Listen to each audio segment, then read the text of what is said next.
Good afternoon, everyone. Are we ready? Are we excited? More OWCS. We're in the thick of it right now. The regular season happening just every weekend. Good games every weekend. Maybe not I was in North America, but good games in most regions every weekend. And EMEA is we're about 15 minutes off kickoff, or at least 15 minutes off broadcast start time. So, should be good. Should be good. All right, is everything on? Camera on. OBS on. Record on. YouTube on. Twitch on. Everything is on. His fucking cheese tax. Guys, you've been lied to. He's Coleman, nothing but a cheese merchant. You've been lied to. You've been lied to. The classic cheese fib. Oh, marbles on. Marbles on. Yeah, we got giveaways. We still got more stuff on the wheel. The wheel's starting to look a little bit slim, if I'm being honest. You know, we're down to a lot of battle passes. A few timeouts still on there. An Anamythic, a Rhyme Mythic, a second Anamythic, a classic Ara. So there's still some good prizes on there. There's still stuff to play for. And obviously, I mean, if you love the game, there's always something to play for, right? That's the beauty of loving the game. That's why it's so good to love the game. Did you manage a nap? No, I didn't get a nap in. I was actually kind of fine. I just kind of monged out for a bit, you know? Watched a little bit of a football. Got stuck in a fateful a YouTube short loop. I'm sure it's happened to all of us at some point or another, you know? You just, you click on one because it looks interesting. Then before you know it, where's that half hour gone? Where's the hour gone? You know how it is. I've had my allocation of mac and cheese. I had mac and cheese for lunch. I did have some other stuff bought in for other stuff. It's like a time skip. Yeah. It's you're in and then you're out, and it's now like 2025. What's happened? Uncoachable was a good one. Yeah, if you didn't see it, Uncoachable is out right now on Patreon. Out right now on Patreon, an episode with Cap. I think it was a pretty good episode overall. Maybe I'm biased. Toot my own trumpet a little bit on that one. But yeah, I thought Cap was a good guest. Fun to talk to. Got a little background on scrims. Got a little bit. It's a little bit weird because I guess we kind of gave you a preview of the meta in it, but the meta you've seen it unfold a little bit in front of your eyes right now as well. So, hot cream puff with a YouTube on top. I see ya. Always in first, hot cream puff. Mum gets completely stunlocked by Facebook short vids, and there's so many versions of it, right? Like, I remember Haddy would get stuck on TikTok, then Chris. So, Chris would get stuck on YouTube shorts, but my desk was next to Chris, and our desks were touching, so we were sitting next to each other. That's easy. You guys know how desk works. Sit next to him. So sometimes Chris would start watching YouTube shorts, then I'm just watching YouTube shorts in his monitor, and then all of a sudden I'm just like, fuck, do something, do some fucking work, do some work, do something. You know? Yeah, Insta Reels. My fiance's on Insta Reels. Yeah. Like, come on, guys. Get your minds out of the gutter. Who do you think is the best EU ball player? Chase? Yeah, maybe Chase. Maybe Chase. Mag? Yeah, probably between Chase and Mag. I feel like Haddy's maybe not had. I mean, Twisted Minds as a whole, not a great start. I mean, if you asked me like maybe a while ago, I probably would have said I thought Haddy would have been right up there. But another chance to prove it today, Haddy. Golden Pants. That's probably actually the true correct answer, honestly. Yeah. That's actually the true and correct answer. But Ostrich, maybe. Ostrich? I never know how to say it. Maybe Bob Ross as well. Yeah, could be Bob Ross. Me? I don't think I've ever played ball. It can't be that hard, right? Jumping makes it look easy. Right? How hard can it be? Just one of those pick up and play heroes, I reckon. Can't be that hard. Can't be that hard.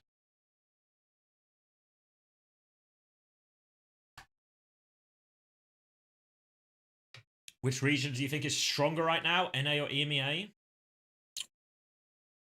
Maybe EMEA, actually. Maybe it's a little bit like everything's really fresh in the meta right now. Everything's chopping and changing every day. So hard to give like a clear answer when there's not like everyone's still in a figuring out stage. I think what we're experiencing right now is the meta has changed late in the week. Normally what happens is the weekend happens and then the meta changes as a result. This time, the meta changes on Wednesday On Wednesday, preposterous. So we're right in the midst of everyone figuring stuff out. What's my sponsored opinion? It's SSG.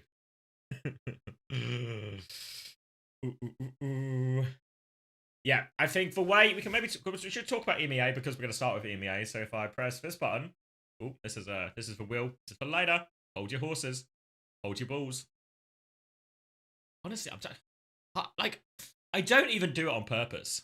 I don't even do it on purpose, but it just happens.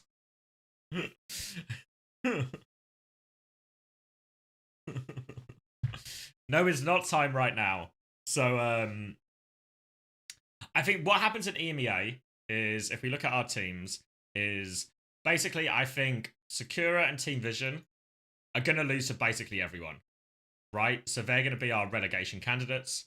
And we're gonna have to everyone's gonna beat them. And then what's gonna happen is basically when these two teams just end up at the bottom, I think what's going to happen is these other 6 teams are basically just in a mini round robin amongst themselves, right? You know, maybe map difference will come into it, and maybe Alcacia will regret dropping all his maps of Vision, if I'm sure they do already. But I think what happens is you basically get this mini round robin. So each team is going to play all the other teams in this top 6, which means basically there's 5 games in this regular season that really matter for these EMEA teams in contention in terms of getting the top 2 spot. Obviously, you get like a you skip around in the playoffs, and the other 4 have to dog it out in the first round. And obviously, seeding comes into play, and we've already seen how impactful map picks can be in a lot of these situations. So you want to be the higher seed as well.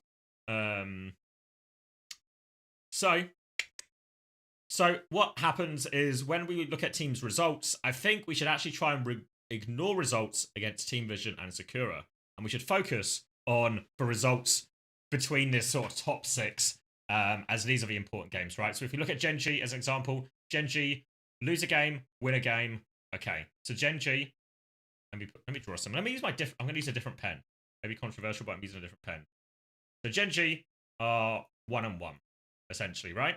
Then if we go to Peps are 1-0. P 1-0, and they play again today. TM. Obviously bad, right? 0-2, because they've only played 2 games, but they've both been against like other teams here. Let's see. AliQ. I'm drawing over them a bit here. They've won 1, and they've lost 1 as well, right? So they are currently 1-1 as well. And then VP. They are 2-0, right? They played twice last week. Yeah, TU and Genji. Yep, 2-0. And then TU lost to VP. Who else did they play? Beat Sakura and beat Vision. So I think actually TU are actually just 0-1 as well. So I think these are like, this is like the real scoreboard, if you know what I mean. Cheers. This is the real scoreboard, which actually means there's not a huge amount, even between like a TM and VP who are opposite ends of this scale. There's really not a lot in it, right? Also means that TU haven't really done. They've beaten the teams they should have beaten. Lost the game obviously to VP. We'll see TU not until next week. So TU, I think we're not going to get a real answer on how good they are until week 3. VP obviously have a great chance. No, sorry, VP. Peps have a great chance to go 2-0 as well. Think if I'm Peps as well, I'm really looking at the Twisted Minds fixture going, what a great way, what a great time to play Twisted Minds, right? Really seems like they're struggling with these meta changes, all of that. Fuck me, somebody needs some attention, don't they? Fuck me.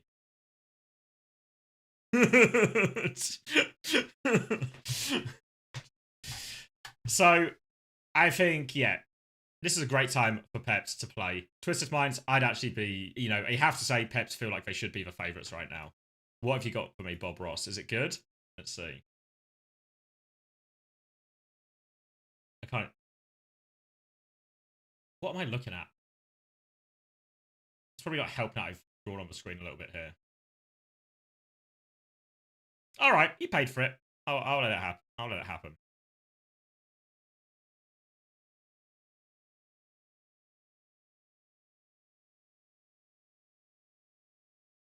Where are we going? And then back to here. Proud was praying for widow buffs not even half an hour ago. That's a classic. That's a player. Why's my hero not good? Why's my hero not good? Can't they just make my hero good and other people's heroes not good? Obvious bias. Do we know when Twilight will be joining in the TU matches? I don't know. I feel like maybe there's been like a rough time mentioned. I don't know if it was actually maybe towards the end of regular season. So, you know, might still be a little while yet.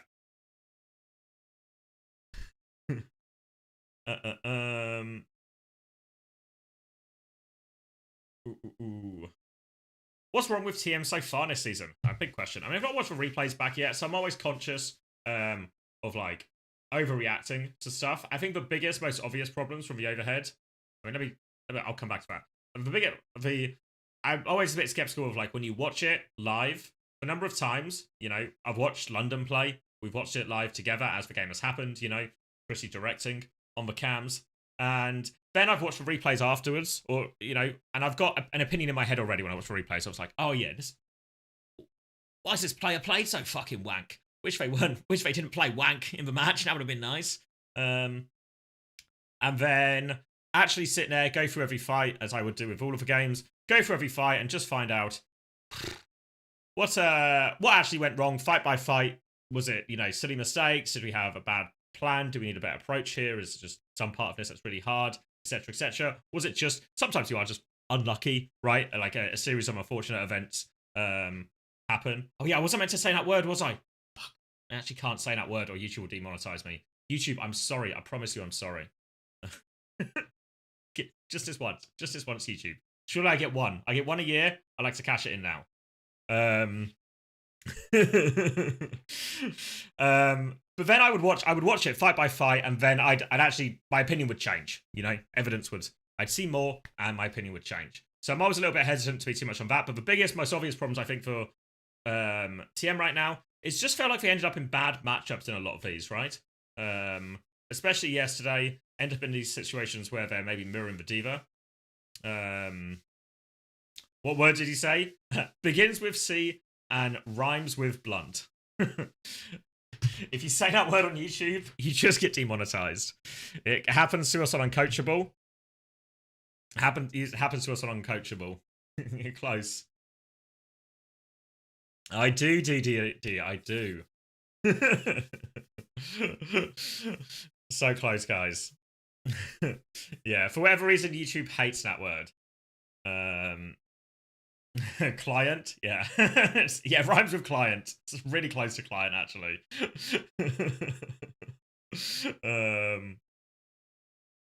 Discrimination against Australians, yeah.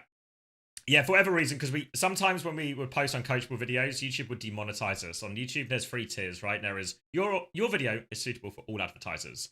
There is your video is not suitable for any bloody advertisers. We're not going to let anyone advertise on this. And there's like a yellow warning, basically, where it's only suitable for some advertisers. And basically, what we'd always get bumped down to only suitable for some advertisers, and it would always be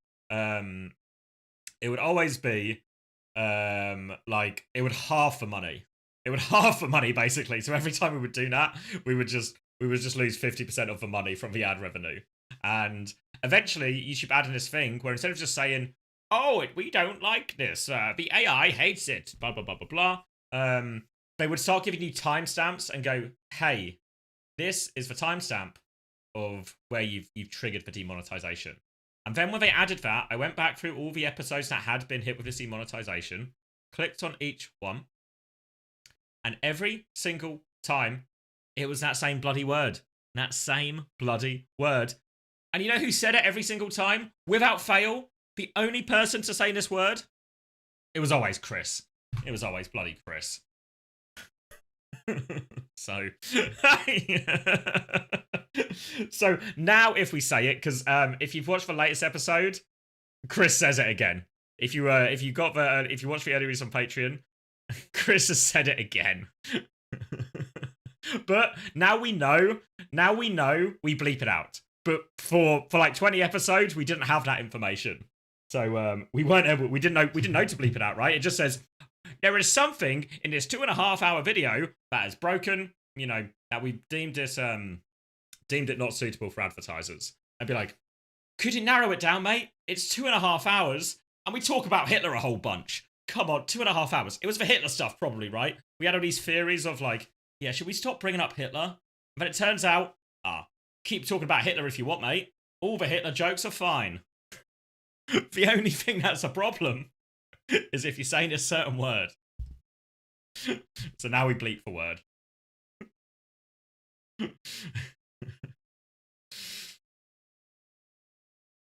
I do read chit chat. I read Twitch chat, DD, but I can't say that apparently. You're gonna have a coaches review anytime soon? Yeah, I'm planning to do one on Monday, but I need to talk to the person. Yeah, I'm kind of, when I do these, I kind of try and get. I was meant to do one last week, but scheduling. It was my fault. I had to change the scheduling, and then the replays died, and then it's my fault we didn't have one last week. But I've got one lined up for this week. I have an idea of who I want to ask. I just want to make sure the game's actually worth watching first. Because I want to try and choose from an interesting series. And then next week, I think I've got someone lined up as well. Pick'ems for EMEA, I filled them in already. I can't remember exactly what I said, so maybe I will try and remember. But let me get, so this is our real scoreboard right here. So let me get rid of that. Using 2 different pens. Predictions for today. I think this is an easy 3-0 decision here. This is the big one, right? How much do I buy into the Pep's momentum from week 1 versus how much Twitter's mind is really in trouble versus you know what sometimes happens is when a team does badly, they bounce back, right? They bounce back. Is there going to be some kind of bounce back here? Or is there going to be some kind of bounce back here for Twisted Minds? So we'll get to that series when we get to that series. But I think if you had to ask me now, I'm probably thinking like 3-1 TM. No, sorry, I said it wrong around. 3-1 Peps. My brain doesn't work. Maybe I should have taken a nap. Yeah, I'm thinking 3-1 Peps. Ooh. I'll pick him's points. 3 points for a perfect guess and 1 for correct team. Yeah, I believe so. Yeah. Probability of VP 3-0ing, I think super high. Obviously, I think when we look at both of these teams as well, we might get a slightly different matchup than we've seen in the past. Just because I don't think Vessel's really got a ball on him. I don't think Hittori wants to play it either.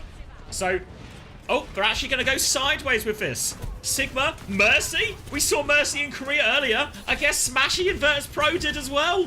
Mercy, Farah on the out here. Let's get into the bans here, because Virtus Pro have actually banned Lucio in all of this. So when you ban Lucio, you force normally maybe a Juno Brig. On this occasion, Sakura going to Bat Brig. Works a little bit nicer with the Sigma. And they're actually going to lean into Mercy. Sakura have banned Diva in response. Obviously taking that good hero away from Vessela. And also, what's Diva really good at? Marking a Farah. So now all of a sudden, they think they can get away with Farah Mercy.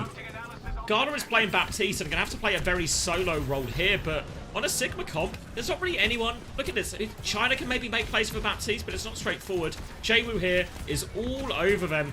Damage after damage after damage. Oh, the rock! Hittori's caught him, actually. Jwoo manages to survive, and we're just... Oh, sometimes when you get hit by a rock, it's just... You just stand back up and keep shooting people. It's really fine. Zoro's actually going to trade 2 at the end here, which seems inexplicable. Vessel is just going to stare in disbelief that Fixer has managed to get traded in that situation. And Jwoo will go pick up his boy from spawn. Alright, so from Virtus Pro, it's a classic Koreans in the air, Europeans on the ground strategy. Gives them 2 distinct groups right now, where the 3-person ground, the ground team, are going to work to try and control a lot of these chokes, put pressure and not get caught, while the Farah Mercy can try and be the real carries. Rock is going to connect onto Hittori. That'll force a lamp out early as well. Barraging from the back. Streva gets taken down by that one, and Vessela now with the flux over the top. Matrix is there from Hittori, but too much damage. Zoro actually takes Jwoo out of the sky, but there's the res. And Vessela will get all the cleanup, complete control of his choke. Talks a little bit about Vess as well. We talked about him maybe in not the episode of Uncoachable that we recorded just now, but the one before it, where we talked about Vess and maybe how his hero will be a problem. And, you know, we never got to see Vess really on Sigma last season. Even though it's definitely the hero he's absolutely world-class at. But now the bans, the way the meta's starting to settle, maybe it's not setting at all. But the way the meta is right now, it's pretty open. A chance to play Sigma. So Vessler will be thrilled. There we go. Full rail body shot coming through. Gala in the air at the wrong time. And Zoro's good for it again.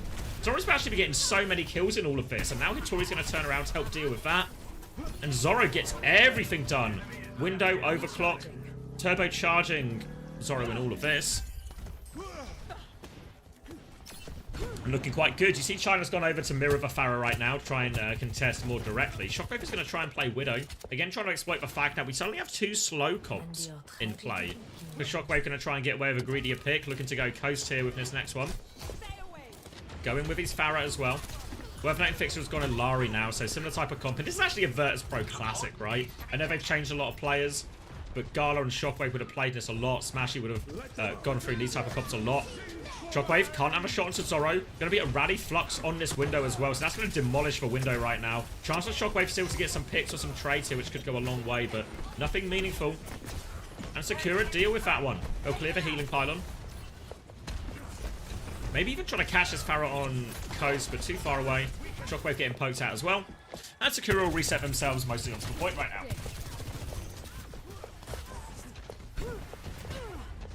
Oh wait, Jay was just going to win a Pharah duel on the coast right now. No ults to speak of in any of this, so they can try and just bully this player advantage with these, with this. You see Jay was going to deepen his flank, go all the way behind, finds the brig, lamp has been forced. The backline here is just kind of in the open, and Strebber rocking a hard place, quite literally, will get taken down, absolutely sandwiched, and this is going to be an easy retake. Zoro's good for his one, because Zoro is always good for his one. A barrage to kill Zoro? Seems overkill, doesn't it? Now we're going to go to spawn. Hittori's going to swap to ball, looking for a fast touch. Strebber's gone Zen. I mean, not the fastest hero, but I guess we'll go. I guess we'll get involved. 5% for the touch. Hittori's going to go for it. Has to watch out for the rock. Trying to duke it out. Triggers the overtime. One more touch. Zoro's now back on Tracer now as well. Tries to boot the Baptiste out here, but Hittori's taken so much damage from Shockers when he's back on this sim. Vessler will clear this one up, and VP should be securing the point off the back of this. Alright, felt like a pretty good read from VP, right? As soon as they realise the Diva ban comes out, realise they can get away with a slower comp, and all of a sudden, we see Virtus Pro get a matchup. One of their, on one of the... I mean, I know they've changed a lot of players, Virtus Pro, but it does actually feel like such a vintage Virtus Pro comp. Worth noting that, obviously... Ooh, I was going to say, we talked about this as well, didn't we, in terms of Virtus Pro's problems with, we thought maybe will Fixer have the flexibility to get Gala onto Ilari, one of his go-to carry heroes? And it looks like the answer might just be yes. Juno Ilari, an attempt here. Going to be onto Shrine right now. Thought they honestly could have got away with a Pharah here as well. I say got away with it, I think this is a good, decent Pharah map. Going to roll out opposite sides, it looks like.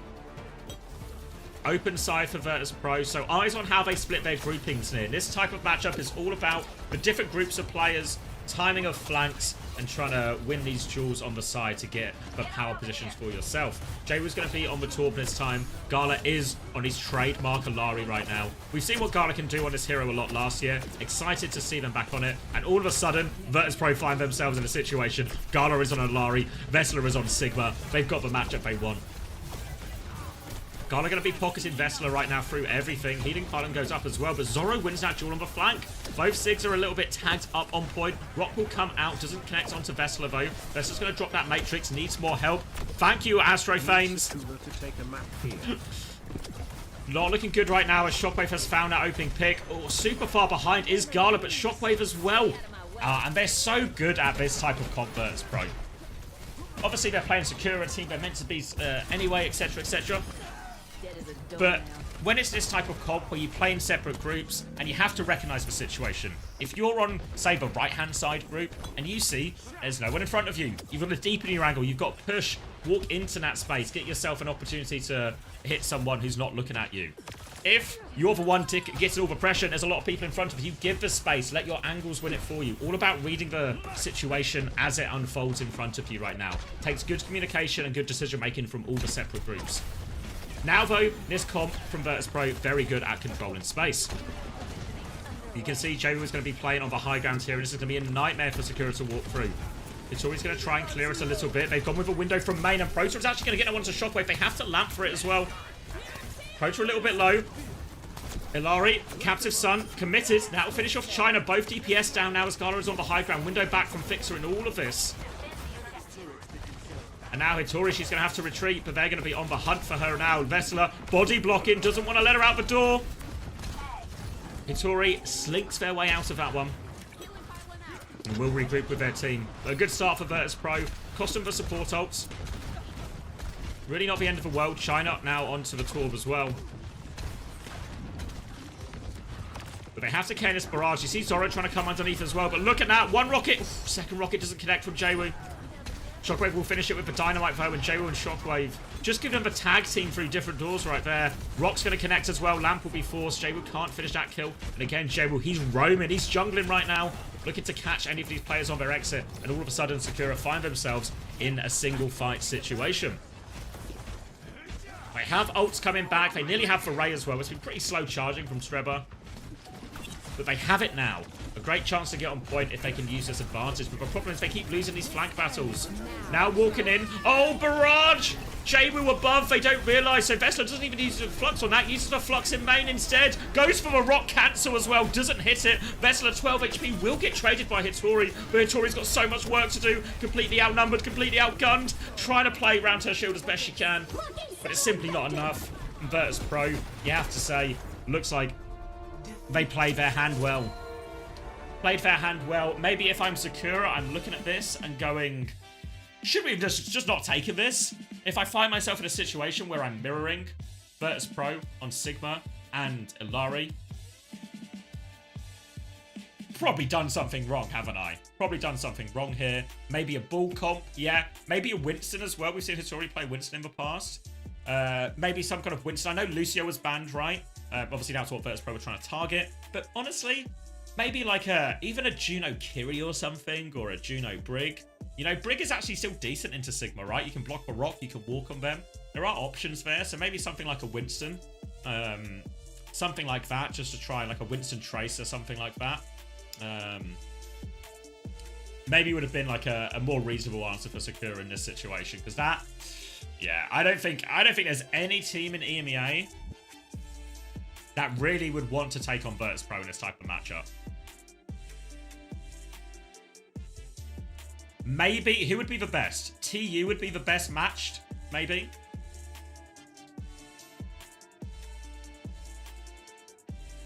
TU with KSA, then it's like Kevin Kai, and then it's like when they have Twilight, they can play Twilight Sky at the back, you know, in terms of, yeah, the player pool for it. But I think one thing is, as much as VP have the players for it, or the players who are good at the right heroes, VP also have the knowledge, right? The knowledge and the understanding, which I think goes a long way as well. That reminds me. Toby, are you here? I can find the link myself, Toby. It's okay. All right. Should we look at some numbers? I feel like VP's numbers might be bigger than Sakura's numbers. Where did Rajaro go? Rajaro joined a team that tried to go through open qualifiers, but Rajaro's team, it had Ange on it. W Ange in the chat. It didn't even make it out of. They didn't even make it out of. Into the. They didn't even make it out of Swiss. Zoro tried. What are we looking at? 13 and 8, 6k damage. Yeah, 13 kills. Almost double anyone else on his team. That village, honestly, that village, Zoro hit every shot. It didn't help. Or it didn't help enough. But it hit every shot, it felt like.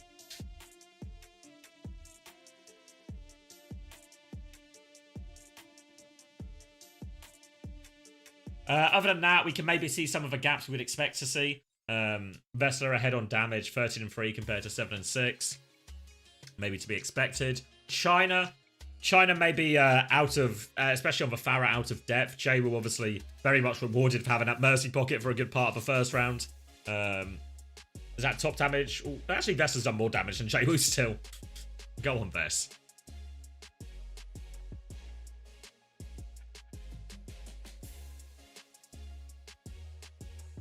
So yeah, struggle for China right now. I think in this type of meta, some of the heroes we've really seen China excel most on Tracer. And I think even with some of the meta changes we've experienced over this last week, Tracer has actually just been a victim more than anything. And we'll see less Tracer, I think, as we go on, as long as other heroes like Torb and everything is still so strong. So I think a bit of a problem with China getting him onto the heroes they actually want to get him on. Esperanza is the choice now from Sakura. So interesting that they've gone push as well. Because again, typically what you see teams try and lean into is they either pick from the escort map pool or from the hybrid slash flashpoint map pool, because you remember those two are combined. Viewer predictions, 95% Sakura. None of these viewers have any eyes. Well, they're just so full of hope. They're so full of hope. Wait, are you guys feel the same, right? No, wait, you guys have gone 92% the other way. You all feel quite differently about the matter.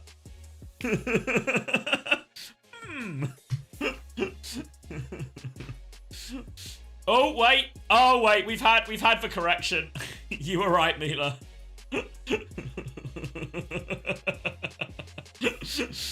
This one now looks a little bit more like ours.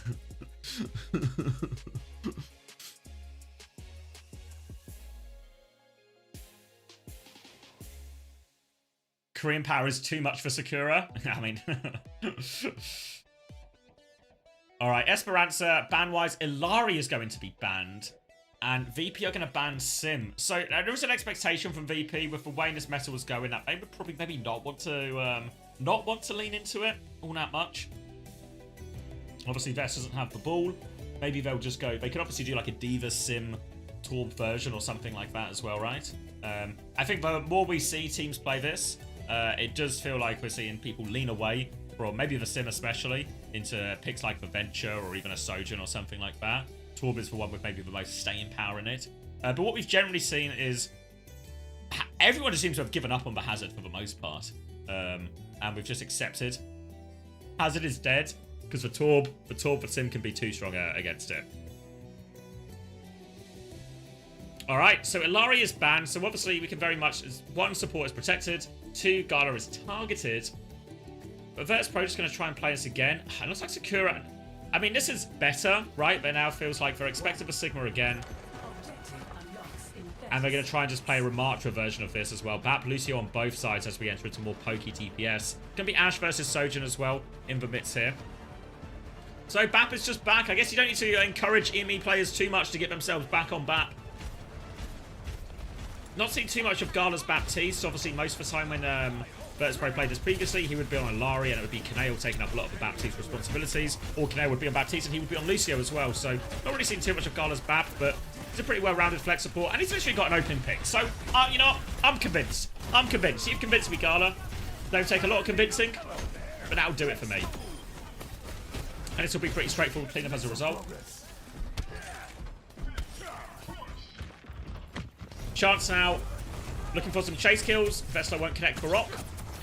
Damage onto Proto, keeping on the back foot, just building this ult charge. We saw the damage gap Vessler had last time. Top damage on the server. Has to be careful versus this Remarker, obviously, because all these punches can go through. Hittori's going to outplay the Rock right now and has won the HP trade on Vessler, but without a form, Hittori can't really come out of his choke too much more. Zora's going to try and peek and charge up shield, but Hittori's just about...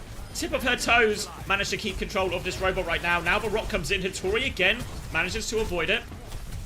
Vessler dealing with stuff all around as VP. They're trying to flip the map a little bit here, but they conceded all of the high ground as a result. Hittori needs help. Shift just in time, and now they've stolen the robot. Now they have control of the choke. But China is stuck behind. Can they help China out of this situation? Can China live? Trying to hunt down China. But China's just on the run. China's taking the long way out. Shockwave's flanking back round. Can't turn anything without dynamite. Windows will be traded, but Hittori falls. Lamp do not in time to save Hittori. Protoss still trying to find something with the window. Doesn't find anything. China is still behind. Victor is fighting that one, or trying to fight that one. Hard to win a one-on-one with a Torb. So they'll just leave China behind. And Sakura, I didn't see exactly what happened with the window trade there, but goes for way of Virtus Pro. They'll regain control of the robot. They will be pushing for the checkpoint. Now, some of the bigger ops coming online. We're going to see Bob potentially to force the objective here. This retake for the type of comp Sakura's on, a ground-based composition. It's actually very tricky to contest this checkpoint because it's on low ground surrounded by all the high ground that Virtus Pro can use. But Zoro's wandering on a flank. Do they know? Overclock busting out. Lucio with him. Bob in response just to shut it down. Zoro tries to go deeper. Oh, Zoro's gone deeper. He's going to kill everyone. 2 picks on the DPS right now. Fixer with a, Streba with a pocket. We'll just ignore that Bob and come help the fight. Huge player advantage right now for Sakura, and they've stolen the robot again. Virtus Pro, I think they're going to try and go out the mega route and just preserve their lives, regroup with their team. Need to be careful not to get caught again right now. Flux will come out. Doesn't catch anything, actually. Beat now in response from Fixer to keep going, and Hattori's been shut down by this. Annihilation can't save her. And where is Hattori? Seems so far away from her team right now. Molten Core was invested by China, but China's going to die as well. And such a good start thanks to Zoro there, but they just seem to be all sorts of split. Hattori ends up dying towards the Mega by herself, completely separated from her supports. Disaster. Forward spawn activated. Moving right along. Now they've got the cap and they're putting more meters on the board. You don't need glasses, Nev. This is just this is unfortunately what we're working with. Now, Sig mirror again.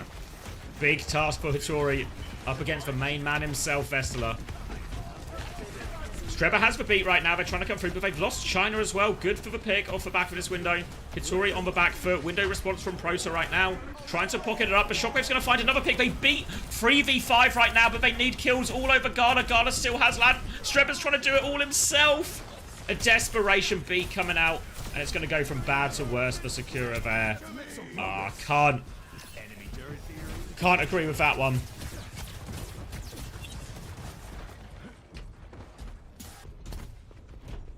And now, on the ropes, 110 meters and counting.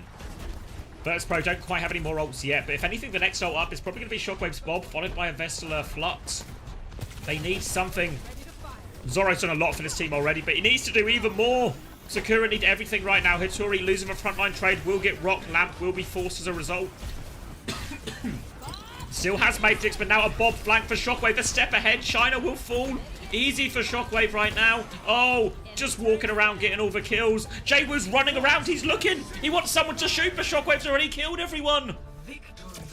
And VP not letting up at all.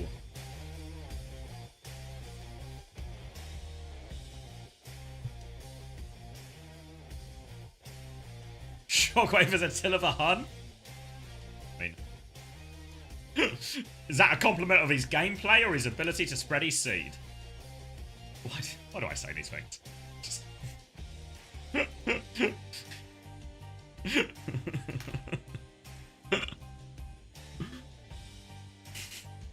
Both? Okay, now I understand.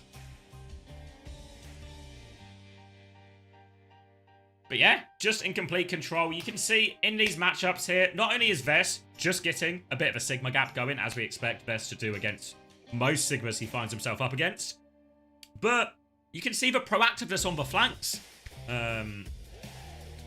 Shockwave, Jaywoo, both at it. You saw for one time Sakura were actually really proactive. Zoro just said, come with me, Streb. We're going on an adventure. We're going up this mega on our own. They catch VP by unawares. Zoro hits the shot, and it's almost success.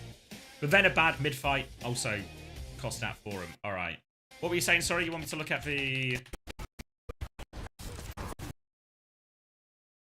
Wait, where is it? Look at the barricade when VP cap.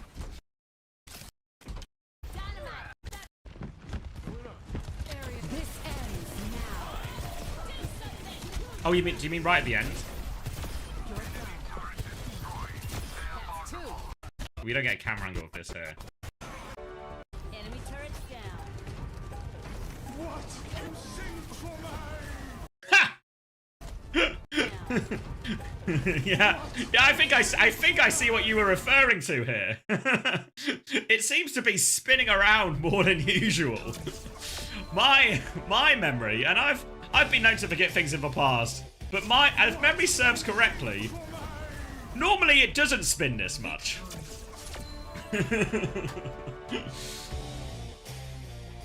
Does it? Oh, maybe it says actually. Well, my memory's faulty in a different way then.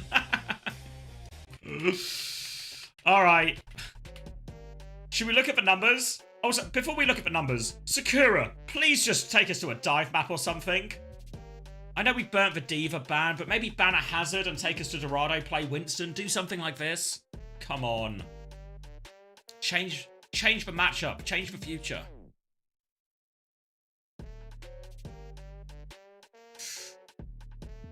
Alright.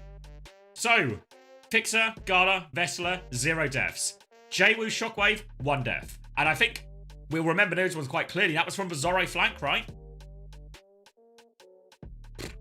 Yeah, so absolutely brutal round there. The numbers aren't going to tell us anything we didn't already know from watching that. It was a quick one. It was a quick one. They're going Eichenwald.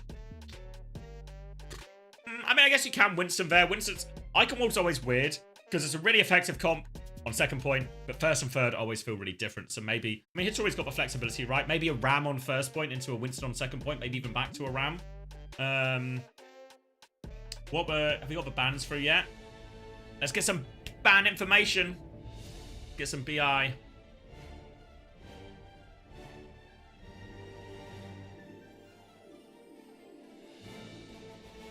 Bum, ba, bum, bum, bum. Looks like that's VP walking out of spawn right now. I see a Sigma Baptiste already.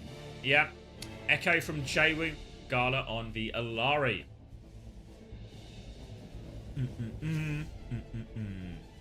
Is this the first icon of the year? You might be right. You might be right. No Diva ban. They've used the Diva ban already, right? They used it on map 1. Does he have a functional memory? Yeah, Sakura banned it on map 1.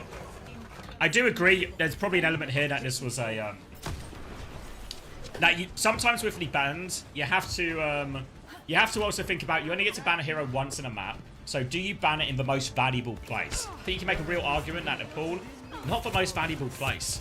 And actually, VP were the team that ended up using that Diva ban against them more than anything.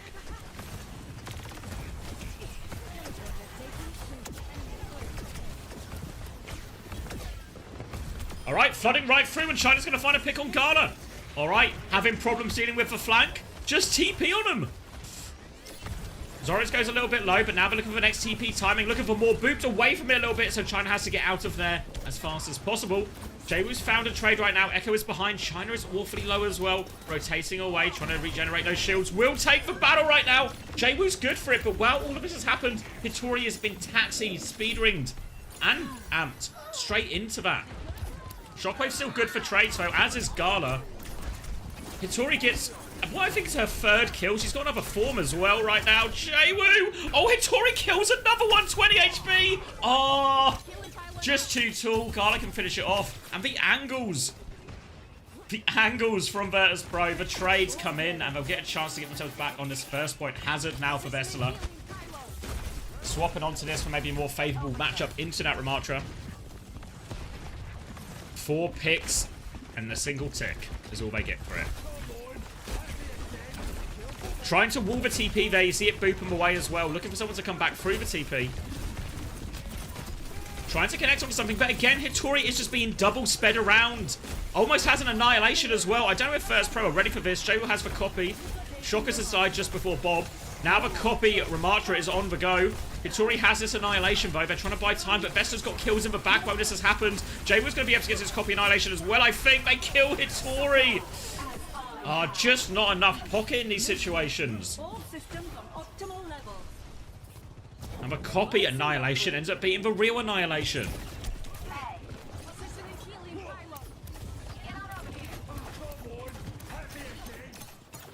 Complete control for Virtus Pro right now. 2.5 minutes off the clock already. Gala has the captive son. Hittori has gone Diva. Chance to eat that one. Can she find the eat? She can't find the eat. Prota, they're going to get triggered right now. Triggered on that. Prota will fall. Main source of healing gone. And Vess has found a kill onto, I presume, China on some kind of TP shenanigan while all of this happens. And Gala once more. Going to peek for spawn. Can they find the Lucio? The answer is no. And now Sakura, they do come back. They have both support ults available. Ray, B, these are ults that can get you out of difficult situations. Virtus Pro, not a lot of great answers. But Bob can counter it, the downpour can counter it, but these aren't always straightforward ones. They're going to start with the Ray quite early. Bob comes out from Shockwave, dies as he throws it out, though. They can just shred that Bob as well. Window comes out and responds. Beat on top of Bob's head. Disrespect from Strebber onto poor Bob. He's just trying to do his job, Streb. But J1 and Fixer, they still find trades. And look at this. Gala is full pocketing J1 the flank. It's not over yet.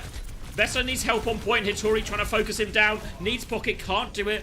They still have J1 in a position, looking for more trade kills. 6 have landed. Strebber just about gets away. Just about, but there's a trace. Strebber wins it.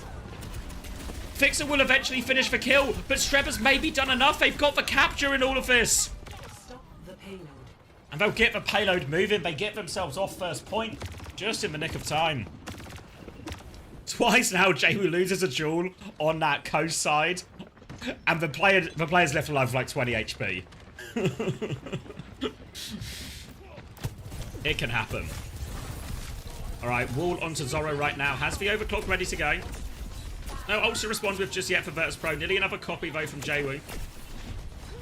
Gala forces for recall. And they're all going to find themselves stuffed back at the choke for now, Sakura. A little bit low on health, just have to reset. Jaewu will be watching his left-hand side. Vessler watching the right-hand side. Everyone else just finding somewhere nice to stand with their gun. Fixer has gone on to Brig during all of this as well. So a Brig Alari, a bit of an untraditional backline now.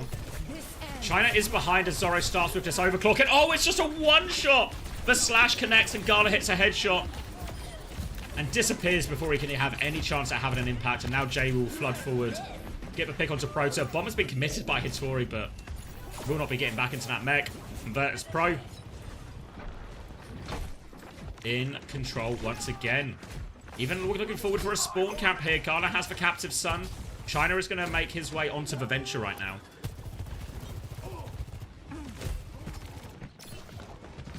Looking for a flank opportunity. Maybe try and clear Vessa out a little bit. Vessa's going to come for the slash. Forces China underground and all the way back. Hittori's trying to take some space. Happy to take for Hazard's Mirror, of course. One of Hittori's best heroes. But low on time. 1 minute and they're not even throwing this first choke on Icon Bulb second. Trying to kill the healing pylon. Now they go through. Captive Sun in the back. Wall to try and trigger it. Gala's looking for more. Vessler will finish the kill onto Zorro there. Bit of help from a Captive Sun trigger on that. Jaewu has gone deeper behind as well. 6 only onto the lamppost though. So Sakura's backline have successfully disengaged. So they've survived for the most part. They can reset and get us 5 pretty quickly. But still no forward momentum for Sakura. They've got double support ult. And this was a saving grace for Sakura on first point. Ray push to start it from Prota right now. Coming out. It's going to be a disengage attempt from Virtus Pro. They are running. Turret in the way. They're trying to catch this Torp maybe. Looking for Shockwave in there. Now the downpour comes out. Beat there from Strebber to match it. Doesn't catch Hittori though. Strebber couldn't get cast the beat exactly as he wanted. Locked in by now. But they found a couple of trades in all of this. Rally on point from Fixer. Still underground. Prota in trouble right now. Can they find another one? Strebber is still committed behind here. Shockwave's cleaned up everyone in front of them. Shockwave letting it go. High in the sky. Low on the ground. Gala's going to take Strebber out. I think Did's managed to trigger the overtime.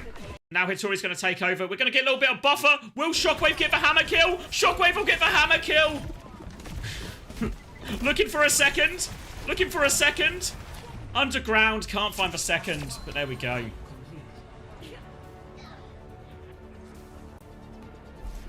Score 0-1. Switching sides. And alright.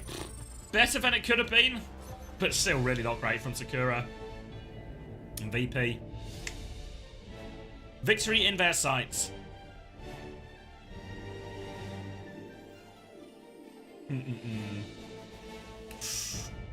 Why is China on Venture here? I think, to be fair, the Venture has a pretty good matchup into the Torb compared to a lot of DPS. Compared to some of the other heroes China would want to play, like Tracer or Genji, maybe. I think the Venture's actually got a slightly better matchup. Not as great into the Echo, but I think Venture's actually really good in the meta right now. We've seen quite a bit of it in Korea, and it seemed really powerful. When Top Dragon played it yesterday, he actually got through an outrageous amount of work. Maybe trickier on like an Icon World second, has to be said. But I think in terms of hero matchup, they were stuck at a choke anyway, right? So they didn't even get to the high ground part of Icon World. I don't think it was too bad a pick at all. Some of the problem for Sakura, I mean, it happened on Esperanza, right? Even when they get advantage in some of these fights, mid-fight, they're always caught off by something. Whether it's, you know, Gala on a flank finds a trade, or Shockwave on a flank finds a trade, or Jay on a flank. Like, they always get traded out in these situations, but always get picked apart in the mid-fight, even if Sakura can get a good start. Because their original plan on first point, double speed onto Hitori, let her go crazy, punch some people in the face. She was punching people in the face! But they always just got traded out, so it was never a clean enough win. Ended up using most of their time bank there on the first point.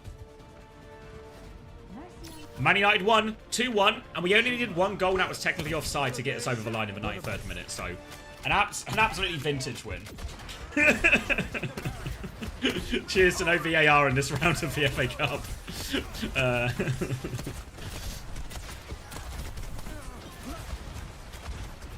Onto the high ground now. Vessler will be onto the Sigma, so it is a full mirror right now. And if I'm Sakura, how on earth has this happened?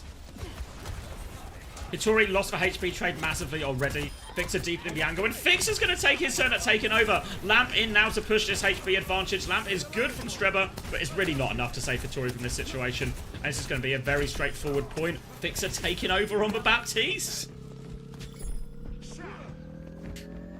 Exactly, Cyclops. Alright, so this will now need to be a 5-minute 20-second hold of 46 meters here. Gonna need to hear some serious cope for how Sakura are gonna do this one, because they are remaining on the full mirror. Grapple shot from Shockwave. Gonna have a little peek through the window. Ooh. Looks away at just the wrong moment, doesn't get an opportunity. Oh, they're gonna peek him! Stop peeking! Shockwave going for another grapple shot.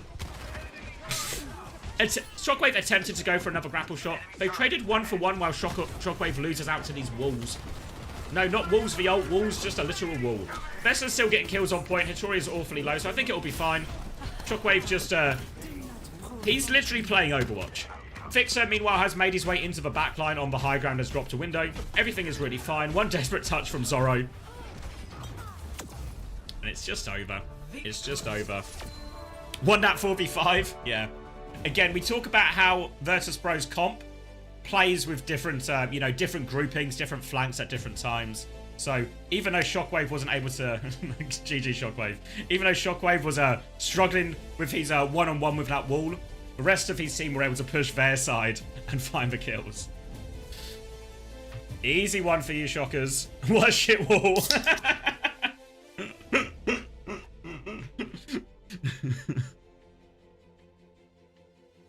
It's alright, mate. You weren't needed. You weren't needed in reality. The team had it on lock.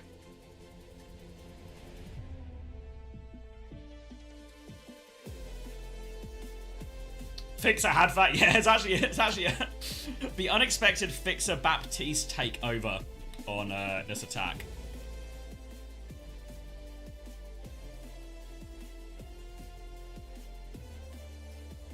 Yeah, we did, because, yeah, and it maybe answers an interesting question. Maybe Sakura isn't a thorough enough test, but we asked, are they going to lose out on the opportunity to get Gala onto some of these best heroes with this lineup?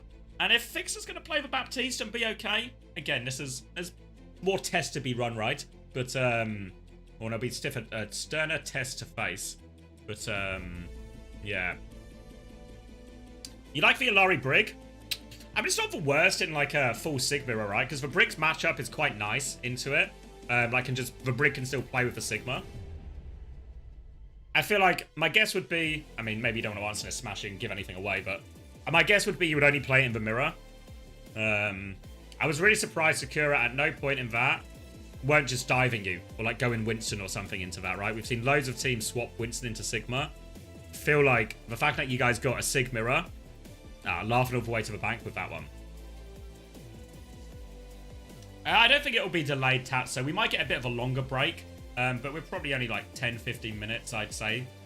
Bit of a guess, but something like that.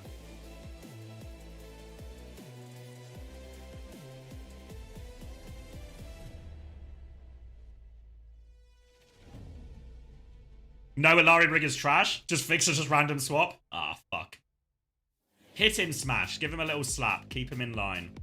He was doing alright on the BAP, actually. And yeah, maybe you got to play it against a stronger team first to be sure if it's okay. But no, he looked alright on it.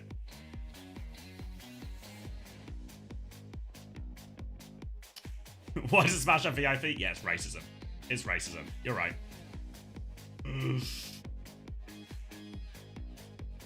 We scrim with strong team every day. Needs to figure out how to get a pocket. I mean, it's just... And unfortunately, Shockwave, what you're experiencing is racism the other way, right? Why does the Korean DPS player get the Mercy pocket? Explain that one, her Smash. Favorable treatment.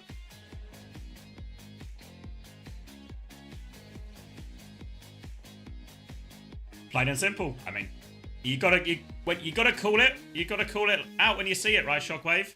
If you don't call it out, it'll keep happening.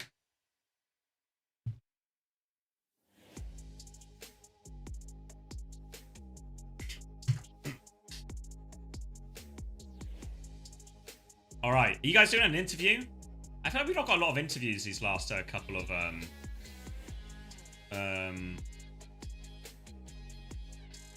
feel like we haven't got a lot of interviews over this last day.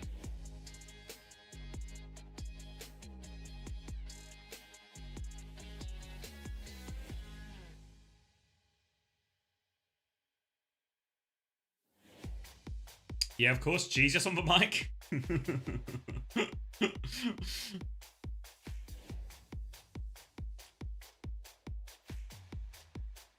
Who's Jesus? Am I missing a reference? Am I out of touch?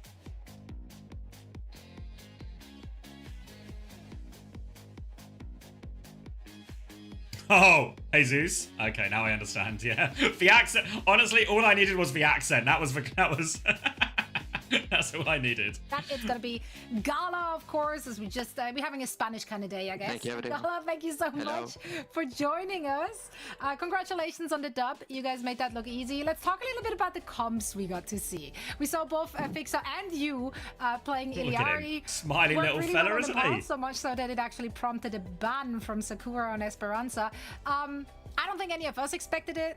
Was that a spontaneous decision? How does Iliari fit into the perceived meta? What's her usage case? Like, run us through this. Well, no one knows right now what to play. Guys, we finally made it onto the basically we got the broadcast. same stuff still, and we are figuring it out. That is really good with Ilari and Baba as well, and we are testing, and it's working really great. I mean, that's the best time for you guys because it's like the meta's in flux. We can just test whatever, and we're still succeeding. You guys are 3-0. We were saying just a minute ago, maybe at the top of the series, like, hey, you guys could hit the perfect stage. Do you guys think you can go just streak through this whole thing, go 7-0? I think so, and we should. Like, we are really good. We are a really good team, good players, and I think we work really well together. With a cannon wave. Think I can do it in time. What? What's the communication like? You do have a JWoo on your roster, so how is Think I'll do the it in time. communication been to make sure that all of the team plays are coordinated?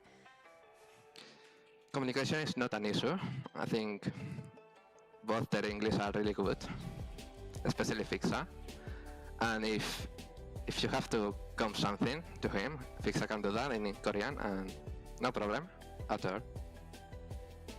Yeah, I mean, it looks smooth, man. You guys look coordinated. Everyone seems to be on the same page. And It's not- yeah, I didn't think it was my stream. It's so much fun for us to watch. Gala, thank you so It's much someone for else's. joining us. Fuck. And best of luck in all your future matches. I've been tricked.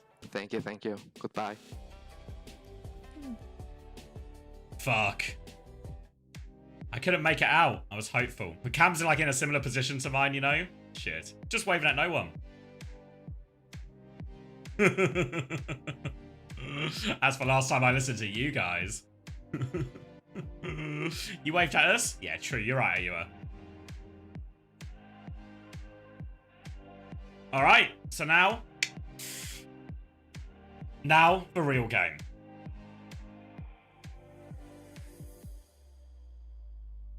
TM, I mean, need to turn things around fast. All about whether they bounce back or not, right? All about whether they bounce back or not. Real game? That's not what I meant! You guys will literally take any excuse for marbles. Alright. Don't throw him at Smashy's head. Smash did a good job today. No, don't throw marbles at Smash. He did a good job.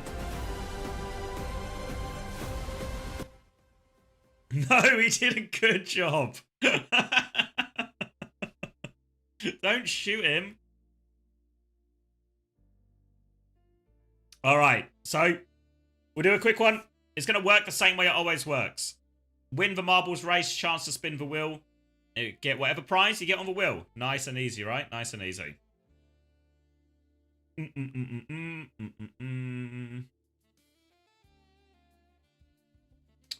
Where are we going? What haven't we done in a while? Do you want a king of a corner or do you just want to hit a rando? Random community map. Let's do something new. Rando Bando? Well, it rhymes, so I'm convinced. Not a 10-second one. Maybe this one. Gardens of Doom. Sounds nice.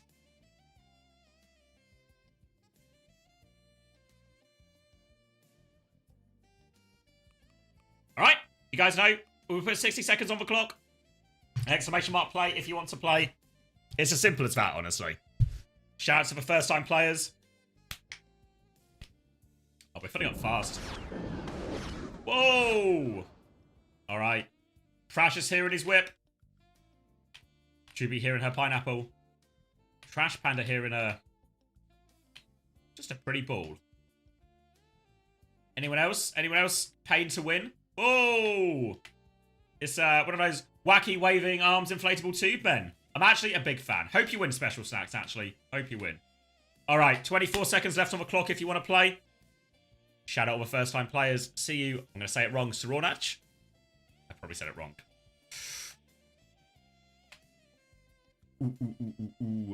Alright. Jamba as well. First-time play. Few seconds left. Chance to get in. Wait. Should I... oh, can I move my cam in time? I'm locking in. We're off. Alright, let's see where we're going.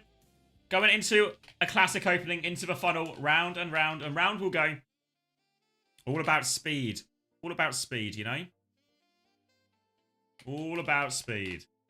But now, though, big old circle. Looks like it's a classic right or left situation as you come out of this one. A few bumpers, so there could be some early obstacles to start separating a bit of the wheat from a bit of the chaff.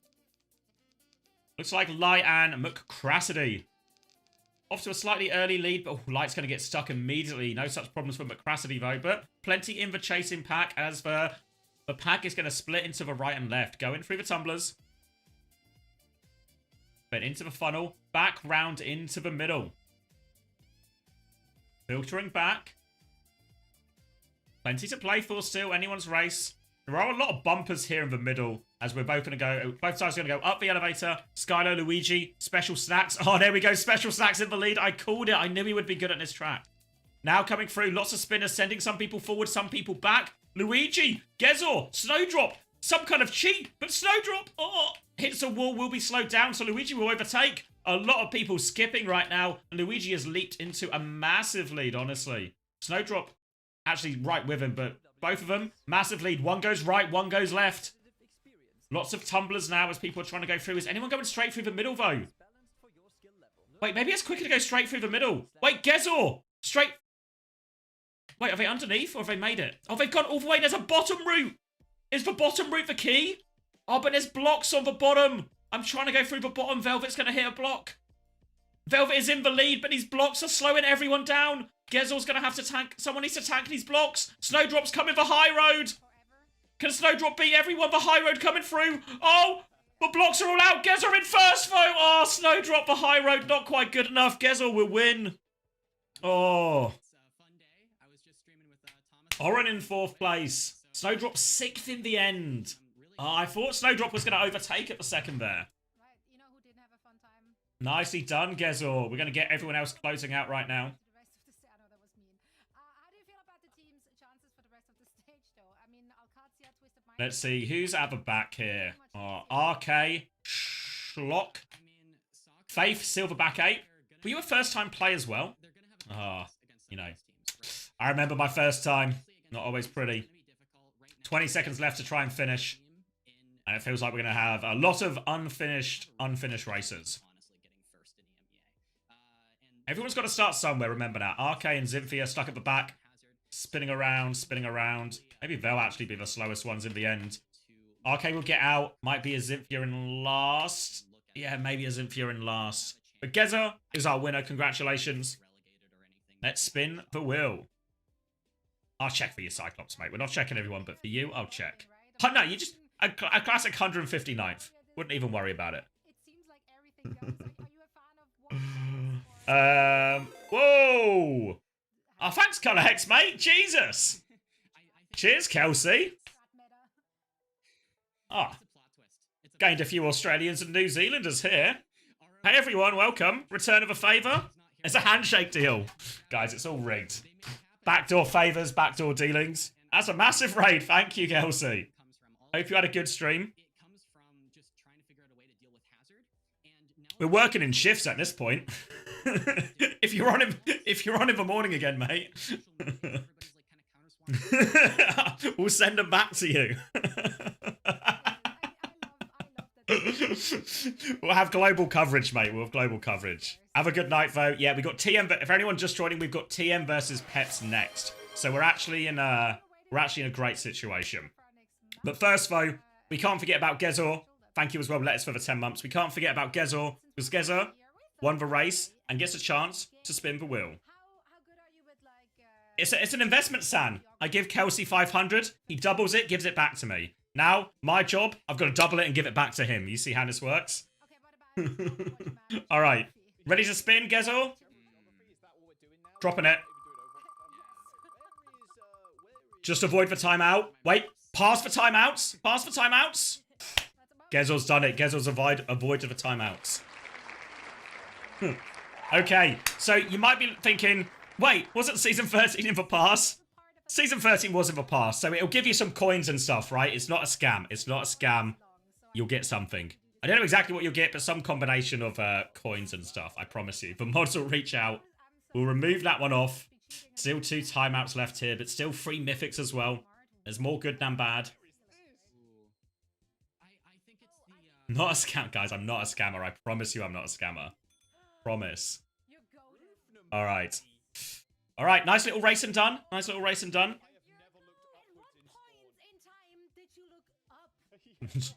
Honestly, trust me. All right. Something a scammer would say. Yeah, but it's also something someone who isn't scamming would say. It's so hard to prove a negative, you know? Alright, what I should do as well before I forget is cut the VOD and upload it to my mods. Because, I mean, I feel like I'm probably going to get 3 to 4 billion views on the VOD of that last game, right? People are going to be hankering for this one. Absolutely hankering for it. I feel like I should use the word hankering more often. I feel like it's fallen out of my lexicon. I've not seen the Tom Muffin video, no. Is it a banger?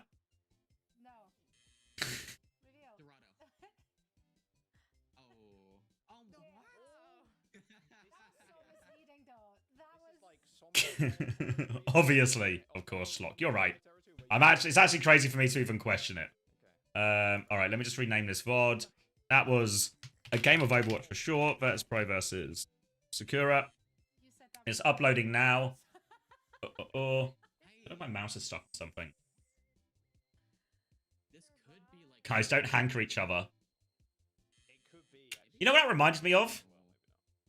So, we were talking about, you know, me having to prove I'm not a scammer, right? To prove a negative. I used to work for this place. Cheers, Frankie. Thanks for throwing the coins at me. So I used to work for this place, right? It was just like a shitty call center job in between jobs. Whoa! Thank you, Brooklyn Banana. Thank you for the gifted. Very grateful. Thank you very much. Oh, people have been so generous this weekend. Oh, a little train as well. Thank you very much. What was I saying? All right, so... so, I used to work in this place. It was a call center that provided support for blinds. It was a blinds company and, like, you could have phone support and stuff, right? So, in the morning, right? In the morning, my fiance, she drops him off at work. No problem. Before I go inside to start work, we both smoked at the time, so we have a cigarette before we go in, right? No problem. Small car park, it's not like a huge office or anything. But yeah, have a cigarette, go inside, right? Then I sit down at my desk, I'm setting everything up, right? And then, like, the manager of the office wants to talk to me. Not even, like, my line manager, but, like, the manager of the office is like, oh, can I just talk to you out back a second? And I was like, okay. Go out back, talk to this guy, and he was like, if you ever do that again, you're fired. And I was like, I mean, I wasn't smiling at the time. I was taken back. I was like, what do you mean? Like, I was like, what are we talking about here? What have I done? And I was trying to think, like, oh, have I fucked up? Have I fucked up somebody's order so bad? What have I done? What have I done? And he was like, you know, it's a pretty hostile way to start a conversation. This was all happening at like 7:30 in the morning as well. Like, one of my first interactions of the day.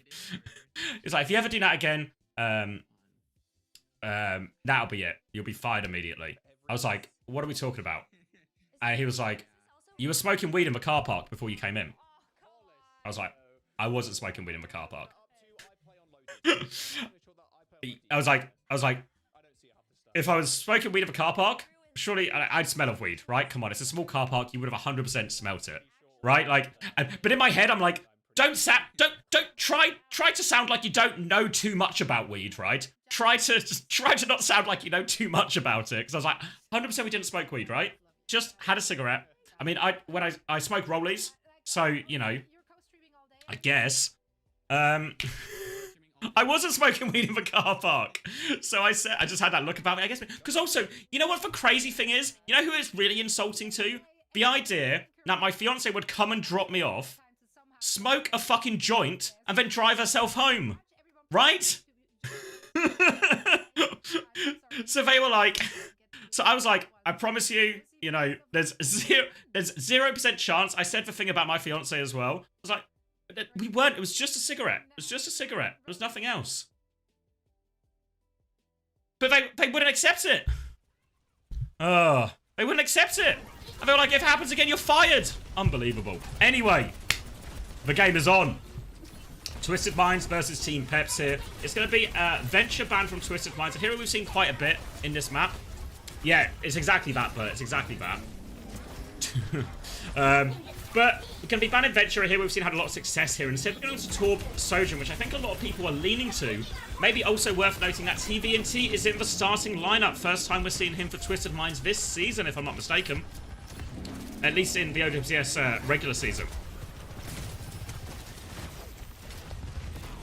Holding on to the point here, Team Pep. Zodiac's going to get not too much after that first rail, but use the Disruptor shot to kill the turret. Now they're trying to work in. Look at the aggressive angle Quartz has right now. Boop as well, trying to force Ice off. And Twisted Minds have actually forced the flip out of this. Team Pep's going to be pretty gutted about that, honestly, to give the flip when they had all these angles. Now the speed ring back to try and clear the point. Twisted Minds take a back set, but Quartz finds the pick. Trade for trade, but Quartz is good for 2 in all of this. Ice still trying to anchor the point right now, but needs so much help. TVNT's going to fly onto the Juno, try and separate some of that healing. Even kills the healing, and that allows Astro to finish the kill onto Brahmatra as well. And Twisted Minds, quick retake there after their start. And Quartz is good for more. He's came to play today, we asked. Twisted Minds, 0-2 right now in the regular season. Can they respond? And the answer might just be yes.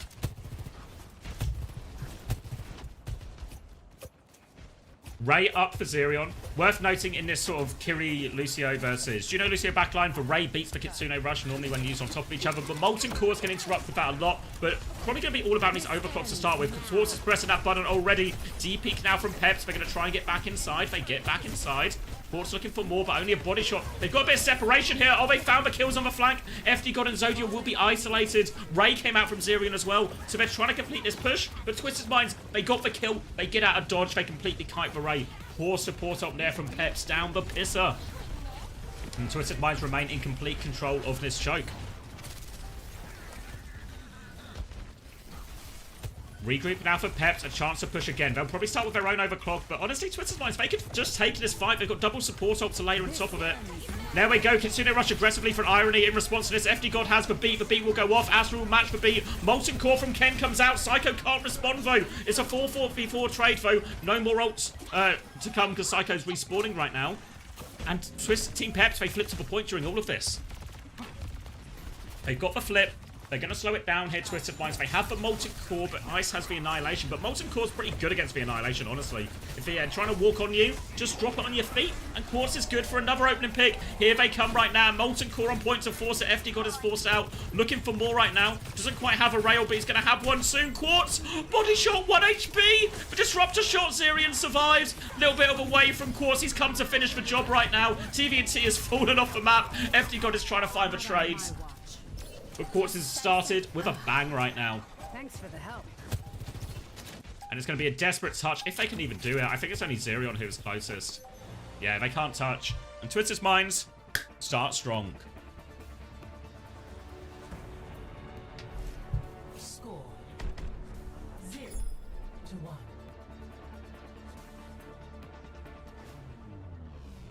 Ready for battle. All right. And okay, let me, the Ana ban in response from Peps is a little bit weird here, because it's the second ban. What were Peps hoping to take away in all of this, right?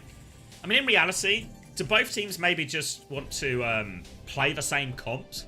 And therefore, this is just like the testing ground, right? For, which one of us is good at this comp? Which one has the advantage in the mirror? Give it a crack. Thank you, no idea for the bits. SOS. Alright, another fight. D.Va mirroring this time from Ice. A hero Ice is pretty good at as well. Ice has been impressive so far in in their first opening game and also in the open qualifiers. Turrets will both go down right now. Zodial has a rail. Certainly, Quartz has had the better of the opening Sojourn duel in that first round. Multiple opening picks. But Zodial here, Psycho should get caught in that Disruptor shot. Not a headshot, but Zodial will take it. Player advantage right now, but Zodial will get traded. Flying through. Thank you again, no idea. They get the flip out of this pick here, Peps.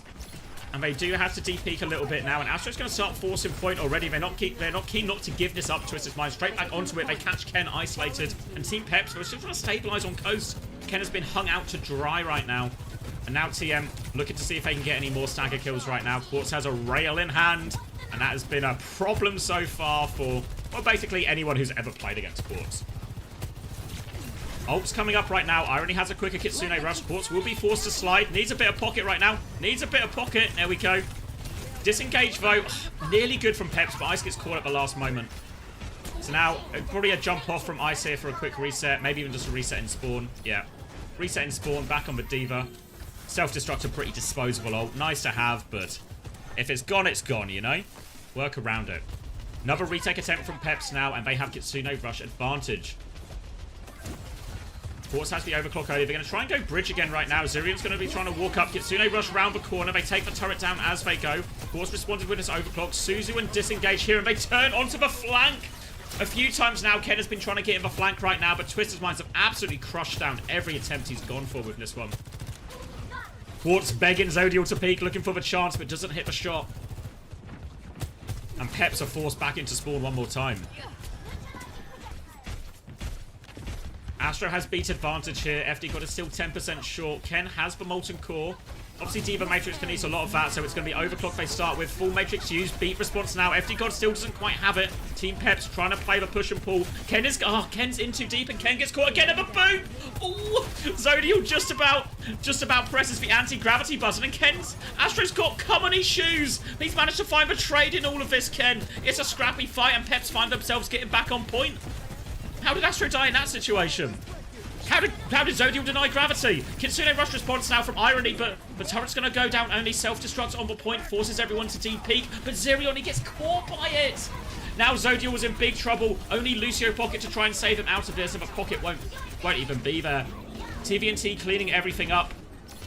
They've secured point. They'll get the flip right now. Team Peps have to play for a desperate touch, but can they even get a desperate touch?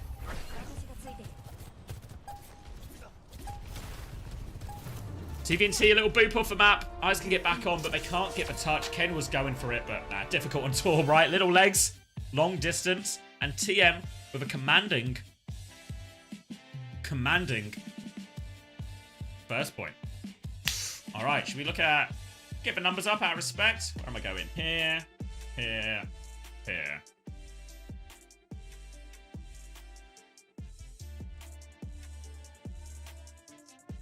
Why the fuck are Peps not on Hazard? I don't know, is it even... Would it not have just been a sim swap though?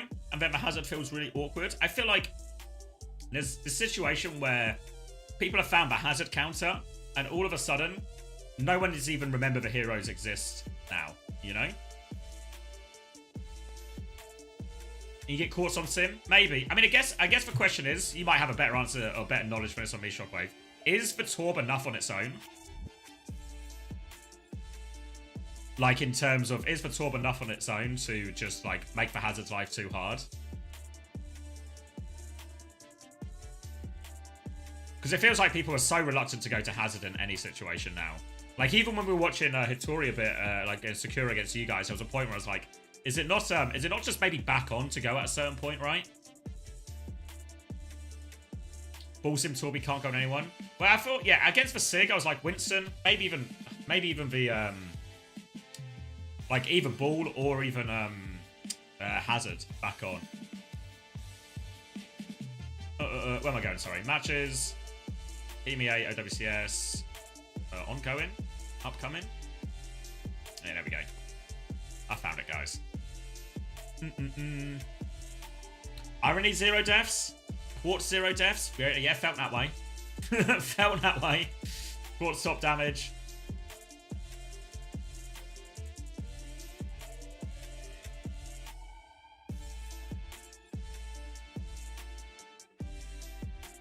It'll be a Rhyme meta next week.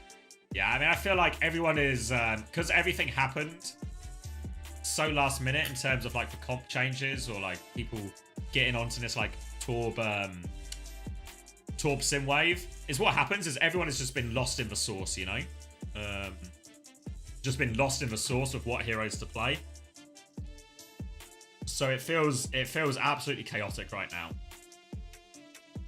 I think that's part of the reason we see Sakura in this situation where they end up mirroring Virtus Pro when it feels like there's got to be a better solution somewhere in there, you know? All right. Team are back. Decent first map there. Ken looking a little bit weak on the Torb. I don't know if in terms of mechanics or anything, but just caught out on repeat by the Diva. We saw a lot of Torb flank value, maybe particularly from like Alcadzia and Checkmate yesterday. But Ken getting caught on all of these ones. On Lijiang Tower, when you flank, you end up actually quite split from the rest of your team. Like, it's quite a solo effort there, but... So, where are we going now? Pep's pick. Probably want to do something... something to interrupt Quartz, really. Let me think. Every map available. You probably don't want to go... What's best for Ice here?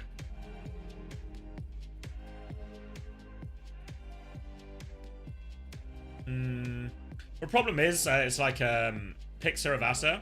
Oh, maybe I missed it. Maybe they could just ban Sojin and then just try and force like some of a Sim Torb or something, but feels like it's not a great matchup for Ken either, honestly. But they are certainly losing the Sojin battle quite hard. Like, they're losing that quite hard. Did I ever eat the cheese? That's fucking cheese.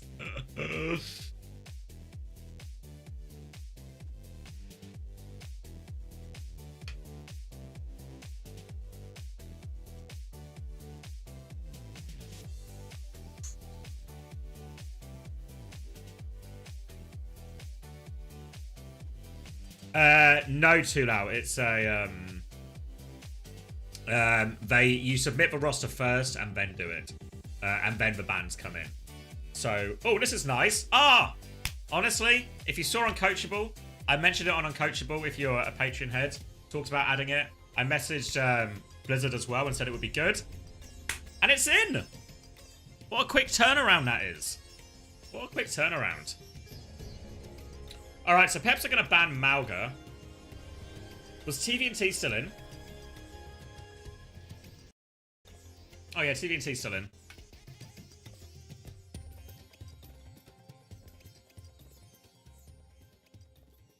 So, I don't know. I really expect TM to play Malga here. So Quartz is going to be untouched. And we're just going to get more of the same mirror. Initial flashpoint. Market.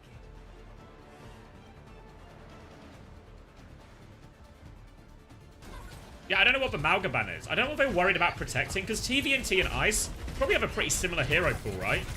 So the tank ban is kind of like both teams, unless you want to ban out a specific tank, like ban D.Va to try and force a hazard or something, but I don't know. But yeah, it feels like just like touching Quartz in some way would have been the solution. Now though, Twisted Mind's on the high ground early. TVNT has just lost his mech though. I guess it's unfortunately, it's our first no-hand situation of the year. TVNT is going to gift himself an early sacrifice, and now Team Peps will be able to bully their way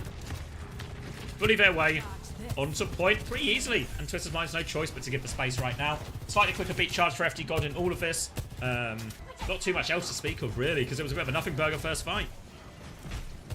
Trying to retake here from the stair side, Twisted Minds. Got both their DPS on point. Difficult angle to peek. Astro not scared though. Sending those orbs. Cops a body shot. Drops the amp to keep himself alive. No amp. Finish engaged now. Irony also onto the Valkyrie as well. And he's a bit behind on both support ults here, Peps.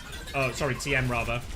So Twisted Minds might have to play this one quite slow. Difficult to bully this point in particular. It's so wide and open. The Sojourn and Torb will do so much damage.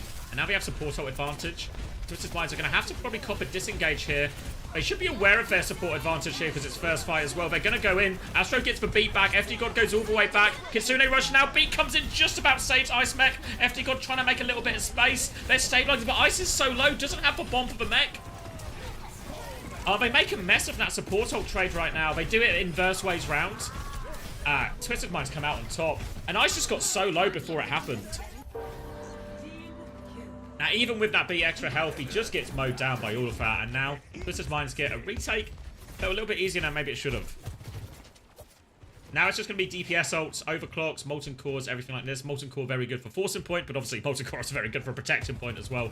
So the touch might be a cancel each other out type situation. Maybe the real battle here will be between the overclock. Zodiel's got it slightly faster. Quartz has it in 3%.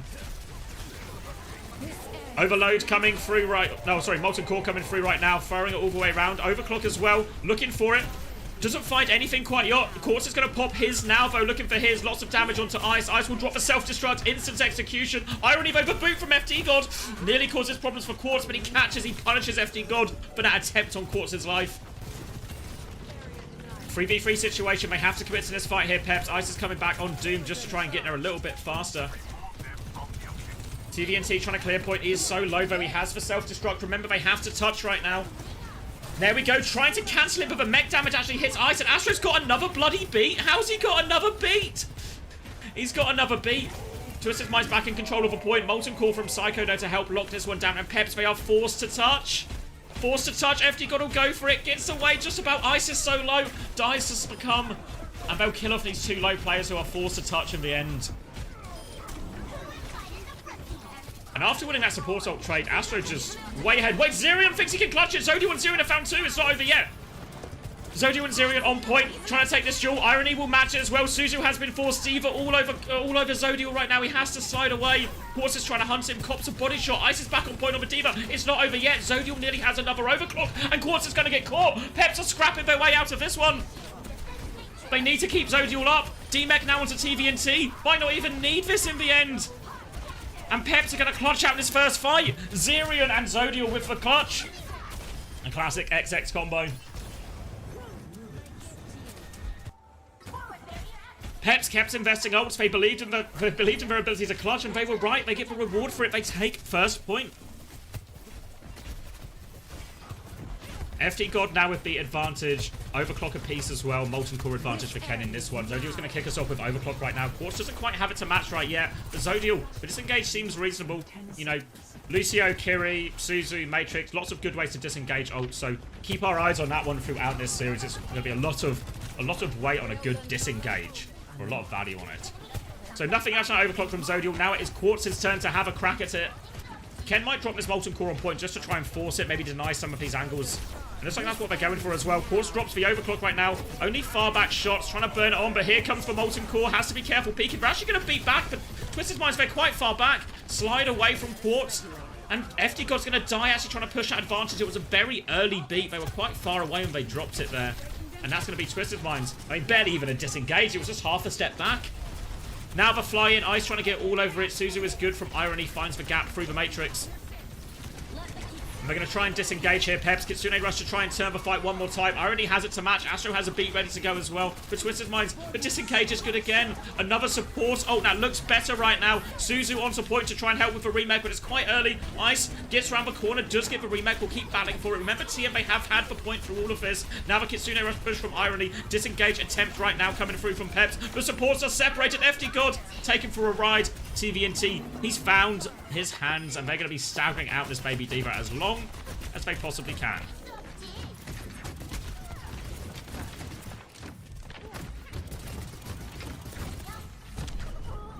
Yep, long saga there. One fight territory now for Team Peps. No ult with which to do it. Psycho has the Molten Core. And Twisted Minds right now, I mean, honestly, they're not having to do anything particularly special. Team Peps, these support ults, they're not connecting on any meaningful targets. Twisted Minds are just backstepping all of them. A game of disengages in this mirror. How is Astro dead? Daniel! Now Quartz is really low as well. Psycho's drop a Molten Core on point to try and help him out. Team Peps, they have to keep it contested. Remember, we were in overtime, so Ice is losing a decent chunk of that health. They're trying to push for flank at the same time. Zodial's going to try and mark it as best he can. They need to keep touching, but TVT has found an opportunity to go on. They need to get the touch. Boot back, but they do trigger the overtime once more. TVT will die before getting the remake. Not quite over yet. Boot back again from Astro, but Zodial does get the touch, but he dies for it. And Team Peps, nearly a winnable situation there, but the pressure of the objective causes them too many problems. They have to bleed into that. They have to try and go past the Molten Core. Costs Ice a lot of his health, costs Zodial his life, costs it all in the end. Tied up 1-1 right now as we go on to point C, a Fountain Point. Overclock versus Overclock. Last time Zodius was pretty much kited for free, but it's Quartz who wants to start this fight off. He is down. Ken as well. Suzu out. Full Matrix as well. Ken is in trouble. Trying to get out of there. Zodial is weak as well. Zodial peeks again. It's an Overclock gap for Quartz. He's getting the full pocket. TM might change lineup. They might change roster. But they are always pocketing their main man. And Quartz has given him the opening pick on here. Now he's looking for FD God. Considering a slide onto the high ground if he wants, but he knows the Torb is up there. He's going to go for it anyway. Catches it. Disruptor shot onto Ken as well. Suzu to keep Quartz going forward. He cleans everyone up on the high ground. Zodiac was found a trade with his Kitsune Rush on point though. But now Quartz, he has the high ground. Ice is going to try and respond to him right now. But Quartz is still getting this full pocket. Everyone is there to help their guy out. And they can't get to him. Defense is good.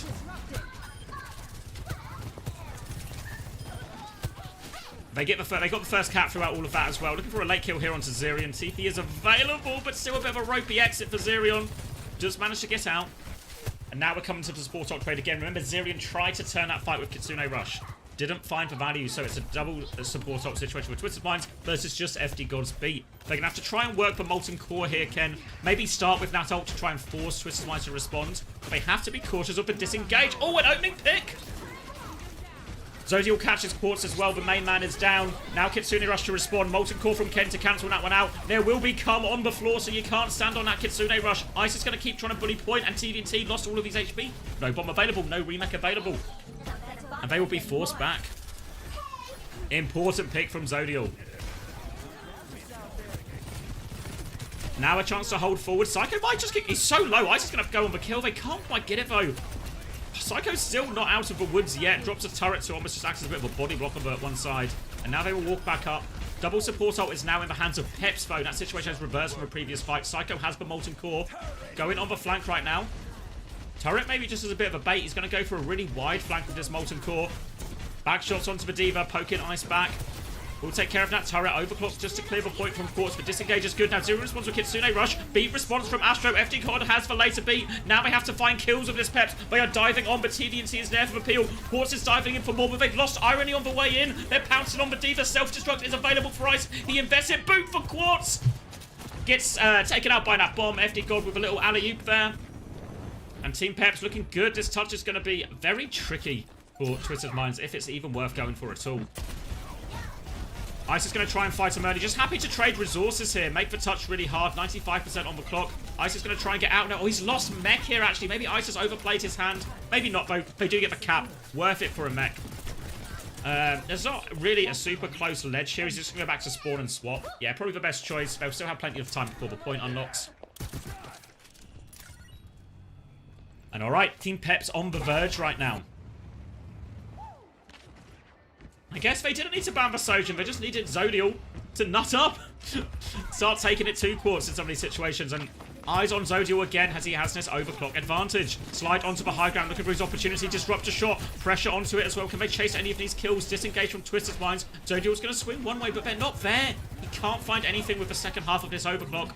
He's going to take this full rail left-hand side, but not any great opportunities just yet as well. Quartz is peeking back, actually hits the body shot. Kitsune Rush push comes out, and Team Peps are happy to concede the flip in exchange for disengaging this support ult.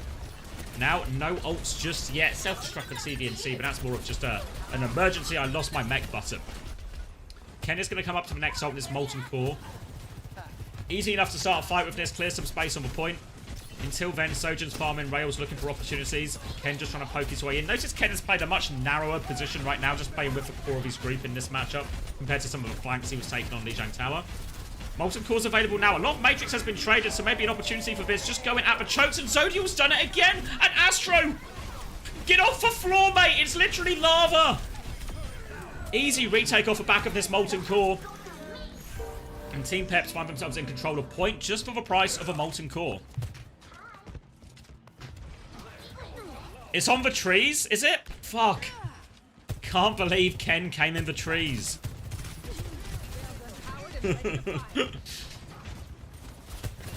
Now, support ult trade coming up. Team Peps have both ready to go. Twisted Minds, they only have the beat, so Psycho's going to have to try and find value out of this. Kitsune Rush to start it from Zeri and Astro. Not beating back yet. They're just trying to cheat it completely. TVNT has lost a lot of health. They're still pushing for more right now. Ice is low. Beat comes from FD God. Astro will match it. Molten Core available for Psycho and Overclock from Quartz. DPS ult should be the difference maker here. They killed Ken already. Now the Overclock is walking forward. Team Peps are trying to hide from this one, but Zodial on the ropes, trying to find the dink right now. TVNT is just killing these isolated targets. Quartz doesn't find quite the value we would have hoped for with the overclock, but it does enough, and Twisted Minds will get the flip. Chance for one more retake as Zodial resets on point. Remember, Team Peps, win this fight, they'll win the map, tie up the series 1-1 as well. But it's a difficult fight to work with. Zodial's going to be coming back with the overclock, but Molten Core, Kitsune Rush, just a diva in general. Lots of great tools to make Zodial's life very difficult in this. And time is against Team Peps here. So a disengage is not really on the cards because they have to keep the touch going during all of this. Psycho can just let the Molten Core go on point. He's going to drop it all at the choke right now. Really hard touch right now for Team Peps. Ice is going to go for one little dink. Now the overclock from Zodial. They need more space. Ice is going to take a lot of damage coming through. Now a Kitsune Rush as well. The touch is really, really hard. They're not going to get the touch. FD God. I think Astro maybe played body blocker there. Self-destruct's invested from Ice. Only kills the turret though. And they can't get the extra touch. But Molten Core, just too scary. I think FD God was going another route for it, but it seems like Astro had eyes on that. And now tied up 2-2. It's all to play for here on Saravasa. Quite literally. For all the marbles. TVNT has the bomb. Not too many ults to speak of. And Zodial's just going to get caught on the rotate. Oh, just gets caught before the fight starts. Bit of a false start here for Peps. And team are going to look for a little bit more. Walking forward. Trading HB. Ice is going to get D-Mex as well. We'll have to go back to spawn and swap. Hoping someone will just put him out of his misery. Seeing if they can get a trade there. But actually, Zerian's actually found 2 trades in all of this. And Quartz is low. Ice is going to take the jewel. TVNT is there to Matrix Quartz, though. No respect from Ice. Will get taken down. That's a late death as well onto the tank. So if anything, actually, that'll work very much in Twisted Mind's favour. Molten Core coming back from Ken. Kitsune Rush as well from Zirion. But an overclock beat to go from Twisted Mind. So if they want, they could probably even play this one quite aggressively. They're posturing forward right now to get caught up to this rail. Kitsune Rush from Zirion, maybe just going on point, but looks like Twisted Minds instead might be eyeing up a disengage. Overclock will come out, Kitsune Rush in response as they try and turn the corner. Molten Core as well, sent onto it, and Quartz has now traded 1 ult for 2, and this means Astro has a beat push advantage for this retake right now. Team Peps, they have to be ready to disengage. They need to buy time for Zodi or FD God to get up to this beat. Has to be a disengage option, I think, here. Twisted Minds, clear advantage. You can see they're posturing to the back of the point right now. TVNT trying to bully his way in. They're far back, though. Gonna try and close some of the distance first if they can, Twisted Minds. Looking for their opportunity. Psycho trying to peek and clear the Diva. Can't get it done, though. Astro still has this beat, but look how close FD God is now. Kitsune Rush to start it. FD God nearly has the beat, though. 99%. FD God's going to go for it. Gets the beat. Now Astro has the later beat, though. Catches everyone. Psycho drops the Molten Core into all of this as well. Ice is oh so low. Zodiel nearly at the overclock, but they're 2 down already. Zodiel gets 1 trade. Doesn't land the rail. Will save the overclock for this last retake. Massive fight right now for Peps. They're so close. They've been so close on this map multiple times. No ults for Twisted Minds. Zodiel has the overclock. Ice will have a self-destruct as well.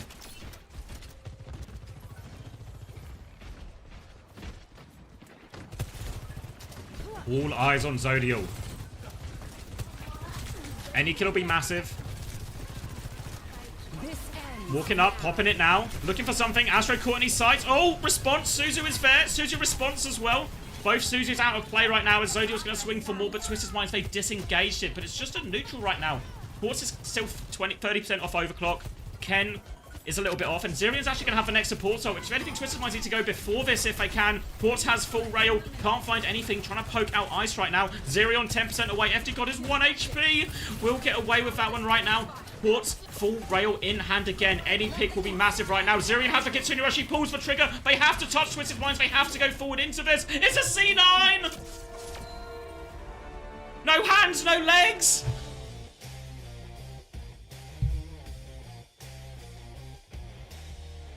Oh, fuck. Of all the ways to lose it. I mean, it was a difficult fight.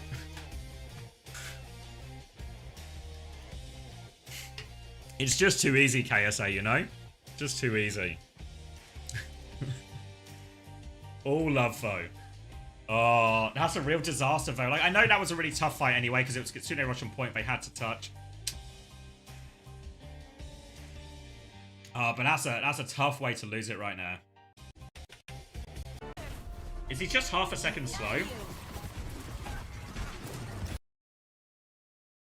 Yeah. I mean, FD God gets the boop there, right? It's actually FD God, like, denies it, but like, have to be expecting the boop in this situation, right, from TVNT. So it's like, you either just need to go half a second earlier, or, like, go up and over the wall or something, right? Like, to take a route that's harder to stop or something.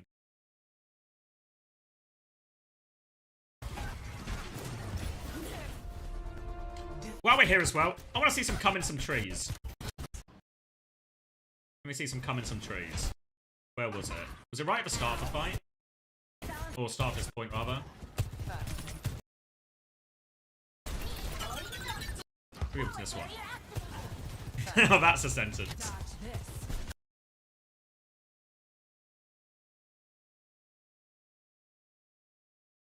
My wife is watching with me on the TV and doesn't know what a C9 is. I can't explain it. Can you try? So basically, I guess, I don't know how much Overwatch you've explained to her before, Chris, so I'll try and be as, I guess, like, entry level as possible. But basically, multiple times on Overwatch, there's an objective that you have to touch. And even there's some kind of timer at the top or some kind of percentage ticking up where you need to contest this point before the end, or the other team gets to capture the objective.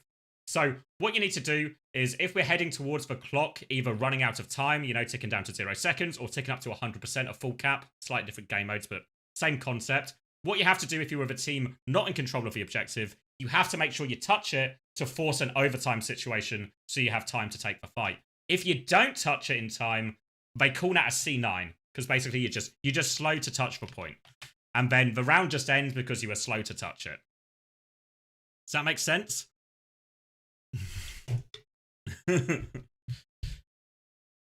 It's like the reason it's called a C9 is after the organization Cloud9, because there was one incident in a match where the team for that played for Cloud9 at the time. Not when Chris was there though. It wasn't Chris. Don't worry. It was a long time before that. But the team Cloud9, it happened to them a billion times in a map, loads of times. So they actually named it after them. Let me know if that helped, Chrissy, or if or if it's just two London coaches failing at at explaining Overwatch concepts. She says it makes sense. It's a lie. Okay, that's all right. I appreciate her manners. Right, sorry. I was looking at I wanted to see the come in a tree. Hopefully, I don't have to explain come in a tree.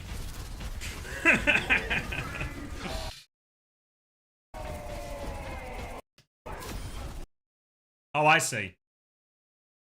Spotted. Oh, wait. What just happened? Why did my thing just do that? Come on, clean feed.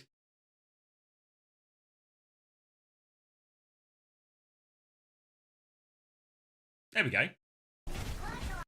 Right, did you see it?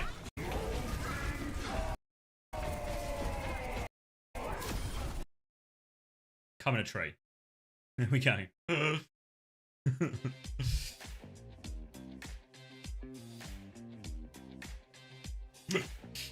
Professional caster. Professional caster. Can't explain C9, just wants to look at come in a tree. Come in a rock more like? I mean, if you want to get into the nitty gritty of it, you're right, it was on a rock. But you know me, I'm more on the Rush school of thought with this one, you know? Big picture kind of guy. Nitty gritty isn't for me. Poika knows what I'm talking about.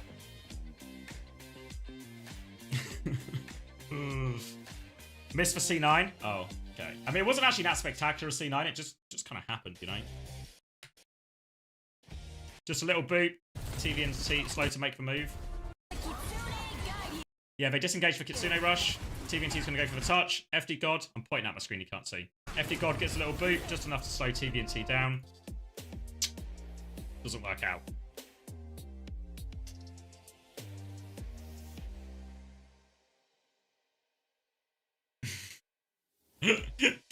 Yeah, Carrot Cave, let me get that one for you. The first thing you need to do is you need to come in a tree, Carrot Cave. And then... probably not finishing that one.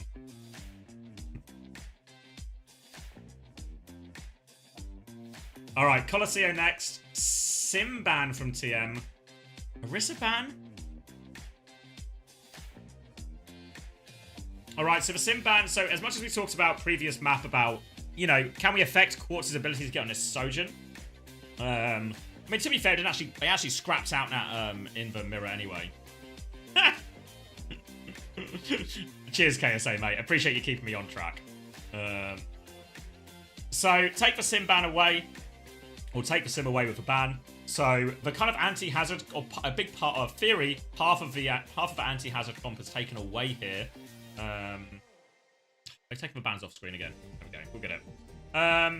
So, does this mean Team Peps wants to play Hazard? I think they can get away with it. Is Colosseo a particularly good map for it?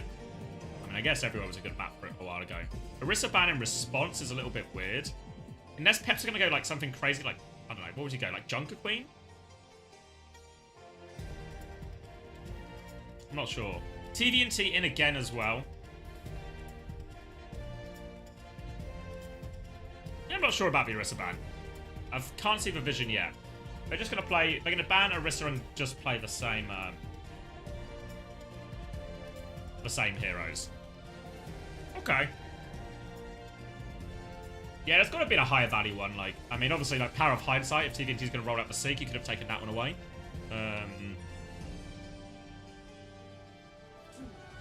But yeah, it's going to take more of the same mirror. I mean, to be fair, if I am Team Peps, one thing I can say about just, oh, we're just going to take the mirror against Quartz. I mean, they did literally just win Saravata, right? So, probably feels pretty toe-to-toe right now. Because it's literally toe-to-toe. Toes are touching. All right, Sigma vote in theory in this type of first fight. Slow, pokey. Should favor the Sigma, should favor TVNT in this situation. Everything else mirrored. But a headshot here or there can still change everything. Wouldn't be surprised if we see Ice make the swap. Rox actually connects onto Zodial there. Don't have a follow-up though. Yeah, so my expectation with Ice would maybe swap onto Ramatra or even just mirror the Sig. Oh, but again, you might be on the right heroes, but the other team still have guns. Disruptor shot will be eaten as TVNT tries to disengage with this Matrix. Walking back, though, can't get back behind his shield. And in theory, it should have been a nicer matchup, but as much as there's a lot of decisions around bans, a lot of decisions around maps, a lot of decisions around heroes and comps and everything like this, headshots still exist. You can still shoot your way out of most problems.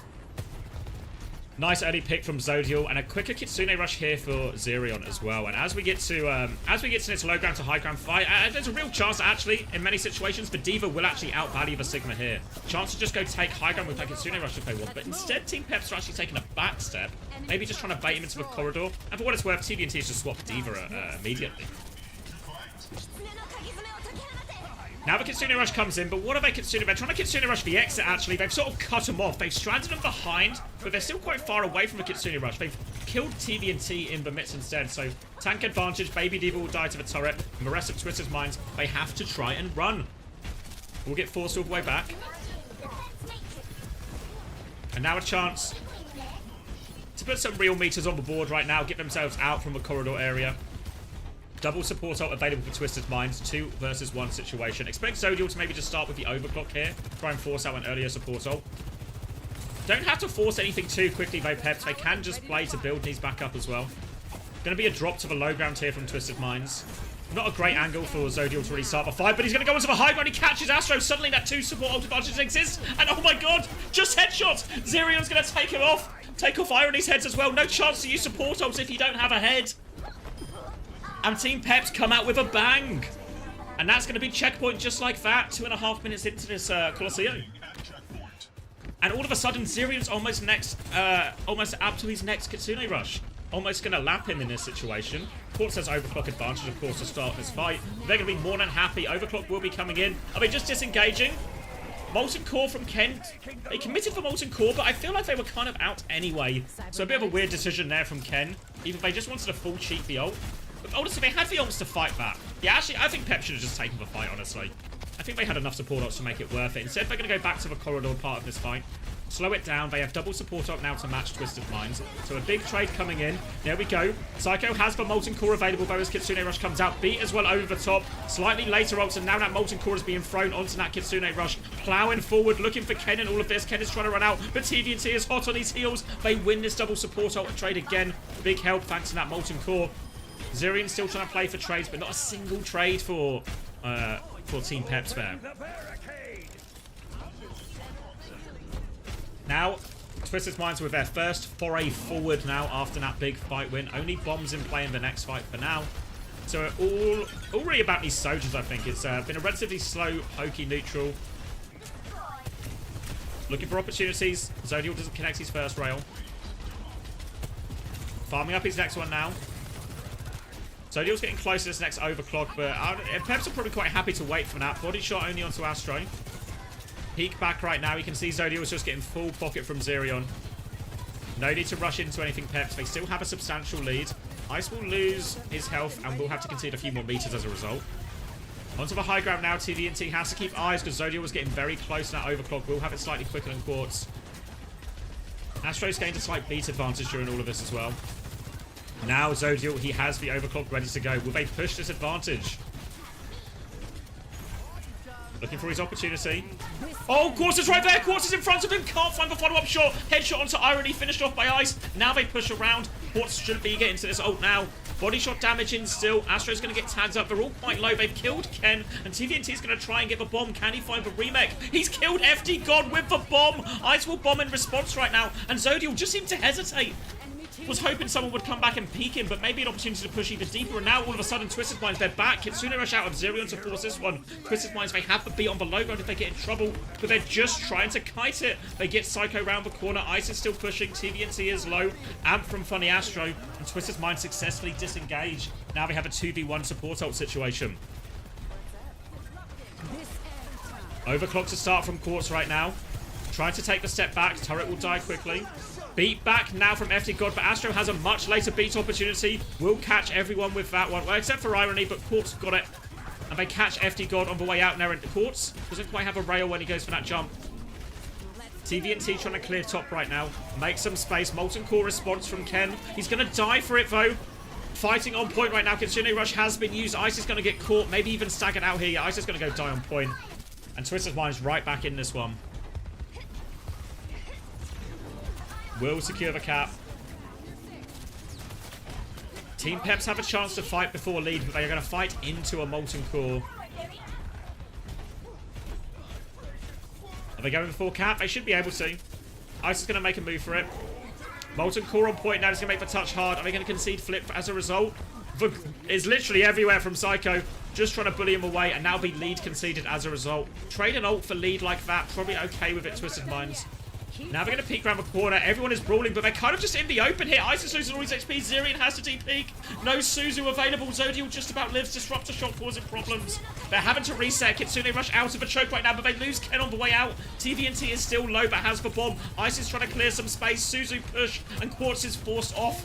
Psycho not so lucky. He will perish. And Quartz is now super weak health, and they will just die on point. 26-meter lead as a result, and Twisted Minds are right back in this one. They'll clean up the Baby Diva, clean up the Kiriko, and a chance to go forward.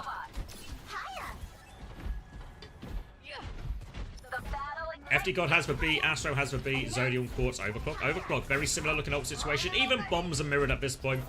If it's a slow start to the fight, as it so often has been, Irony will get up to this Kitsune Rush as well, giving Twisted Minds another double support ult situation.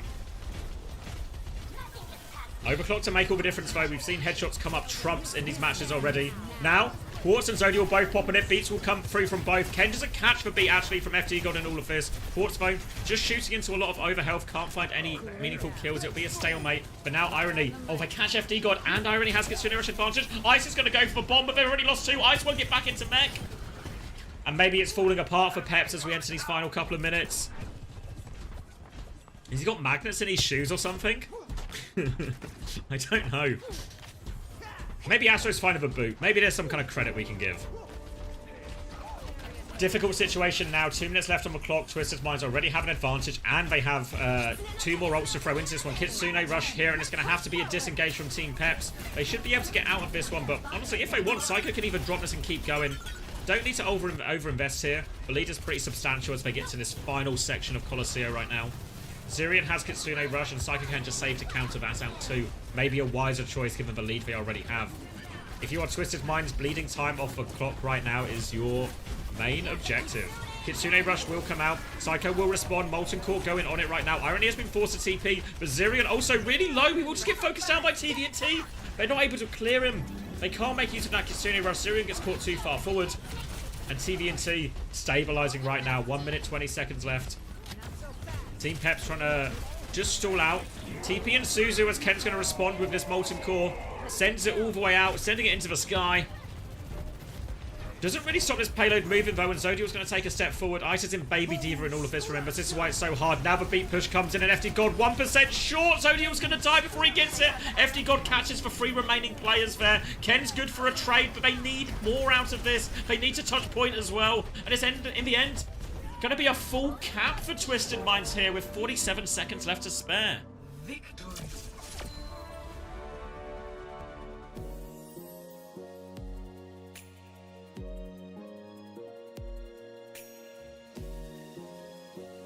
Whew. All right. All right, let me go grab a drink. Ooh.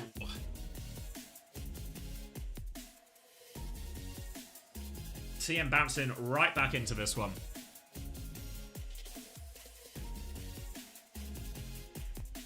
You see the KD's in map 2? Yeah. Oh, wait. No, I didn't. Wait, it was that map? No, it's map 1 I'm thinking of.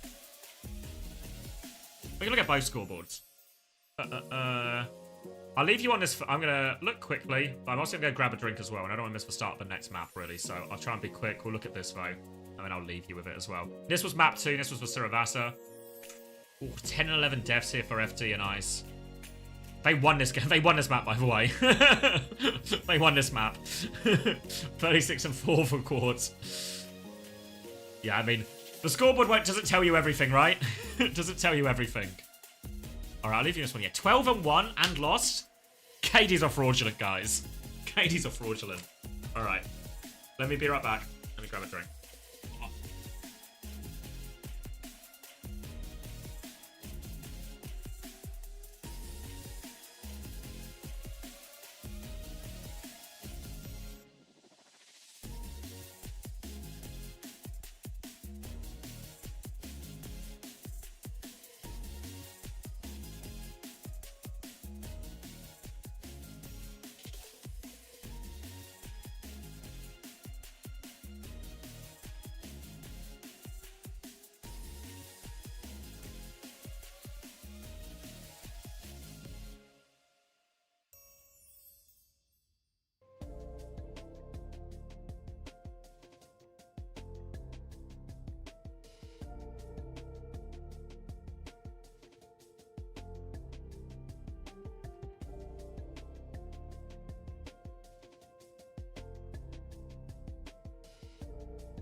Oh.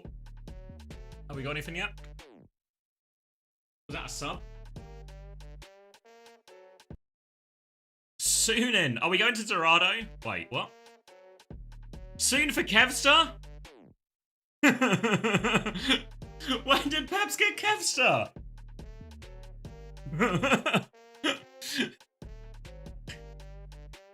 I can't believe they've snatched Kevstar.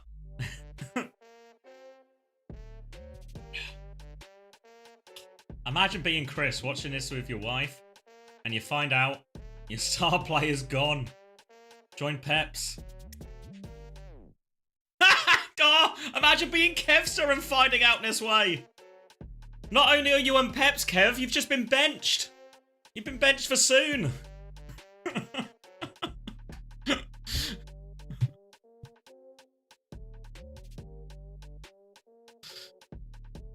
Old man still got it. You did not sign off on that trade. Who did you get, Chris?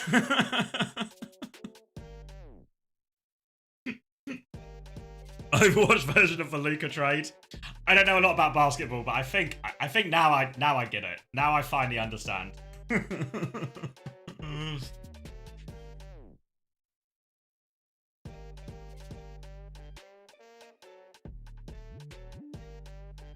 All right. Ooh, all right. Peps. Okay, we're going to Havana, actually. So we're going to play Tracer Widow, then. Peps have banned Kiriko, so it feels like Peps wants to play, I guess, a slower comp. And want to try and stop some kind of, like, Kiri Lucio type comp coming out here from TM. TM are going to ban Widow in response right now. Don't want to take the matchup. I mean, I guess if TM's plan isn't to just play a slower comp as well.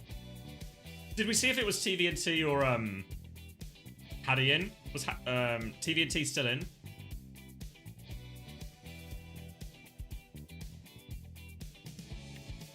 Was it just for Pep sub that came through? Quartz is scared. It's alright. We'll get some Bembest cope on the next Uncoachable. Why wouldn't you just mirror Widow? Somebody wake Max up.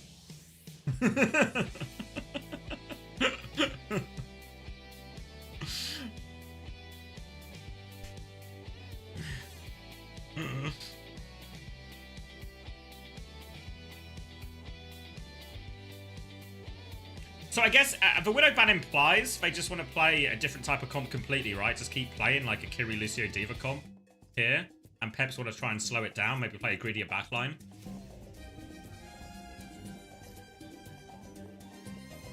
They banned Widow because Singh can't play anything else.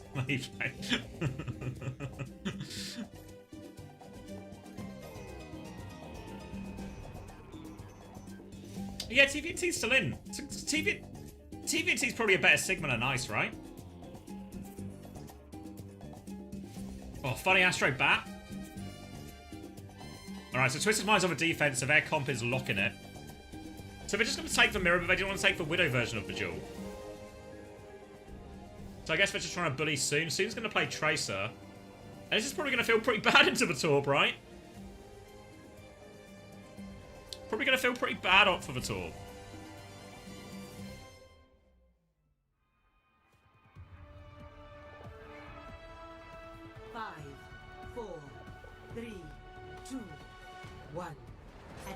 Sorry, 2 seconds, chat. I will lock in. I promise. Alright, locking in. Alright, Astro on Baptiste as well. It's going to be Bat Brig on the other side from Peps as well. So in theory, I think I've lost all my quality, but it tells me it's HG. Why is Soon on the far right? Because it lines up with his political beliefs. Twisted Minds now happy to mirror this comp. In theory, the difference here is if it's just a slower fight, Irony should, in theory, get more value, can help support these angles a lot better. You see him already on that high ground, trying to play for that. On the other hand, the Bat Brig can, in theory, bully the Sigma trade in the front line here.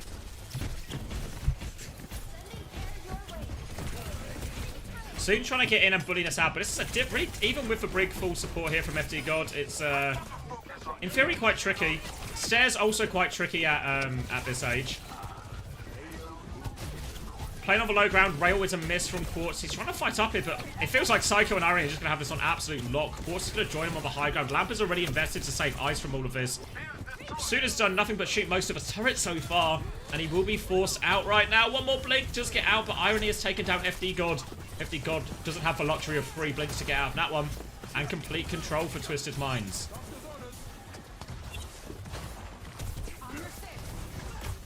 I imagine Team Peps have probably tried to gamble now.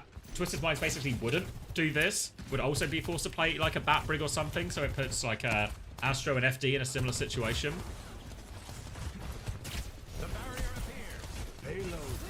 Now I's going to try and take this corner again. Slight ult advantage for TVNT, but it's actually Quartz who has this rail up first. Will pop it early, lots of damage. Soon has been forced out. Ice is in big trouble. Lamp has been used. Matrix 2, rock from... Oh! Little spin from Ice, but actually turn that kill as a result. Now onto the high ground. Zodiel once more. Boot back will knock him down, but an opening pick now for Team Peps. Oh, and they catch TVNT as well. Stagger kills will go a long way here, Peps. Twisted Minds have to be careful.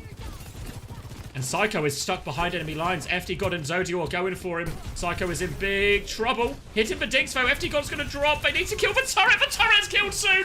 Unbelievable. Unbelievable. Psycho's won. He's got 2 kills in the 1v3. Unbelievable fumble from Peps. I guess it was a 3v2. You can't forget the 6th man. Don't count him out. The turret did work.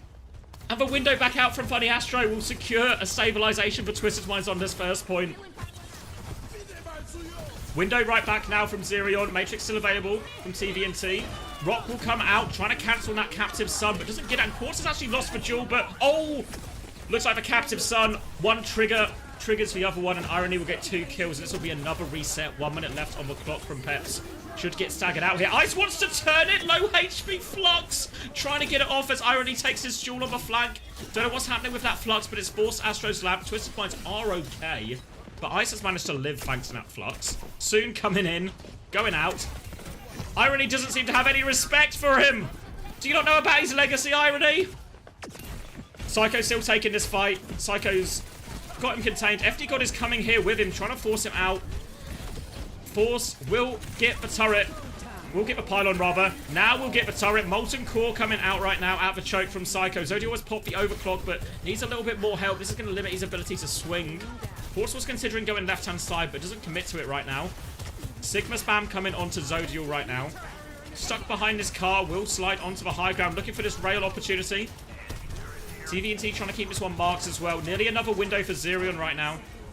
Slightly ahead of Astro here. Quartz is on the high ground, getting poked out. Trying to catch the slide. Misses it, the opportunity, though, as this window comes around. Window back from Astro right now. Ice has taken a decent amount of space, but we are into overtime. Meanwhile, soon we'll take down the turret, but Psycho is re-pushed and killed for Brig. Pocket now is good from Astro. Keeps everyone topped up as well. Desperate situation. Irony with a Captive Sun. Captive Sun is going to trigger onto Ice as well. He's in big trouble. They need more Pocket. Irony now has the angle onto the high ground. Flux from TVNT should be the finisher. Soon finds a late kill. Maybe not quite afterwards yet. Zodial's found a kill as well. TVNT's killed one on point. They're flooding on. It's a 2v2. TVNT is low. Irony is there with a Pocket. TVNT kills one. All on Soon. He nearly has the pulse bomb. But TVNT gets all the cleanup.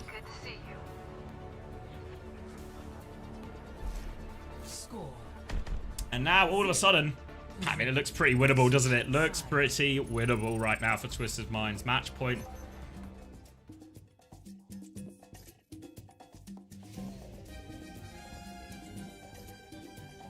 Yeah, I mean, Soon's struggling, but Kai's right. It's a really hard matchup. Like, this Tracer Brig trying to push the Torb Ilari. It's just really hard.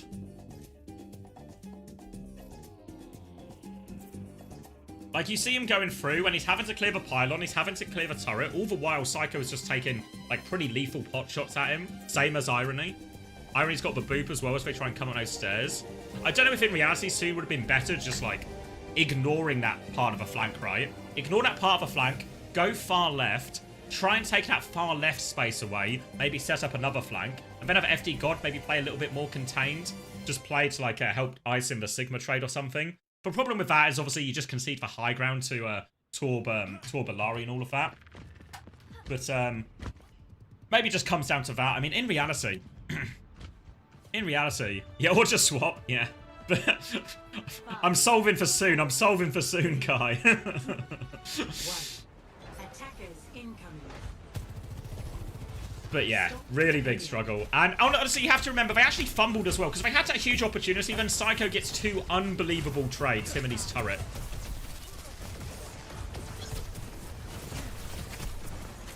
Soon playing this right-hand side, TVNT already poking. They can afford no mistakes here, Team Peps. It needs to be perfect for the fuller hold in this situation.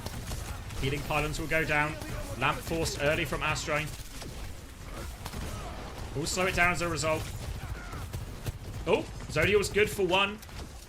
Same problem obviously for Twisted Minds in terms of clearing this high ground, but now we should see it the other way. In theory, if they can get control of this right-hand side, Psycho and Irony can bully it out, and Zodiac's going to get caught, and that's 1 pick. You can see Psycho and Irony trying to bully back this Tracer. They're trying to keep him contained. Worth saying FD God is not on the Brig, but is actually on the Ilari now as well. But now Irony, they have space, and they're trying to make their way up the stairs. Dink onto Soon. Trying to pocket him through this one is FD God. FD God is also 1 HP as well. Looks like, yeah, trying to come top to deal with it. Rock coming through to clear it, but Astro gets the kill. They win the fight on top massively, and that's 3 kills, and it might just be over. Going to be a late kill for Ice as well. Payload is rolling this entire time. And it's going to be a desperate touch. Soon should be able to get the touch. But He's going to have to get the touch, get forward for Pulse Bomb. Zirion's going to have to get coupled for window. Ice is going right now, soon. Will drop the recall right now. Doesn't quite have the Pulse Bomb yet. Zirion dies as he windows. Quartz is going to kill 2, and it's just over.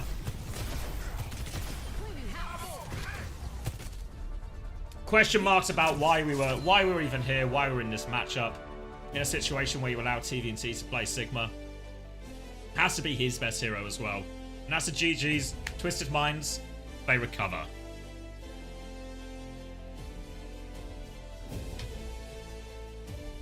Why was Sun in? I guess they wanted to play Widow, and I mean it was what Cassie said actually, isn't it? Sun just gets put in this situation where the heroes he plays, I feel like I've only really seen him play like Tracer, Ashe, and Widow.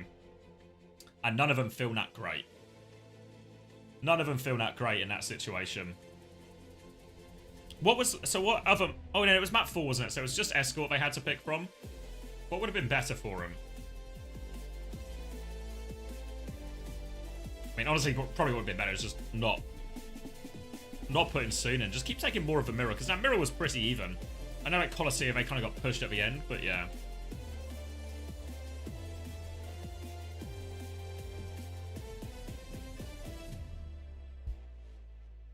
Seems just a Widow merchant these days.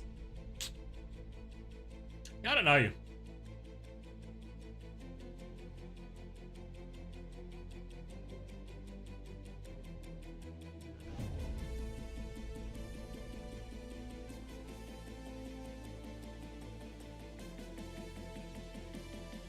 I don't know why they wouldn't, like, honestly, it felt like the biggest part, or some of the biggest gap was just the Torb.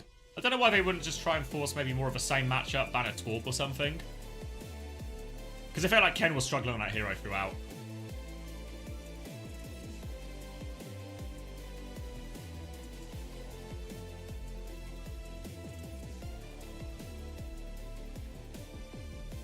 Honestly, never should have taken Kevster out in hindsight. You can check the stats, yeah.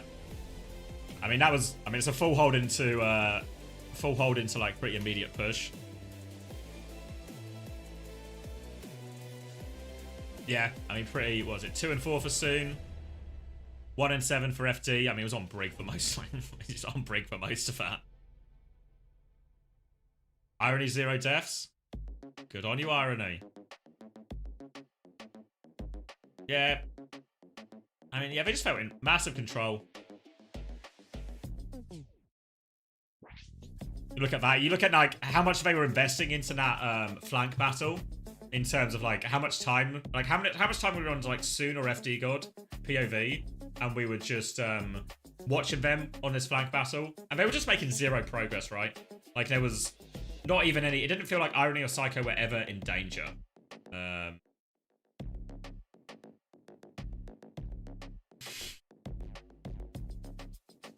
Yeah. That's why I was thinking just go the opposite side. Or just play a different hero or something, you know? Or I think they did it in one of the fights where they all went, they took the space, then they all went top. Interview. What, player of a match TVNT? Reasonable? But no, the Sigma was definitely better on the Sigma. I don't know.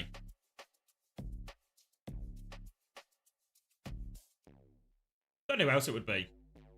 I feel like Zodio and Quartz actually felt pretty even. Like Quartz started way stronger, but it felt pretty even.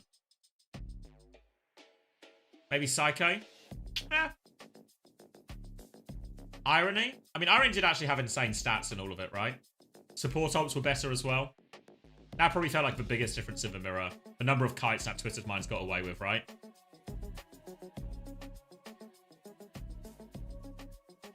Yeah, I could cop an Irie one, actually. I mean, that's like a decent shout. Irony Redemption arc. For the 1 game he's played. 2 games he's played.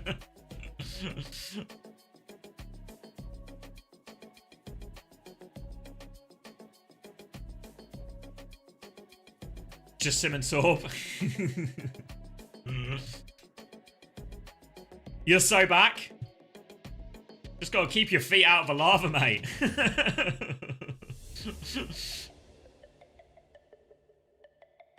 Morning, Goofy. Oh, who should be joining us via voice. Psycho, hope you can hear us. Of course, Here he is. congratulations on the dub today.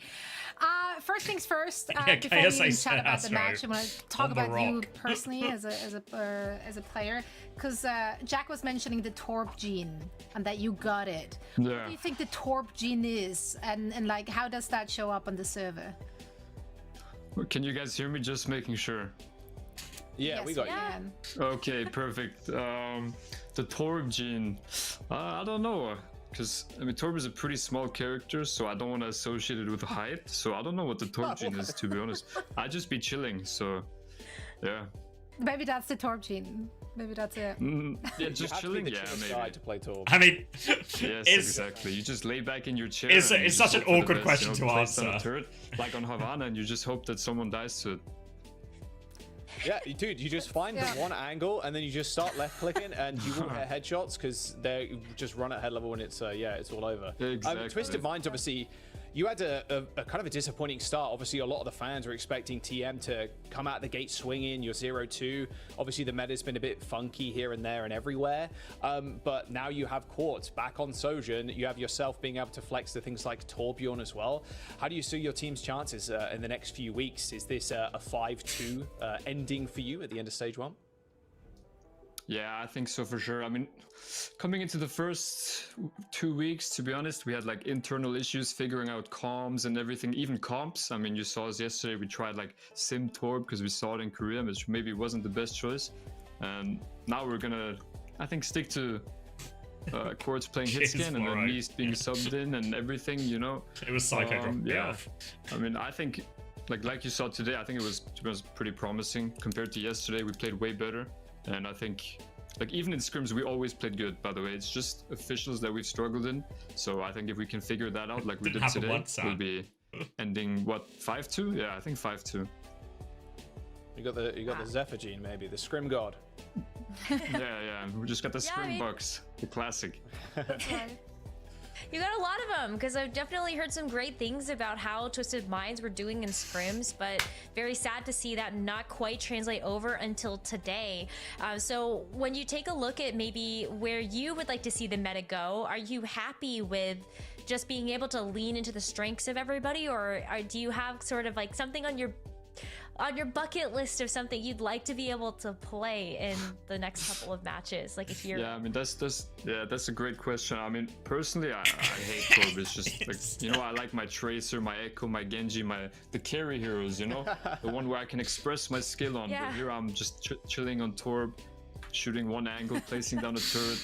But you know, that's just how it goes sometimes. At least we can play Quartz on Hitscan. But yeah, if I were to choose a meta, it would probably be a Tracer meta or like an Echo meta. Those are my favorites.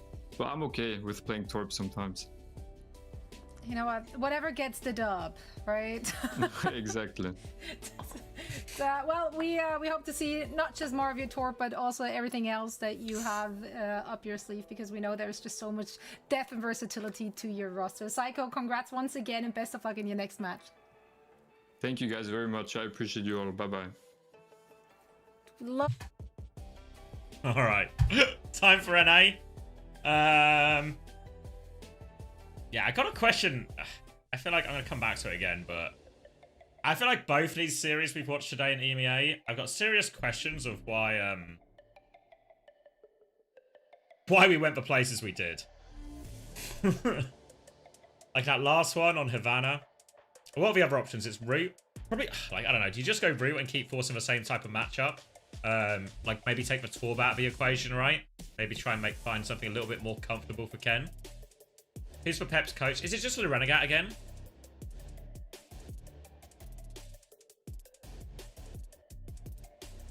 Let's see. Is the Renegade?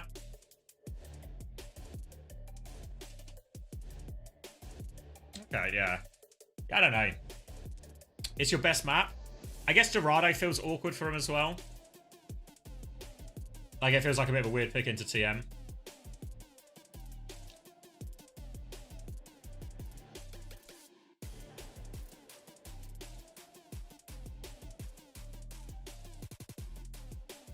I know they lost for Colosseo, but it feels like that was the closest they were in at any point, right? I can't remember, no idea. Doesn't ring a bell for me. If you really want Sunin, you gotta protect Widow at least. I think just, yeah. Oh! Thank you, Chow! I appreciate it, mate. I hope you had a good stream. Welcome, everyone. North America just started. Did TM win? Yeah. Yeah. Good win. Good win for TM. Reasonably comfortable. I mean, probably got more, like, for Colosseo and Havana especially. Pretty comfortable win. But yeah, welcome everyone. Thanks, Chow. Have a good night. Whoa! Spilo doesn't even... For 7, Spilo doesn't even get a notification. Grow up, Spilo. Welcome to the 7 million people, but respectfully, grow up, Spilo.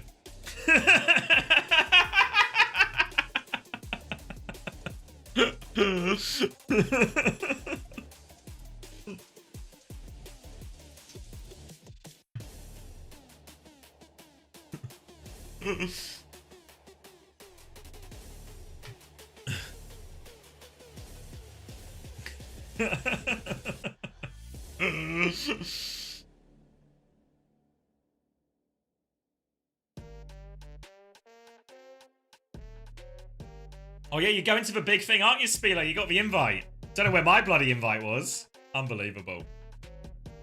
Spilo's gonna get all the inside goss. I'll just have to wait. I'll just have to wait with the working class outside for pearly gates. Get the news with everyone else. You'll handle it? Shit, Spilo. Be the man on the inside.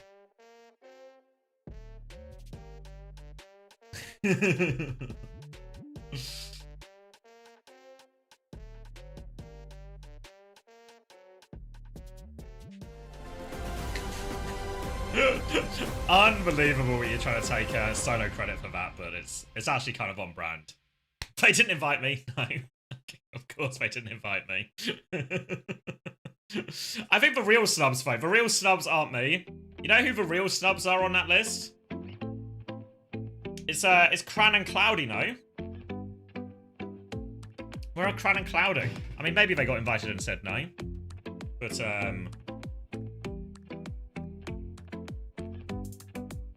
because surely they're both, like, 2 of the biggest streamers in EMEA.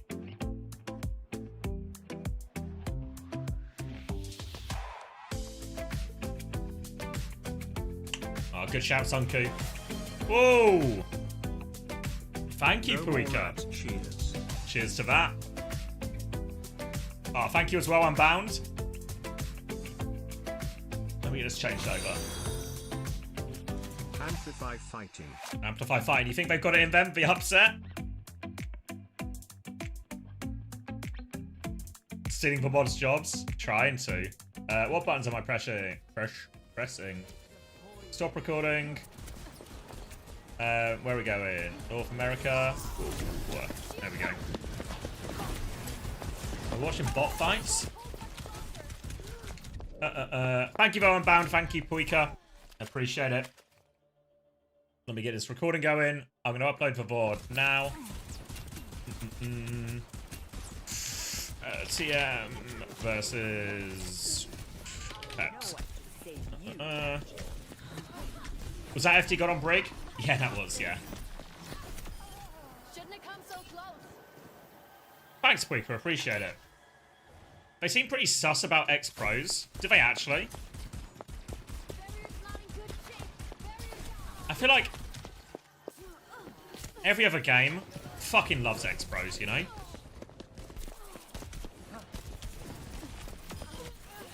Like, so keen to keep them involved and involve them in everything, you know? But, yeah, but we're talking about Cran, Spilo, right? Like, Cran and Cloudy. Ooh. Too hot for TV, Cran. Yeah. You're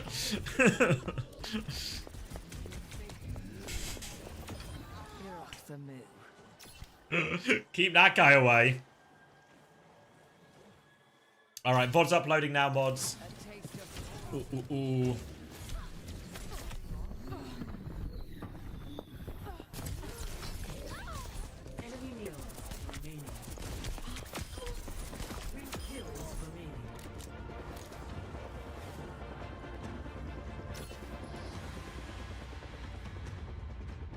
Alright, I should use some marbles while we wait.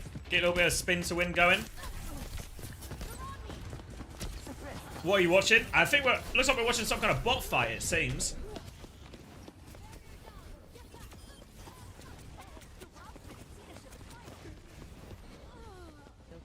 Where am I going? Launch marbles. Computer.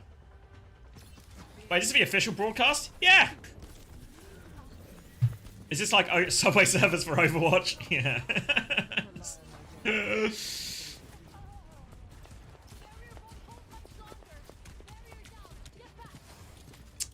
I mean, even if you're worried about the marbles, Spilo, this is the real future. This is the real future game. This is what you will need to tech into, Spilo. What was I saying? Yeah, but even if they're like, oh, well, RuPaul did the leak. Well, punish RuPaul then. You know, like, what's the solution here? Punish everyone for one person's crimes? What do we live in? What kind of society do we live in? He just leaked some patch notes, right?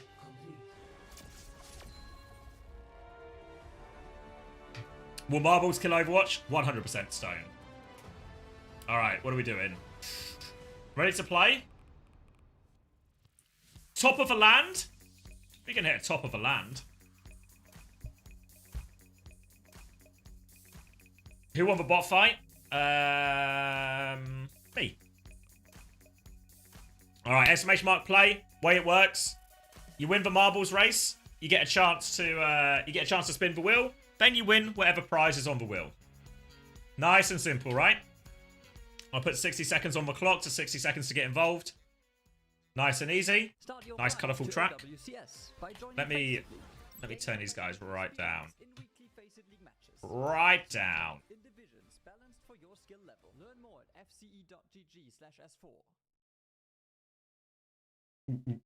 Alright, this is chugging away. What is going on here? This is spinning fast. People have got their pay-to-win sound effects on. 30 seconds on the clock if you want to play. Ooh, good shout, Ayua. Now everyone can see the kill feed. Oh. Not quite time to boost Kellen yet, guys. We got to wait for the SSG game. Keep your boosts ready. Because Kellen will need them later to get past Avidity. Let's see it. Vindor with a first-time play. Appreciated it. 5 seconds on the clock. Chance to spin the wheel. Chance to win a prize. Nope. Chance to... for actual cold, hard in-game items. All right. Quick drop into the drop right now. Kahoot seems to be in the lead for now. Plenty to play for. Spinners are going to catch him, though. Chance to overtake. Some people are going very much the wrong way. There's everyone's names. There we go. Zap off into the lead. Where are we going? Straight down. A classic right or left decision. Avalor, Blaku, all in the mix right now. Anyone's race. Still a long way to go. SSG on top. Making a pretty decent run of it right now. Where are we going? We're going round. All right, a few people into the final bends as we go into another big drop through the vortex looking thing. Looks like pen points, Blaku. Going to be in the mix for this one. Lots of people coming out, but lots of people are dropping, but having a hard time finding the exit. Avalor, no such problems, though. Down the rumble strips, getting caught on a lot of these, though. Chance for the chasing pack to overtake right now. Left or right, that's the decision. Avalor's going to go backwards, actually, right now. Morning Swan makes their way through. Brooklyn Banana on the other side as well. A few different elevators up to this one right now. And I guess it's going to be a classic Indiana Jones situation here, as you have to try and avoid the boulders. Wilder has snuck into the lead during this. Koita's actually going to jump up, and Brooklyn Banana going to find their way to the exit first. Going through into the, I guess, the nighttime section of the map right now. Wilder's getting stuck in this dark bit, though. I don't know what's happening in the dark, but it's bad for Wilder. Loads of people going to overtake now. And Brooklyn Banana will make their way into the lead. Snaking their way up. And actually a pretty decent lead over Sepulch right now. Going into this final one. There's a lot of bumpers, though. Bumpers and spinners. I guess you probably want to avoid all the bumpers. Just try and take the high road if you can, all the way over the top. You are now in second place. Wilder has recovered from that fumble. Brooklyn Banana stays in. Gosu Butters off the edge right now. A few people just on. Sabo Tabby. But it's Brooklyn Banana who maintains this lead. Ayua Just a final drop right now up the elevator and round. But Brooklyn Banana having trouble on this final corner. Can't get round the ball. Struggles to get round the ball when AU has taken a massive lead. Now into the elevator. Is there any chance of an overtake right now? I think AU has sealed it. A classic ball problem for Brooklyn Banana. And AU will finish Brooklyn Banana in second. A valiantly run race. Wilder into third. Dr. Chippy rounding it out. There we go. Top 10 is secured. Everyone coming through and dropping now from the sort of front pack. Lots of people still having a few problems falling off the edge. Lots of people having even more substantial problems back here. Even more substantial problems.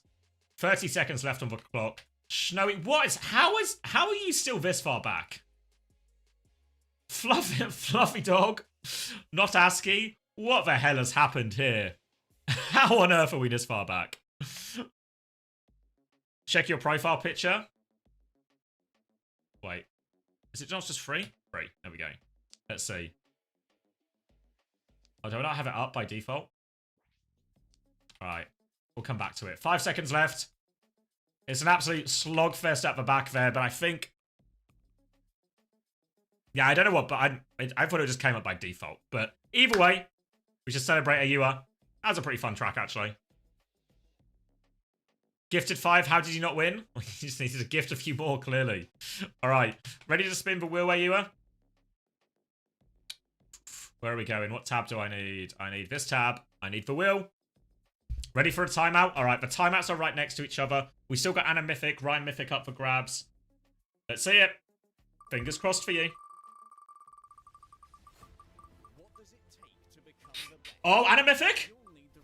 Oh, one of the 3 big prizes. Anna Mythic sealed.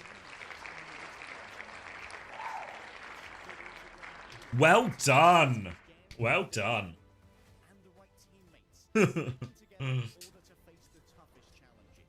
Nicely done. Anna Mythic gone. Now just 1 Anna Mythic left. 1 Ryan Mythic left. The mods will reach out, get you your prize. But a race well run and a worthy prize. Playing for the ban. I think you get coins and stuff from these like old battle pass codes actually. So you might just get value out of that. All right, what are we looking at time-wise? They say they're prepping for the start of map 1 right now. More marbles? If we're quick, right? If we're quick. Don't want to miss the start of the game. Where's my tab? There's my tab. Race menu. Quick. We'll go straight into the 60-second countdown when I pick a map. At random.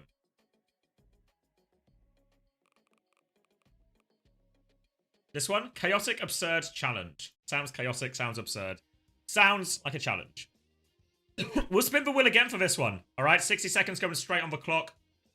So nice and quick, get an exclamation mark play. Another chance to spin the wheel. Now, I'm told this is chaotic, I'm told it's absurd. Honestly, it doesn't look that absurd. It looks like a pretty straightforward track if I'm keeping it a buck with you. 4th lock with a first time play. Appreciate it. Alright, so yeah, just straight down. Get your way through the maze, get your way through these big slow spinners. Get your way through these fast spinners right at the end. Through the shark's mouth. Avoid maybe a couple of these barriers and blockers. No problem, right? Nice, easy one. Alright, 20 seconds left on the clock if you want to get involved. Drop a play if you want to play. Someone keep an eye on the game as well in case we're slow so we can make it quick. Or. Alright. Last few seconds, get involved. Here we go. Off to the drop. Lots of different ways through here. Rumble strip's going to slow you down. Sliding. Moving barriers causing some problems. Few people just taking the side route here. Skipping a lot of the obstacles actually seems to be the way to go.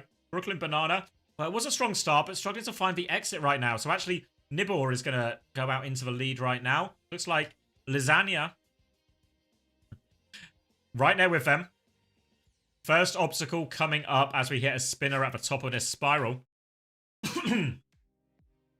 2-horse race at the front right now, but the gap isn't massive between that and the chasing pack. Oh, barrier's going to cause more problems for Liz than it is for Nib. Rad Esports in the mix right now. Hoping if they win this race, they're going to win later against Team Liquid. And if the marbles decree it, it will happen. Nib and Rad stay in here. There's actually some moving up and down bumpers right now, which might cause some problems because they are raising right now. Nib gets caught, Rad gets caught, everyone gets caught. It's a bit of a pile up here, pushing each other through as they go into the maze. Anyone's race once again. People trying to find their way out, but Rad is good for it. These blocks are going to slow people down. Another pile up. And they try and take a quick route through the spinners, but Eric's master of the spinner into the shark's mouth right now. Belly of the beast type situation as they go into this big drop into the next spinner. And Eric's pretty decent one, but oh, they catch it. Oh, they're all getting stuck. Quanked though. Only person to avoid it will take a lead off the back of this as well, but there's still these big fast spinners at the front. These will be decisive in determining who wins. Chasing Pack is not a mile behind. The spinners could change everything, but Quank's race to lose right now. Clean run through all of this. Can he nail the spinners? Straight through. Oh, gets caught. Speed boost. No, caught. Oh, wait. Slippery has died somehow in all of this. Quanked crawling to victory. Crawling. Vela's Shadow with the overtake. Who can find a hole first? Who can find a hole? It's Quanked. He holds the lead. Oh, it's close at the end there. Sky with a top 5 finish. RuPaul with a first time, mate. Top 10 finish. Unbelievable. Good first time race. Everyone else closing in right now, finding an appropriate test tube. Ooh, laser sounds finishing. 40 seconds left on the clock. Game starting. Ooh. All right. 30 seconds left. Or game is starting right now. Let me get this closed. Quanked. Are you okay? We'll do it between the round, Quanked. Ooh. Oh, close. Work. Move the cam. Work, camera. There we go. A little bit of a sideways solution. Cranking it. I'll remember Quank. Alright. Oh, is it just a Heesang situation, chat? Oh, we can kill that guy then.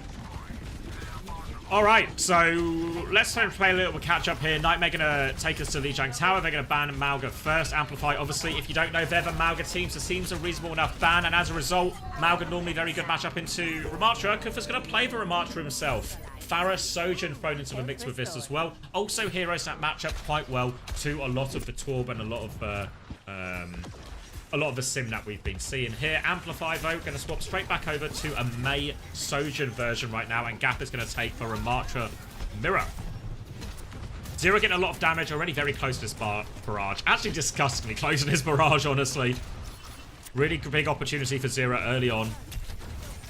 They're going to try and retake. They actually give a pick onto Lethal now. A lot more pressure on Zero to find a barrage timing. 10% off as they come in. They are starting to force point. Kufa will keep it contested from now. Winter knows that barrage is coming. They're aware of the threat. Iceblock has been forced onto phone on point. Zero barrage in hand, looking for the opportunity. But they're not ready for it. 1 kill, 2 kills, and lives. Full pocket onto Zero. Confirms 2 kills. That early advantage and the cleanup. Free for him, and he'll give a ram kill in the end here as well. We're actually going to stagger out the ram right now. Admiral trying to play body block. Really trying to play body block. Will eventually die right there. A few extra % on the board. And now we are looking good.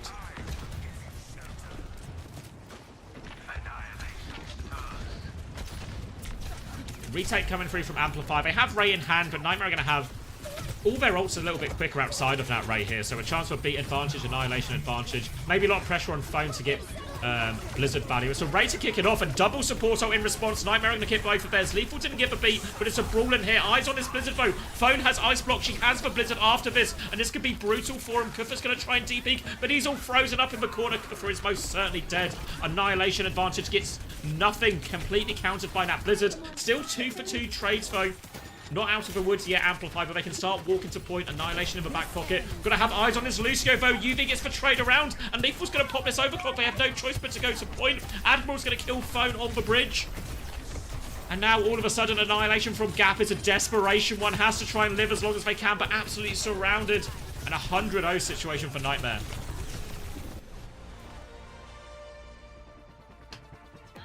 And alright. I mean, these first couple of games in North America feels like they could be quite one-sided.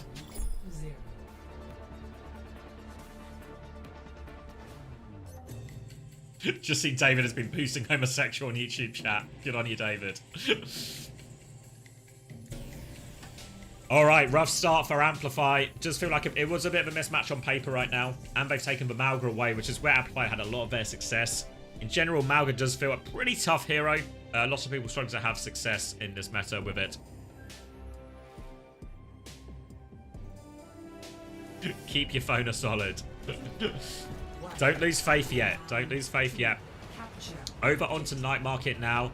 Similar-ish comp from Nightmare, but going to be the Torb instead of a Pharaoh on this occasion. Going to be a Torb, Sojin, Mirror, actually. We saw a lot of this at EMEA. Seems like North America swallowing some of the same pill. It's phone time. Lethal, Torb, just for better hit scan at the moment. Just wins these long-range duels against Lethal. Straight down. I can vividly hear the sort of complaints Lethal will be having in voice right now, as Gap is just going to take that advantage, run it straight to point, and kill Admiral as well. Zero stuck here on the coast. Should be able to get out. Disrupt a shot behind him. Winter can maybe just confirm this kill as well. Got to be careful versus the Torb. 8 HP to spare for Winter. She'll get pocketed back up and get the kill onto Kufa too. Amplify win the first fight here. Orisa into Ram is a bit of a... I feel like it's a bit of a 50-50 matchup, honestly. Kufa's actually going to go Doom into this. Zero onto the Genji, so... I don't know about this. I feel like Doom and Genji are going to have a hard time into this Torb in theory, on paper, all of that. We'll see if that translates into reality. Sometimes Fury will only take it so far. Kufa's going to start tapping his toes onto the point. They have backed themselves up here, Amplify, and they are just playing this back. They have to be careful not to get punched off the map, of course. Fortify has now been invested here from Gap already. Trading these cooldowns out. Kufa's going to reset with him, trying to build this up. But Crazy Cat actually has the quick one. But Zero's just on the back line here. Admiral's coming in for a bit of a drive-by. Zero needs a bit more help, but they're lining up another one. Dash back onto the Juno. Can't finish that kill. Runs into the Torb, and Lethal's found a headshot while all this pressure is coming out from Zero. And Zero's just getting away with whatever he wants. He's not taking any damage. He's just been on this back line permanently, dancing around, juking. Oh, thank you, No Idea. Appreciate the gift to Sober.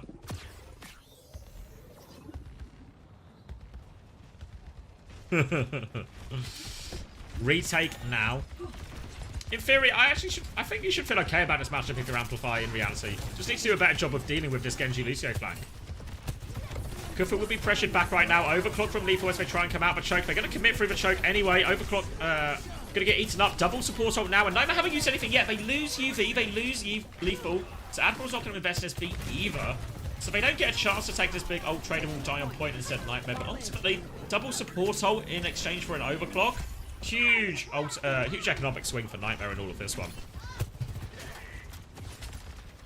Now they have the beat, they have the raid, they have the blade. Perfect tools for a retake here. I think if I'm Amplify, trying to use this Molten Core to counter out this Ray mostly. Maybe the Terror Surge to even deny the blade a little bit, but they don't even need any of these ults. They just go in and once again Amplify. They just can't deal with this pressure coming out from Zero. Just demolishing their backline at will. They'll clean up Gap on point, get a quick retake. They are behind percentage-wise here for Nightmare, so it's actually really big that they hold on to all of those ults. Going to charge up Kufa for a big punch as well. This is going to make this rotation an even trickier for him. Similar situation though for Amplify. Molten Core probably has to be used mostly as a response to one of these support ults. Overclock will be the most likely one to start the fight here for Winter. There she goes. Overclock has been popped. Beat back from Admiral. Doesn't catch Zero in that one though. They're going to pile into this room trying to get on top of the beat. There's the blade. Big punch blade. Everything. Phone drops the Molten Core, but it's too little too late and it's a complete wipe in seconds there. Beat blade. Squashes both those DPS ults. Phone will be making her way onto the trademark Sombra, and Winter will take over Torb responsibilities. Terror Surge up for Gap right now, but really scary into the race still. Virus is going to go into the wall from Phone, so can't poke Lethal out of that position. Big punch charged up for Kufa once again. Turret's going to go down. Oh, they find the Sombra. They catch the Sombra. Easy kill for Kufa. They're going to try and rotate with this Terror Surge as well, but they don't find any kills. Ray in response, and this should just crush them here from UV. Another one for Kufa. Lethal's going to pop the overclock. They know it's last fight. The touch is desperate. Eyes on Phone. Can she find a way through? No, she's scouted. Scouted in spawn. No chance to touch. And that's just going to be first round for Nightmare. All right. Phoner is limp. It's gone down now. I mean, yeah. All right, you know what this is, does mean it's time for, though? Time to spin the wheel for Quanked. Are you ready?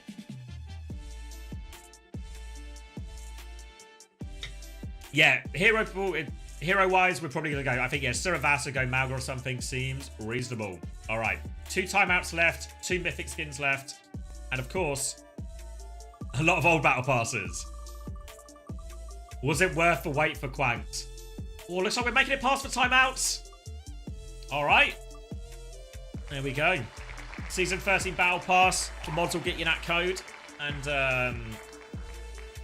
yeah, I don't know exactly what it gives you. It gives you some combination of coins, maybe some skins or something if you don't have them.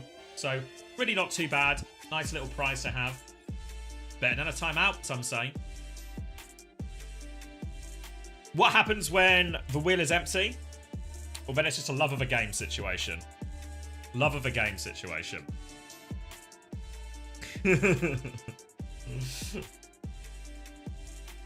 I mean, we could only add like terrible prizes to it as well. You know, so it's like more of like a Russian roulette wheel type thing. Where it's just like different lengths of timeout. From like a day to a year, from like 10 minutes to a year or something.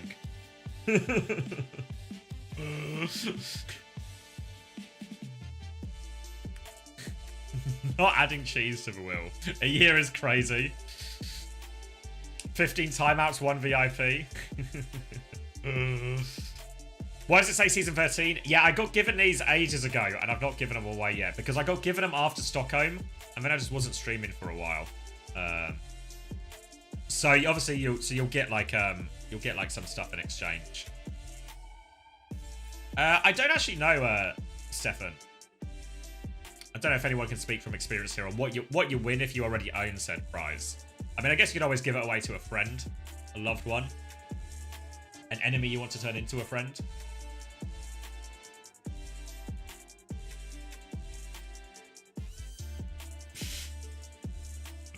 So many shaving stream heads lately.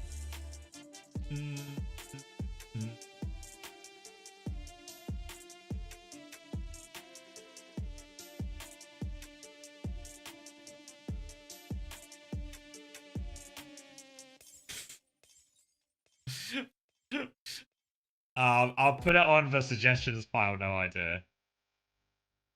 We could hold your own marble giveaway. What do you mean? Alright, Amplify's pick. See, expectation was Suravasa here, because the nice thing about picking Suravasa is it blocks a load of a hybrid as well. No, not ASCII. Thank you for keeping it serious, though.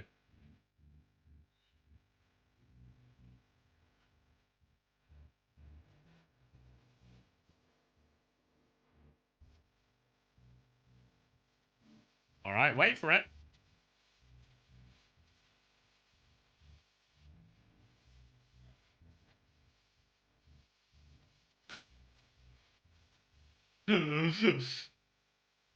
It's probably just for light because I've got the ring light, you know, the proper streamer setup.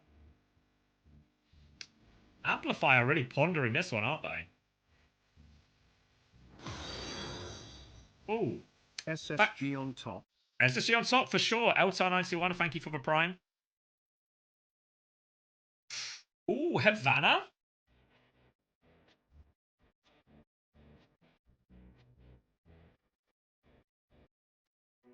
I mean, I feel like actually we've seen way less gap on Malga as we've gone through this series. But Havana seems like such a hard map for Malga, actually. I mean, they're the experts, so maybe they know something about Malga that I don't. But I feel like Havana would be really hard to play with Malga on. So what are they planning to play? Remember as well, I guess Malga can't be banned anymore, so they don't have to worry so much about protecting it.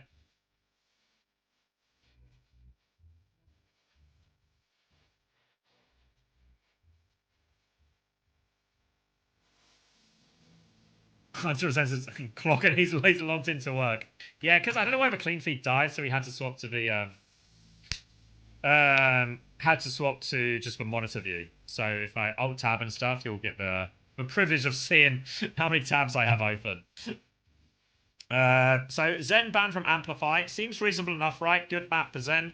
Also, a lot of the stuff they want to play Amplify, even if it's not a Malga based comp, is normally something like a Ram or Orisa plus like a Sombra Sombra or what's the word? Like Torb. Oh yes, Torb these days. Nightmare though going to respond with the Sombra ban. So in theory now if Nightmare want, they could probably still, depending on what comp they want to play. Maybe interesting to see if Clear gets subbed in here for Havana. I didn't see a substitution, so my presumption is no.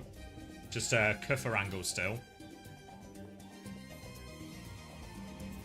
I feel like if I'm Nightmare though, I have to be expecting the Malga, even though the map kind of makes it a bit more of a confusing pick. Oh, is his hand fucked up? Oh, okay. So I guess Kuffer's just going to play everything.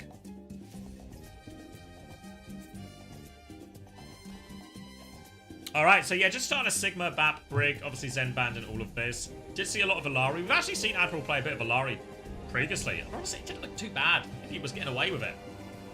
He was on his way to beating the allegations, but he's just going to play Brig here instead. You're going to see him play this left-hand side position. The same position we saw Irony and Psycho dominating in that series earlier today against Peps. Looks like it's going to be a Bat Brig mirror. Oh. Well, not, sorry, it's not a Bat Brig mirror. Literally, none of that sentence was even remotely close to true. Looks like it is going to be the Malga. Going to be Juno Lucio here from Amplify. Sojin Torb thrown into this one. Zero is on the Genji. Colossal problems for Amplify dealing with this Genji on Lijiang Tower. Kufra as well will be able to do a lot of poke damage here, but key for Gap is try and just get the payload as far as you can, then try and find a nice route where you don't take too much damage and can find a key stomp target. But obviously Nightmare know that's the name of the game as well, and they're all quite far away, and this is why Havana can feel quite hard. Dash back onto the high ground rather for Zero to try and take some of that space. Or dash back onto it. DP will happen. One dink onto Zero, but they can't take it. And Zero's going to take this right position right now, which just means hard for him to get onto Lethal. And you know what we saw Soon and FD God in their eternal struggle to go upstairs? It's going to be a similar situation with some of Amplify's comp here of how do they clear in this high ground position. A trade here probably actually favours them with the attacker spawned. But Gap now a little bit in the open will have to reset behind payload. Kuffer's going to try and do as much damage in this period as possible. Is bleeding now though, and maybe Gap can find an opportunity, but they're trying to deal with Zero behind, and Zero's getting full pocket in that position as well, so it's getting very difficult, and Zero's not just getting full pocket, he's finding kills. Stomp comes in. They do find one out of that, but Kuffer's done so much damage. Gap is so low in here right now. They're all so low, but Kuffer can't find any more kills. They've stabilized out the corner for now, but this is a lot of healing going Amplify's way. Look at this support ult charge for Amplify, and you have to say, Window and Rally versus Ray and Beat. Ray and Beat should win, and they are just going to press that button over Kuffer. No escape. The stop connects from Gap. Window on the high ground from UV, looking for trades. They do get one trade. Ewan still has the beat if they want to keep committed to this 44. Now they're going to clear the high ground as a group, but Phone, she's got a little bit separated. Lamp used now to save Admiral's life, but it doesn't save it for all that long. Admiral can't get to that rally. Lethal has found 2 kills, dropping to the low ground in all of this. They're making it chaotic. They're finding kills. Gap doesn't quite get the stomp round the corner, so UV is going to stay aloof, stay on the run, but Malga hot on his heels. Lethal's going to pick up another one, and Lethal has just been roaming around the map, finding kills this entire time right now. Respawns again quicker for the attackers, remember, so they do have to take a bit of a step back here, Nightmare, as they wait for their Baptiste to come into the fight. Cage will be used right now. Rally to get in front. Matrix and Rally shield overlaps a little bit right now. Blade's going to come in as well as Admiral is surrounded. Flux now from Kuffer onto the backline. Zero got eliminated though. Huge shot from Winter to shut down that Blade. Now Lethal is going to try and clutch. Lots of kills in the previous fight. Needs some more here, but only doing damage to the Malga right now. And here comes the Stomp. No slide. They are all over him. Trying to find it, full pocket coming his way, but Phone just about converts for kill. Lots of low players. Zero's able to turn onto one. Phone is also low. Lets for Molten Core go. Needs for pocket. Gets for Molten Core all over point. And Kuffer is in big trouble right now. Overload used as well. Kuffer will fall. Zero's good for another trade, but they still have to deal with the Balga. The Balga's getting pocketed, and Winter's just got an angle as well. Admiral and UV, they have so much to do. Too much damage for UV to pocket through. Will be a die on point situation. And they get themselves past the first point. Hello.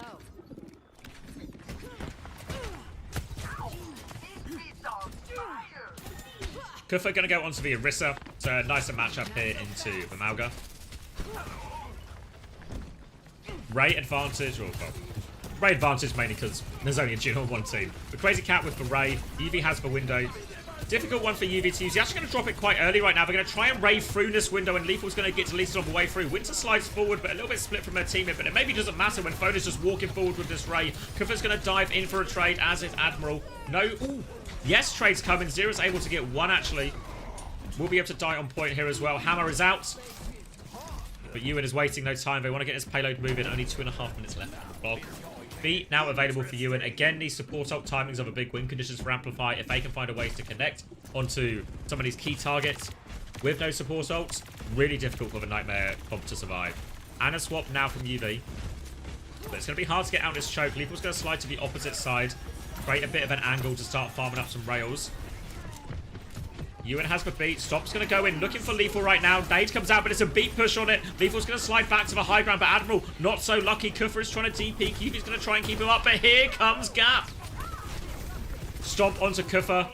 Zero's good for one trade again, and that's going to be Nightmare's way back into this. They have Blade available as well, but Gap nearly has the cage. If he just blades this Genji, they can't do it, but Zero gets the kill onto the high ground. Now comes back in, cages up, both boop away. Zero's trying to hide behind the cart. The cage counters for Blade. Crazy Cat turns for kill, but Kufa is back on point. Close to Terror Surge right now. Winter has the overclock coming back from Spawn, but asleep on point wise, valuable time for Kufa. And Lethal is just pumping damage in. The nade will force Gap back.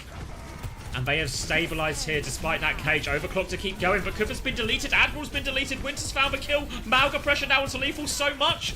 Winter's going to clean everything up. UV is going to die a little bit later. It has to go towards the payload. Will get staggered out a little bit. And they have ults coming back now. But real chance on this one amplified. 2.5 minutes still. Third point will be the hardest of the lot though. But the nice thing about Amplify, they have lots of good ults to keep fighting on point. The Molten Core, the Cage, both support ults. Nightmare with ult advantage for now, though. They've got the Nano, they've got the Terror Surge, they've got the Beat. All the possible tools. Kufa is going to try and find a little bit of a boost onto Phone. Nade helps keep Kufa safe. Nano as well as well. Oh, Kufa's just deleted Phone. Doesn't get most of that Molten Core out, and now Kufa is going deep with this Nano, looking for a key target. Gap's trying to burn him down. Oh, little boop off, goes for it, goes for a Terror Surge. It's a Beat and Terror Surge. I mean, Nightmare will win the fight, but they've used everything here to win a fight just at the spawn. 3 ults. Can't be good for the economy, this.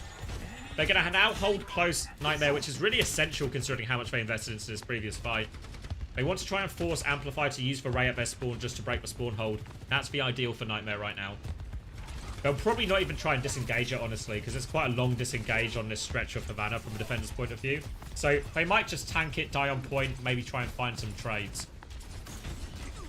Oh, little bit of a javelin onto Phone, but she gets back into spawn.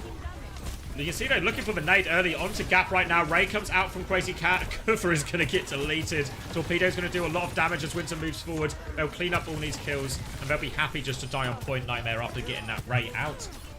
No trades is quite nice, though. One final nade from UV. They'll make him walk all the way to point. How much will eggs cost now? More. Holding forward right now. Nightmare with that spawn hold. I've bought them a bit of time to get to their DPS ults now, and it might even be a Nano Blade quite soon if they want to go for it. But we have to be wary of this beat. You don't want a Nano Blade if it gets countered out by one ult like a beat or even like a cage here. So Nightmare might try and use these ults one at a time to force ults out. Winter's going to start with the overclock, walking forward right now. Nano is onto Kufa to help keep him alive. Beat over the top. Overclock now from Lethal. Winter's just in there, pushing for the kill. Cage to keep going as well. They have killed for backline right now, Gap, but Lethal has roamed into main looking for trades, but Torp on his case. Lethal in big trouble. The hammer is out. The hammer is out from Phone. Kufa is 1 HP on point. And they convert with the ults. They find the aggressive time and they land on that backline. And Amplify get a full cap with 21 seconds left. Oh, thank you, Noah. I appreciate it. Appreciate the kind words. I'll crack a cold one in your honor. Cold Pepsi Max for that one.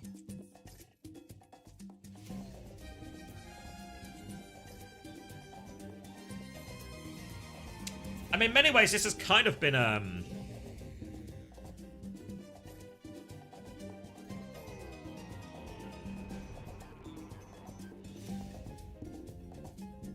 Consider moving the orange border. What do you mean? Is it on Twitch? I remember changing my colour the other day. Let me have a goose.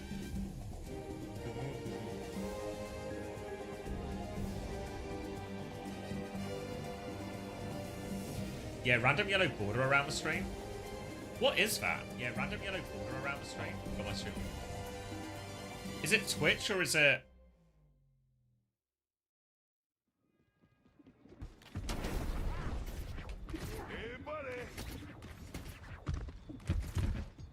Wait, Panda, are you here?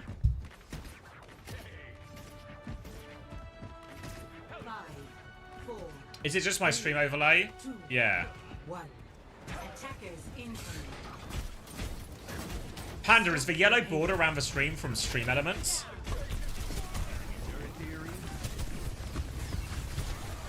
Alright, I'll lock in, but we'll figure it out. We'll figure it out. In the meantime, Stop comes in immediately. They've lost phone on the way in here. It is a spawn cap here, so any trade is good for Nightmare. And what's even better than trades is just winning the fight. Winning the fight with no trades there either. So a quick break of the spawn hold here from Amplify. Looks like they're going to go for... My camera covers it. Yeah, I can see it on my OBS, which implies it's not Twitch. It's something in my OBS. So let's go through this one, and then I'll figure it out in between, unless one of the mods can figure it out the whole time. I bet it's one of those, if you didn't notice, now it's been told to you, now you're going to notice. All right. Amplify right now, going up to the high ground. It looks like a free fight setup here from Amplify. So it means they have to drop onto this point and just commit to it. Winter's on the Widow, on the angle as well, looking for kills as Gap will drop and contest the point. Oh! Waited patiently, and oh, UV, stop peeking! Don't walk backwards! Don't walk backwards! UV aware of the sight line, and UV is now very much stranded behind enemy lines right now. Will take the fight, hits the nade. Winter has to DP. UV is on the hunt for blood. Sleep goes out. Boot back right now, and the Mega is gained by Winter. So they're going to make it. Careful here, Ewan. There we go. Good stagger there onto UV, but UV will be coming back with Nat Nano.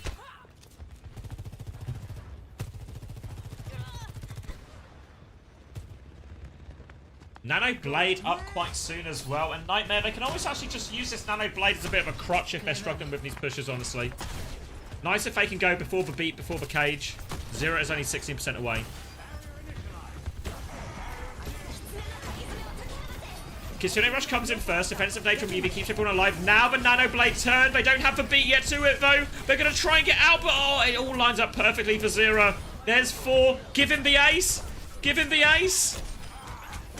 UV is a prick, it turns out. 4 for 0, gets the job done, baits him in.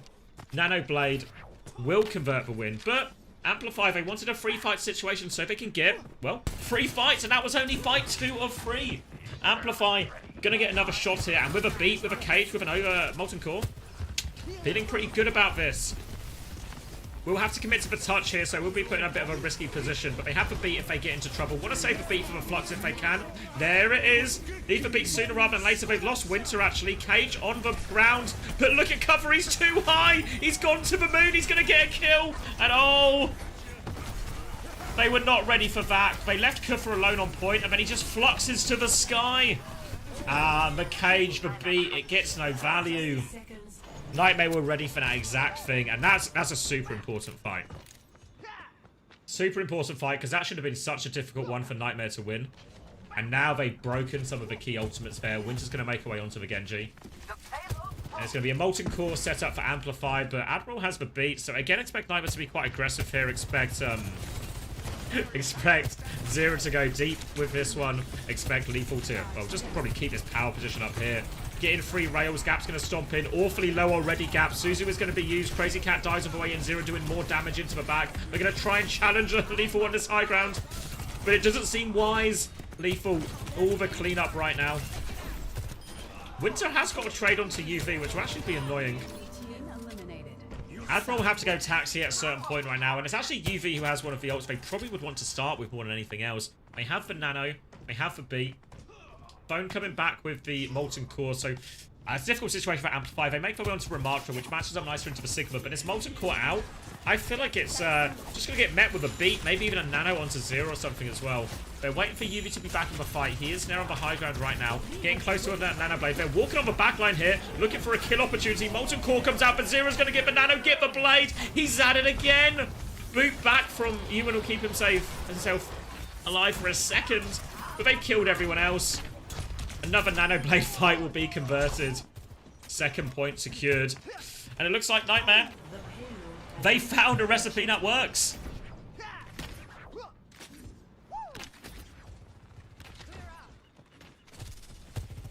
Phone swapping onto the main now. Nicer matchup into the Genji partially, but I think maybe more interested in walling this Sigma and allowing Ramatcha to really get more value out of these frontline trades. Because Ramatcha normally wins that frontline trade, but with the wall it'll be even more. But now though the wall has to be used to disengage this overclock, and disengage that overclock they will.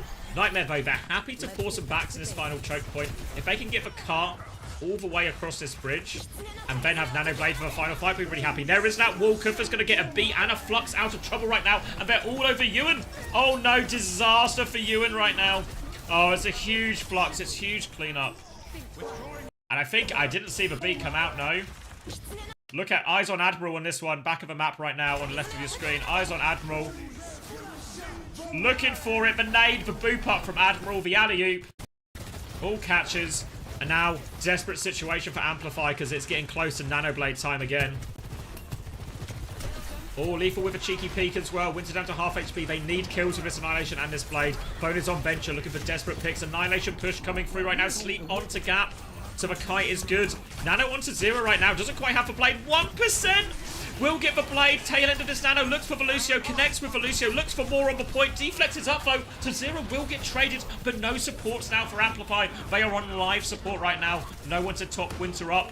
Rock now onto Gap. That should finish that kill. The HP is disintegrated for Amplify right here. And the Blade still gets enough done. Every Nano Blade turn has worked for them.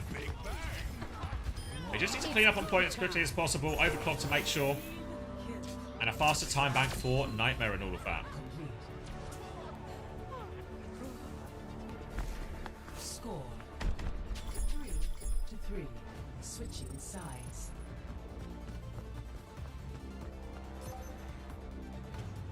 Initiating match. Oof.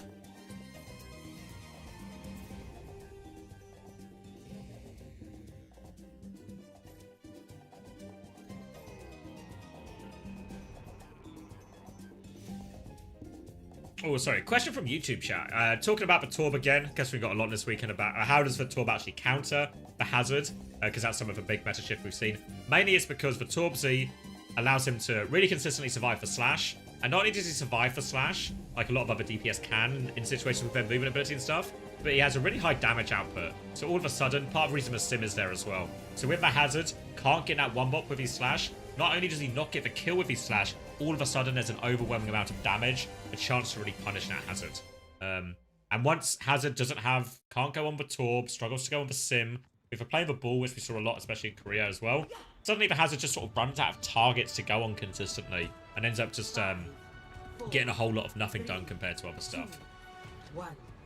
And it's also a pretty reasonable matchup into Genji as well. Heroes that were quite Genji Tracer that we saw a bit more of last week compared to this week. Alright, though, into overtime. 1 minute for Amplify right now. First point was probably one they struggled the most on here on the attack as well. But they only got a minute right now. Winter was actually a Suzu invested there as well. So no Suzu for a second here, which will make Gap's aggression maybe just avoid it for a second. Down to half HP as well. They're going to get the payload to this corner, and we're into the final 30 seconds already, aren't we? So, need to make that play soon. Nade is going to catch onto the Phone. They kill Phone as a result too. Oh, Zero's just going to kill Gap. And it might just end before it starts right now. Stagger kills are going to be brutal. Zero looking for more. Zero wants to go to spawn. 10 seconds to touch. Gap onto the Ramatra. Gap back onto the Mauga. Sim as well. They're going to TP the Mauga towards point. They're running for it. Winter's going to die. The TP Mauga rather does get the touch. Nade goes into the Aether. Where on earth did that nade go? Doesn't make a difference though. And they will kill Gap as a result anyway. And this is a pretty comfortable hold here for Nightmare. Looking good. Did the nade just get like eating on the lip of a cart or something? It goes behind him. I feel like the nade just disappears now. I mean, the sleep, that one's on UV, right? The sleep is on UV. Oh, does he just throw it too far? It hits like the back wheel. But I feels like I don't even see the splash, you know? Maybe it does splash and it's just like the angle. Yeah, maybe it's just because he like D-peaks for... Yeah, maybe I think it just hits the back of the cart, but because he like D-peaks, you don't see the explosion. You're bad, Flak. Nice to see some accountability being taken.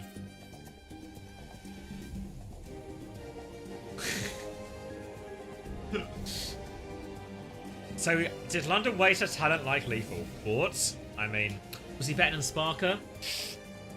I mean, we signed him for the wrong reasons. True. Is he the main shot now? Let's just put clear in. Yeah, I heard he had a hand problem or something. 5,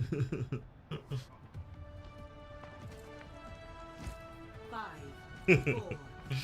Alright, I see the Aussie boost still going. Attackers incoming. Well, is Sparker on a team this year? True.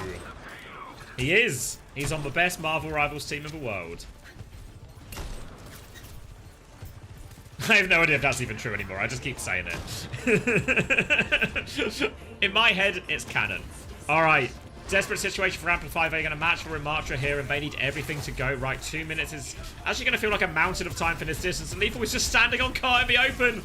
King of the world right now, looking for a pick. Just ignoring this Rematra. Lethal unchallenged. Zero's going to dive into the backline. They've had trouble dealing with this all day, and they're going to have more trouble here as Admiral will finish with all that damage. Admiral is still in there, though. Zero backed up. Admiral, it was a one-way trip for him. They're getting trades, but trades aren't good enough for Amplify. They need cleaner fight wins. Gap is going to stand on the point one more time. Deflect out from Zero, but Ewan goes down. It's all on Gap right now. No form. Slow and the shield. Trying to win this duel desperately, but doesn't get to the next form timing.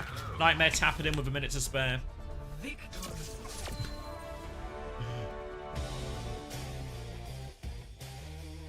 It's true and very interesting to you, Flak. Can I read between the lines on that one?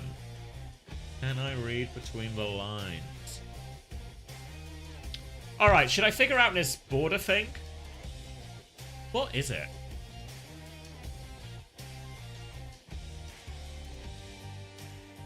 Because if I make this too big, right? Oh, wait, that's the wrong thing. Wait, what is this? Oh, wait. I'm stupid. Wait, if I move this, the yellow border's still there, right? So it's not stream elements, which is, yeah, which is what Panda said as well. Could be an observer issue. Oh, wait, is it the clean feed?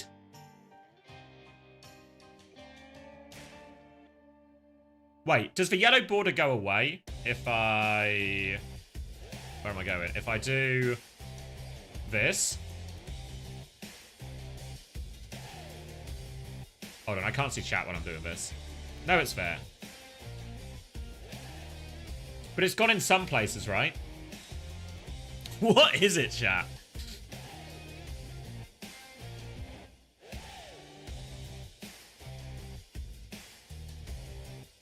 Alright, let me... If I turn the monitor... Wait, is it gone now? Oh! Oh my god, I know what it... Okay, I know what it is. I know what's happened. Yeah, so it's OBS. It's because I had to... Because normally I'm on like a... What do you call it? I'm on just showing the windows, right? But yeah, it's the OBS saying what window on. But because it broke partway through one of the maps, I swapped to just monitor view. There we go. So now I have to fix the clean feed link. Which is... That's a different problem. But we've cracked it.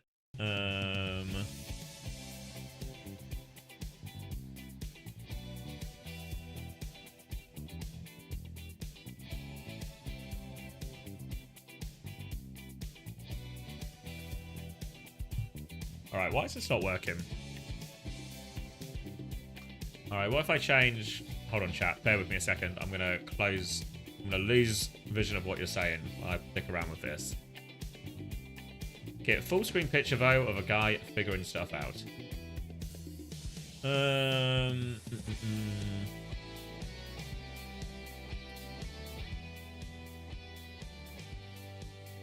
we go.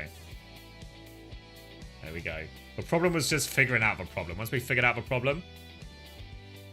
Shut all the border heads. All the border heads in the chat.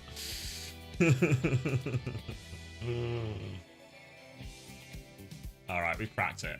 I've got a notification as well.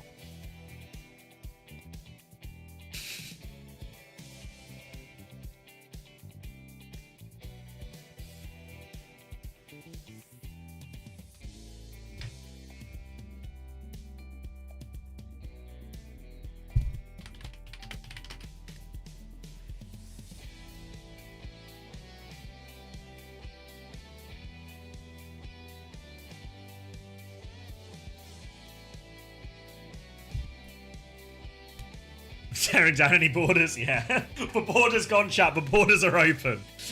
Not to get political, but the borders are open. Alright. Ready to lock back in.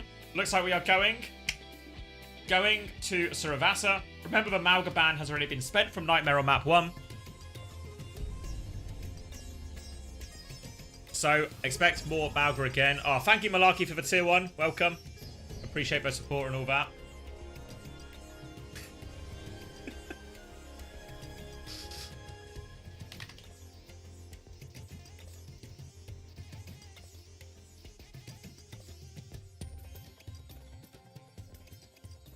All right. So, decisions for Nightmare. Lots of stuff has worked for him, honestly. The Sigma seems alright there, but it's 4, 3, 2, 1. Lots of things have worked for him, so they've got plenty of options to choose from. We've seen the Arista be quite successful.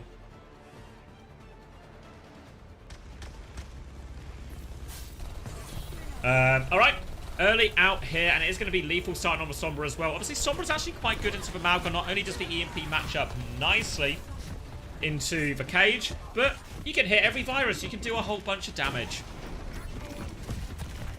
Kufra is going to go Doom, though, so we'll see how that plays off. Well, unrelated to the Doom pick, just seems to be Admiral having a little bit of a struggle. Winter finds the opening pick now, and Kufra's going to fall. Lethal does trade for Juno. Player disadvantage, though. No tank as well, with Zero stuck between a turret and a hard place. Sleep onto the tour won't change anything. Is Zero going to stagger out massively here? How did Zero walk away from that? He just didn't know he was there. Zero's just going to walk out of that one, I guess, so it's all fine. Cloak up now from Phone. EMP charge roughly even, but the first ult is looking like it will be UVs. 30% away. Zero's going to get caught now by Phone. Virus will finish that damage off. They spot Lethal on the high ground right now. They get the uncloak as well. And Phone looking for it, but Punish as well. Dive in with the Virus. Really wants to push this advantage. Lethal was on the back foot now. Needs full pocket. Classic Sombra gap from Phone. And Nightmare really struggling to get anything going with this. Virus now onto the Echo as well. I mean, for Sombra and Zero matchup really isn't that bad either. Last chance at a retake here for Nightmare. They have the Nano in hand. Expect us maybe just to go Kuffa's way. Phone has the EMP, though. EMP's going to connect onto loads. Most of the backline caught in that one. Zero and Admiral immediately deleted. UV doesn't even get a chance to use the Nano. 3k for Phone. And she seals that first point for her team. Secured. Alright, now they have some of their ults going here. Nightmare, maybe a better situation, but still a tough fight. They're gonna. Ewan gets caught by rotation, though. Now they're going to be a little bit slow. Have to keep walking. Have to try and retreat to point here, Amplify. They have a raid to turn it if they want to invest right now, but pressure onto Winter. EMP from Lethal just onto the Malga. Will get the kill. Seems like Lethal was... Seems like they kind of won the fight already, honestly, and then Lethal was just solo EMP and a Malga in a one-on-one.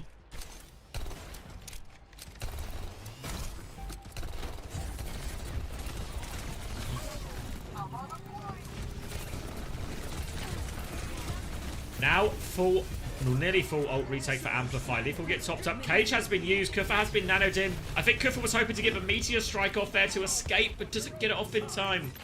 Now, tank advantage, and Amplify will start forcing point. Might just be a die on point angle, but Zero's going to copy the Malga now.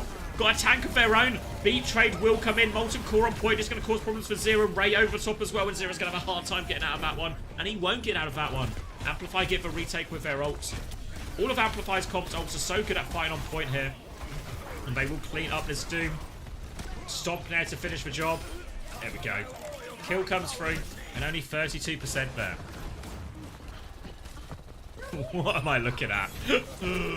What am I looking at?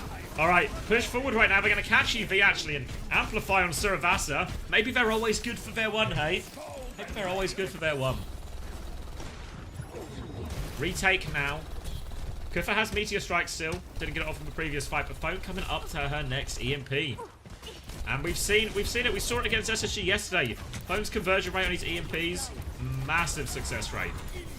Kufa's going to Meteor Strike after touching the point for a second right now. Sleep now onto the Malga. Nade into the back. Phone is naded. Can they find the kill? Still 40% to this EMP right now. Real timer on this for Nightmare as Phone gets super close. Stomp back from Gap to try and preserve it. Looks like they will concede the flip. They've been bullied off these angles, but now they can repush with this EMP. Eyes onto Phone. Sombra in sight. They know Lethal is close. Lethal translocates out, so Phone can't pull the trigger. Now Lethal has EMP as well. And no! Lethal goes first. Catches Phone. She can't use it in response. Big win for Nightmare on that trade there. Winter's good for a trade, actually, but they're stalling out the Torp here as well. Make it painful for her. She's trying to find a kill. She's going to overload and run for it, but no such chance. Clean up onto point now, but UV has the Nano to invest into the next one. Phone still has an EMP, remember. Died in it with the last fight. Hack onto Kufa. Nano used defensively right now. Looking for this Sombra. Back onto point. Catches for Sombra as well. Another fight goes without Phone getting a chance to use the EMP. And this will be the last fight on this point as well. The counterplay to the EMP here from Nightmare. Causing real problems. Flashpoint. 10. Rolling out to the next point right now. Amplify have built a pretty fat stack of ultimates here. All 5 going to be on the verge of being up for this next fight. But part of this is because they keep failing to get opportunities to use them. Too high for Kufa to land that punch. Might have gone too deep. Has gone too deep. Cleaned up, force back right now. They should be able to clean up more kills here as well. Zero is awfully low.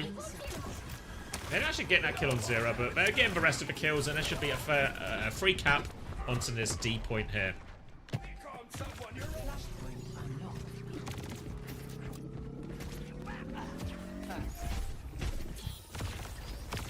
Copy for this next one, beat as well. Ramatra swap for Kufa here. Don't know about this one. I mean, it's probably better than the Doom, right? Probably better than the Doom. But I'm not sure why I wouldn't go Arista into this. I think Malga has a very good matchup into the Doom. Phone's going to be forced to translocate again. Just have her EMP ready to go. There we go. This time the EMP connects. Beat from Admiral. Oh, not enough to save UV. Lethal was awfully low. The Cage was invested in that. So 2 of the bigger ults here for Amplify. But they've still got no support ults. Kill onto Zero on the point. They got a couple of trades here, but UN and Winter will be on the same wave, so they can come back together. Make use of UN speed. And now support ults for Amplify to try and convert this next fight. Lethal is close to another EMP. Zero's going to have the copy. And oh, they just found Phone. Lethal reverses that Sombra gap from the first fight. And now step onto point nice and early from Kufa. But he's got to deal with this Malga on the angle. Shield will go up. Tries to clean that space. EMP invested from Lethal. And they will just clean up the backline as a result. Molten Core was used by Winter. But the damage is already done. Kufa going to take some extra damage there to provide UV the rest of his nano. And Nightmare, they get a foothold on this next point. Was it a Rage Axe as well? I mean, I didn't see it, so I'll trust you guys. Yeah, you're right. You're right. Early fight now at the choke. Phone's caught again, and Nightmare actually doing such a good job spotting out this Sombra, making Phone's life an absolute nightmare. Multiple times she's been found when she's trying to set up her EMP. A couple of times she's been picked early as well. And it's allowing Nightmare to win so many of these fights, because sometimes versus EMP it's really hard to win the fights when you're playing against EMP. But if you can find a lot of timings around that, make sure you win those fights, and then you outplay 1 or 2 EMPs, that's not going to be enough to get you over a series. Now Nano available for UV on this next fight. Might even throw it into Cover, get a Nano Annihilation going, just try and chew through all that extra beat health. We're going to try and rotate away right now. Zero is on the chase. Nate has hit him. But they've rotated to point, and actually Winter's got the fadeaway kill as they transition back to point. Zero's going to go for the copy now. Full 6 onto Crazy Cat. Nails the kill, gets the copy. It's a 4-person beat. Annihilation on point right now, though. Nano was invested into that as well. Let's just see where it went. Maybe it was just onto Zero there. Copy Cage, doesn't quite go off, but the damage might already been done. Gap has stabilized behind this wall, but it's very low HP, and Lethal will finish the job on that one. And this will be Nightmare taking the lead in the series. Full 6 onto the Torb as they try and touch point, but no way to turn this fight now. And Nightmare take the lead on the map. Match point, remember, for Nightmare as well. They've got beat, they've got EMP. Phone a little bit behind on the EMP charge, but if I'm Nightmare right now, I'm looking for an EMP, I'm looking for a nade, and I'm looking for a quick fight win to secure me the first cap on this B point right now. Just got to lock down where they're going. Amplify keep trying to rotate away from them. They're going to try to rotate to point early here as well, but nade is huge right now. Slow onto the coast. The EMP finishes the job. UV spots the opportunity, just goes for it. That means Lethal sees they're all naded, speeds up the EMP, dives in there to get the kill. Cost him his life, but worth it in the trade. One ult fight win. First point captured. Now Phone will be retaken with EMP. Last time we saw this situation, Admiral actually played quite far back in all of this to make sure he can hide from the EMP and get the beat off here. So expect Admiral to maybe make the same type of decision here. The other option is they beat super early and go for the push, but Phone now onto it, catches Admiral. Oh, the virus connects too. Gap will finish it. No chance to EMP, and the push is coming out right now. UV has kited away. Him and Lethal are going to try and escape with their lives, but the EMP is converted. They catch Zero a little bit late. They might get more kills late here as well. Denies the health pack hack. But Lethal might just be in trouble here. Might just die. UV is stuck behind this as well. Nade up top. Doesn't actually connect with anything. But they have beat. They have Nano coming back. So Amplify has to be careful. But, I mean, Ray Cage can beat almost anything. Cage, Molten Core will come out now. They're going to be trapped in that one. They're going to get cooked alive in that. UV can't even peek. Now that is a combo. They use for Ray as well. So, oh my god. It's actually an outrage. It's like an unstoppable combo. Cage, Ray, and Molten Core. They've been cooked. They've been cooked, and they've got a late kill onto UV right now. But that was such a heavy investment from Amplify. I think the beat went off. It's just, they just died through it so quickly because it's Molten Core and Ray on point. Zero's going to snake his way onto point here, try and flip the cap. Wow, Amplify play aggressive. They're actually going for a beat push, so Zero's just going to cap Annihilation and Nano onto Kufa to try and survive. Now, UV in big trouble. Admiral is trying his best to peel. The point has been flipped during all of this, and Admiral is good with the peel. Kills two, and now Zero comes from behind, helps them clean that up, and Nightmare have the retake here.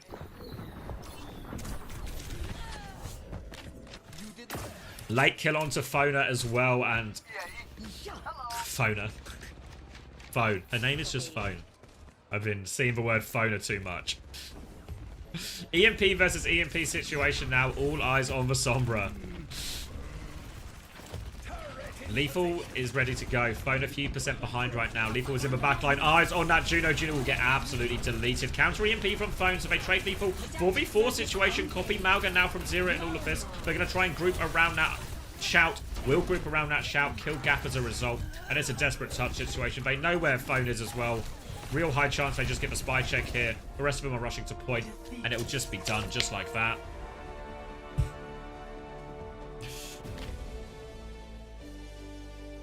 One map per series stream is over. I mean, it looks close, isn't it? Competitive. At least some fight back. Maybe some more fight back that we've really seen from even a couple of those EMEA teams. And next up is, of course, my beloved Space Station against Avidity.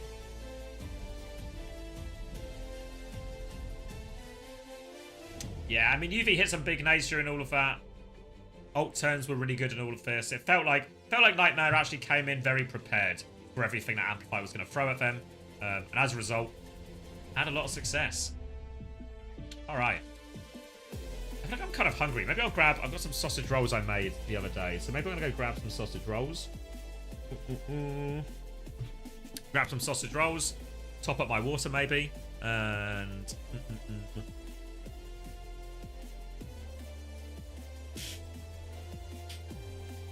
all right. And then we can tune in for that one.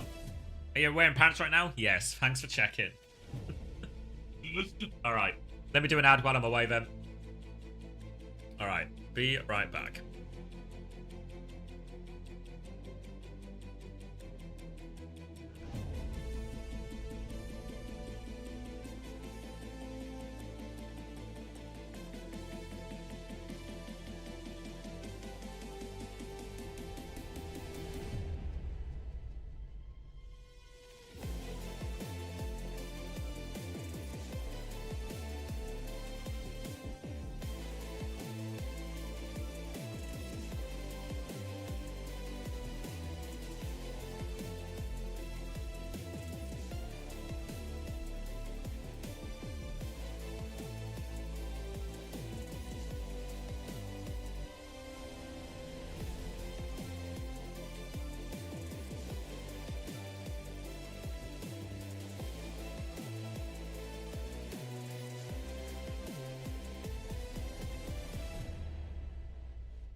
To him, Ultraviolet will be joining us for a quick Nice. chat after their victory. I got myself a sausage UV, sandwich, so we thank can you so listen much to for taking UV the time. Congrats while I on eat this the sandwich. job.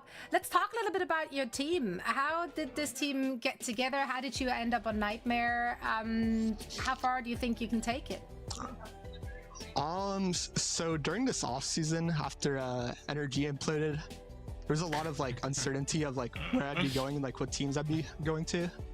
And I think I was honestly like pretty surprised that I didn't end up on a partner team, but I'm like really happy with the people we have, and we're looking to show that these partner teams aren't all that good. Off to a good start in doing that. Obviously, your first matchup sort of pits you against an SSG, and you know at that point, like not all of our teams have had a ton of time to practice. Like some of these roster decisions were fairly last minute, and obviously that's a game you end up sort of losing. But that 5 mapper against, you know, Timeless, everyone's waking up like, okay, Nightmare is still very much here in the top 3. What do you feel like is the barrier, if any, to you guys for getting into that top 2? Because we'd love to see you, you know, obviously start to, you know, put the hurt down on some of these partner teams, especially you. Some probably feel like you have something to prove, as you weren't picked up for either of those rosters as good as you are. So what's the next step for you guys to break into that top 2, you feel? I think we're on the way there, and like we have like a lot of like really like talented like players, like up and coming. Like these players are like super high mechanics. Like I've wanted to play with them for a while, and like I think we're getting better each day. It's just like about getting to that apex, which I think like when we reach that point, like there's not gonna be a team that can compete with us. Mm-hmm. Yeah, no, I see you guys got that Team Liquid plushie over there using it as a voodoo doll, maybe, you know, giving them bad vibes. But what do you guys see in terms of, what do you see in terms of the meta, right? We saw you guys play a decent amount of Doom. We see teams playing like Ball, Tor. What's your current take on it? It's definitely interesting with all the Sim and Torb coming out of Korea. But I think, especially for the tanks and support picks, it's especially if hero bands too, you can like kind of just like pick what you're good at and like what you're comfortable with. How willing are you guys to be affected or infected rather with those different looks? I mean, I see a lot of teams probably not getting too much practice on it, just like with 2 days before their matches they start implementing those wonky picks. Are you guys willing to try that kind of stuff? Have you tried it in scrims and then just dropped it? We've tried it a little bit, but I think we just like prefer the hard hit scans. Like Lethal's like unreal mechanically, and I think it like definitely favors us to play like this style. Yeah, don't give in. Stay strong. Don't give in to the Tor madness. Stay strong. He'll be gone soon enough. Well, that's it from us. Ultraviolet, thank you so much for joining us. Congrats once more, and of course, best of luck in your next match. Thank you for having me. GG. Of course, always a pleasure.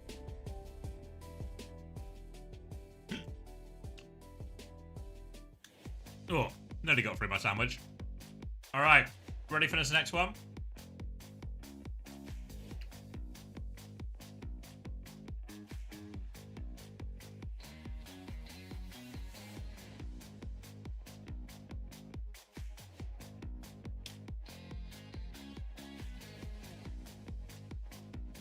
Sausage bagel. Yeah, because I was gonna have dinner before the stream, but because I had like a late lunch after the Korea game, I wasn't really like hungry enough for dinner, so I skipped dinner. Have a sausage sandwich, right?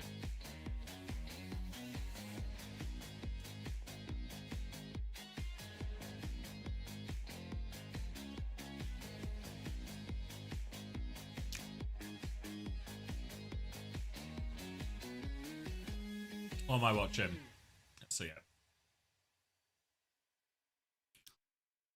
Paul limited portions for amplify. Of Logan Paul limited portions for amplifier. That hurt. Yeah, I mean, Hawk to a coin level of rug pull there. I feel like I feel like. Oh. I see. Ugh. All right, sandwich secured. I'm kind of still hungry, but it's like 9:30 at night.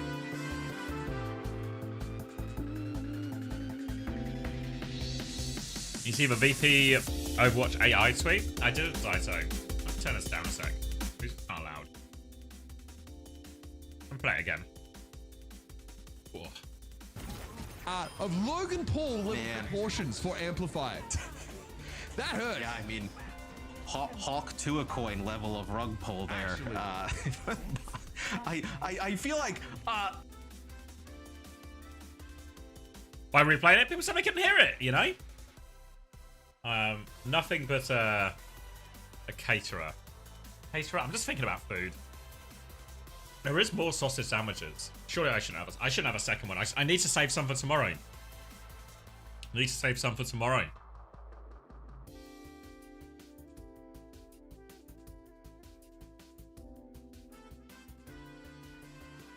Can I have one for a gifty? No, I need for sandwiches. I need my sustenance.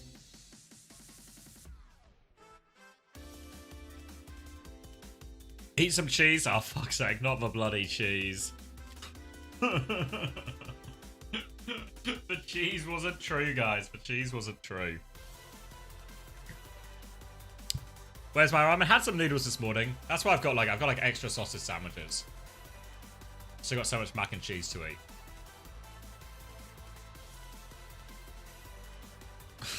Not doing the stream will cheese. The stream cheese will. We eat some cheese? I've just had a sandwich. Come on, guys. Guys, if anything, I need to eat less food. Need to be trim for the wedding. Come on. I feel like doing a cheese eating stream isn't the answer here.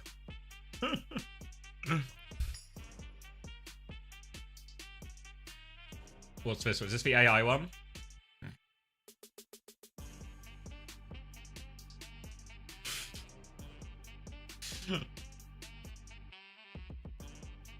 Why has it been bookmarked 4 times?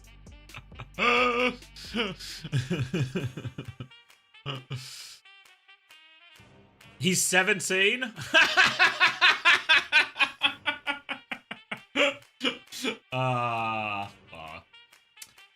Hate when I accidentally generate.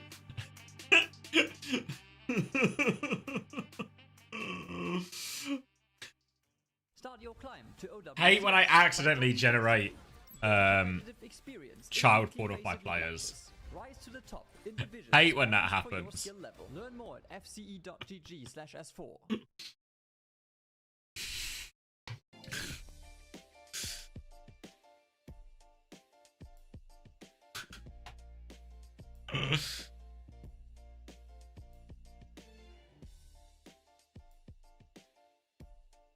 Oh, I should cut VOD before I forget. What a way to end that What a way to end that VOD. Nightmare 3-0 into that. Perfect. Yeah, it seems like a good bookend, doesn't it, Debees? I feel like we don't need to explore that issue too much more. What am I doing? That was Nightmare versus Amplify. And I'll get one uploaded. All right. Know her, you love her. It's Lemon Kiwi joining us for a quick chat here on our imaginary desk. But was not there for a desk this year. Hi! Long time no see. How you doing? How's life? What's going on? Good. You know, I'm really vibing with what you're saying. Just, you know, getting paid to talk to people. You know, if they're pleasant enough. Captain Prash catching strays in this one. We do. Getting demonetized? No, as long as, honestly, Juby, as long as I don't say the C word, I'm always fine. I do it for free. Okay. Unless I still want to get as long as I don't say the C word, I'm really fine. Cheesy. As long as I don't say either of the 2 C words, I'm really fine. Following the action, which team, which player, who's been standing out, who's been overperforming, underperforming? What are your thoughts so far this season? Yeah, Tabeez has got it. Tabeez has got it. Exciting. I felt like Thanks a for lot of the the spotlight boots. has been on EU, but NA I feel like is leveling up. It's Oh! really hard to pick who's, like, Your boy Zane? top 4 between Someone's been winning their SSG gambling. and Nightmare. All right, are we ready? Timeless, I feel like a good dark horse is All right, if you've not seen this before, this is 500,000 channel point reward. This is so a $500,000. So you got to be good at gambling to get to this one. The stakes are a coin flip A real coin flip. I'll prove it's a real coin. We got heads. Let me get big for you. Was something discussed like a long time ago. I hear it. I hear it. People were hesitant Heads. because of the amount of preparation that you have to Tracer. Tracer. Tails. All right. And it's a simple game. I flip a coin. If you call it correctly, you get VIP. If you if you call it incorrectly, you get banned for a week. Okay? So what's for cool? What's for cool, your boy? Heads or tails? Heads, or some kind of tail cell. It's really the decision making of who you want to play to counter what, and especially taking in those hero bans and finding those weaknesses and studying your opponent. Tails. Ooh, controversial take. They're not problems for us, and they're not problems for controversial you, take. So I'm totally okay with the hero bans. Yeah. Ready? Somebody else solved those problems. I love it. It's tails. Good for it. That whole People have been telling me tails never fails. in roster building. Sure, yeah. Surely if anything deserves 5 booms, that deserves 5 booms. All right, let me get. Where am I going? Roles. Oh, sorry. Community roles manager. Let me make sure I VIP the right your boy. First time of asking. That's 2 in a row that have been successful now, right? Hadidasa plus you know, just loading their coach up with even more stuff to do. All right, Zane 10, right? Have I got it right? Got the right Zane. Got the right Zane. All right, VIP save. Should be good to go. All right. Like, what are you guys doing? That would have put them to work. Men. Can they say the C word? Yeah, they can. Good old days. Now, of course, Brinkley Brains is what we require here on broadcast as well. So, Jen, Mitch, Matt, I want to put your well played. Test. Yeah. I want to find out. Good call. I mean, they have to be a good gambler just to get up to 500,000 anyway. People out there, the players even. Was that 3 in a row, Hadidas? Have I forgotten someone? Wait, let me check my activity feed. Can I filter it? Which take pulled from the internet. What button am I looking for?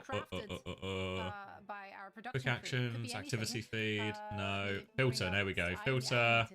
And just reward request. It's kind of wild. Oh, it's only got ones from this stream, actually. It doesn't go past before this stream. But I'll take your word for it. You're probably right. He's the one making those statements. Let me turn this filter off now. So back to all. All right, let's take a look at our first one. You guys are playing against each other, so if you think it's a hot take or a fake, scream it out. Anna No chance. Oh, what am I watching? Shield me. Actually, all my instincts are telling me to ignore that request. Shield me. All right. Yeah. So all 3 of you would have been confident that this is no, it's so not real. People have said say this. Yes, but I guess not. Yeah, we haven't. Not the one person we selected. Unbelievable. All right, fair enough. What were you saying, Tubi? No points were hot that day. That's a nasty one. Yeah. Okay, next. I want a 500k channel point so I can flip a coin to see if I get a week off work. No, you're integral. You're integral. I'm gonna say this is a hot take. All right. A little bit early, Sunku. Get ready to boost Kellen, though. We'll need all our boosts. Playing Avidity right now. So it's actually maybe a bad time to play Avidity. Wherever rosters. Yeah. Oh, have I placed the wrong one? Maybe I placed the wrong one. There it is. So if you don't know already, Avidity, we've mostly seen tools playing for Avidity, but they also have another tank player, Luke Cousins, Pella, who is a bit of a ball specialist. So while we've seen not too much ball so far, I think some of that is to do with, I guess, it's a relative power level of balls in different regions. And again, I think the ball is more into the hazards or more effective as that.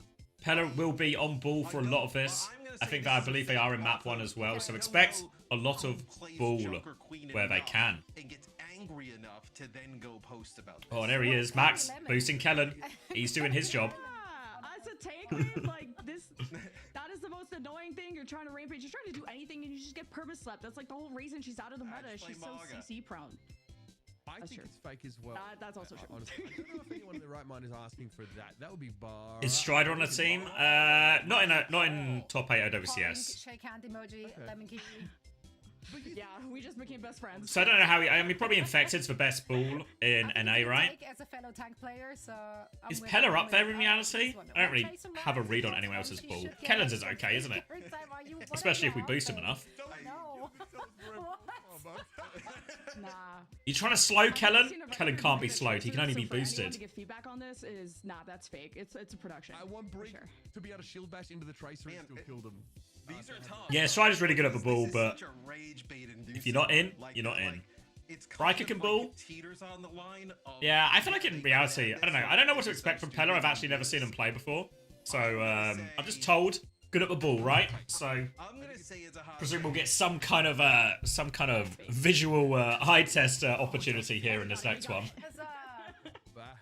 Got it. Nailed it. What am I doing? Closing back, think that, closing like, back. most Right, players who everything want good to Tracer go. busted wanted it to be even more busted than that. It's not busted. Roadhog should be able to hook the payload and drag it. Lol. Mush! This is some asylum that level take, okay? What is this? Bro, The LOL makes it sound Lock 'em Reddit-y, up. but Wins was I think that might be a They've been able bait. to do this for years, bro. I think this is a hot take. Yeah, let's go with a Get hot Chasm take. on the team at this point. Isn't he just? Is he still just playing Deadlock all the time? Lemon's on. I think Lemon is winning this game, by the way. That's right. The Lol was a bait. Do I need to touch 100%. grass? It might be time. You have some plants in the back. I guess they're as fake as the taste. Oh. That's okay. I know All right, who last wrote one. this. If you play Genji, He plays Rivals now. Oh, okay. Keep on hopping. Sure. I swear he was a Deadlock player for a while, right? I swear I remember watching like a frag clip or something on his Twitter. In the Overwatch It's something that forums. Matt would say. This is but not He's just like moved Matt on. Genji, though, I think. Right in the I think Rivals it's like wave. a Hex attitude, Matt's verbiage. Yeah, but Deadlock is dead. Bum, you know what I'm saying? Wasn't it only in Alpha? the grammar, if Hex wrote it, the grammar would be correct. So Surely it wouldn't that's die in the Alpha, way. guys. A hot take. hot take. Yeah, I mean, somebody said Real. He plays Magic. 100% someone said I feel like half the people play Magic. I don't really watch that much of it. I occasionally watch like Sparker's stream, but that's about it. I think What's the score? I think Lemon won this one. I feel like Lemon won for Let's go. sure. Lemon Certified is Redditor. the people. Actually. Is Sparker gone, by the way? Yeah. Yeah, it didn't get a team, so fully invested in the Marvel Rivals. Upcoming match. Who do you think is taking it? Who's gonna impress? Who you keep your eyes on? Oh, super hard. I think It's the highlight is looking at Sunku. Sugar-Free Wait until you watch Zama, Uncoachable and you hear about Tracer, Slingshot and Theory, Genji. Of course, because the it's going to be a correlation. full Hero Slingshot fan, I look at Theory SSG being for a more Overwatch. flexible team that can handle Why is it that. broken I've been reading again? on Twitter about Team Liquid It's when really it's getting when them I in the change draft, thing, I as they think. call it, but I think both teams have solid Let's backers that see. can help them figure it out. But can Sugar-Free step up in the big way? Because I think everyone's looking at him to be a star for this team. But Zompa's got a lot of hype ever since turning old enough to be in this league, so it's going to be a good match. I don't There think we it's go. going to be a sweep for SSG. Let's go. We need some close matches. We're hitting the popularity Slingshot. Before I really let you go, where can people find you? Are you on a flight to Blizzard? No, they didn't invite me. Or just Lemon Kiwi on Twitter, on Twitch. Didn't make the should cut. say, and this is gonna be a I good think match. apparently, I don't know exactly how it works. I know Spieler was saying something about Jen, it's great to about chat to you. what do you Now call make it? sure- Matt, please take it away. There's like a creator program, right, that you have to be part of to even be Catch you on the other possible side. of. We've got But it's Bonnie. fair to say I've not been invited to that either. All right, here we go then.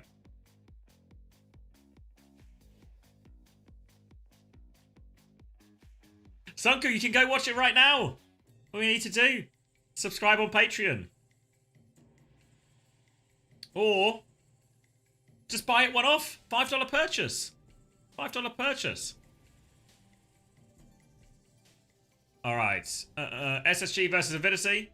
Ranking the volume here. Let's look at what everyone has chosen to do. Go into Lijiang Tower, a choice by Young Maxwell. Ball is the first ban, so saw Pella was in the roster, banned the ball out. So no chance to play the ball. Pella looks like we're going to play the Malga instead.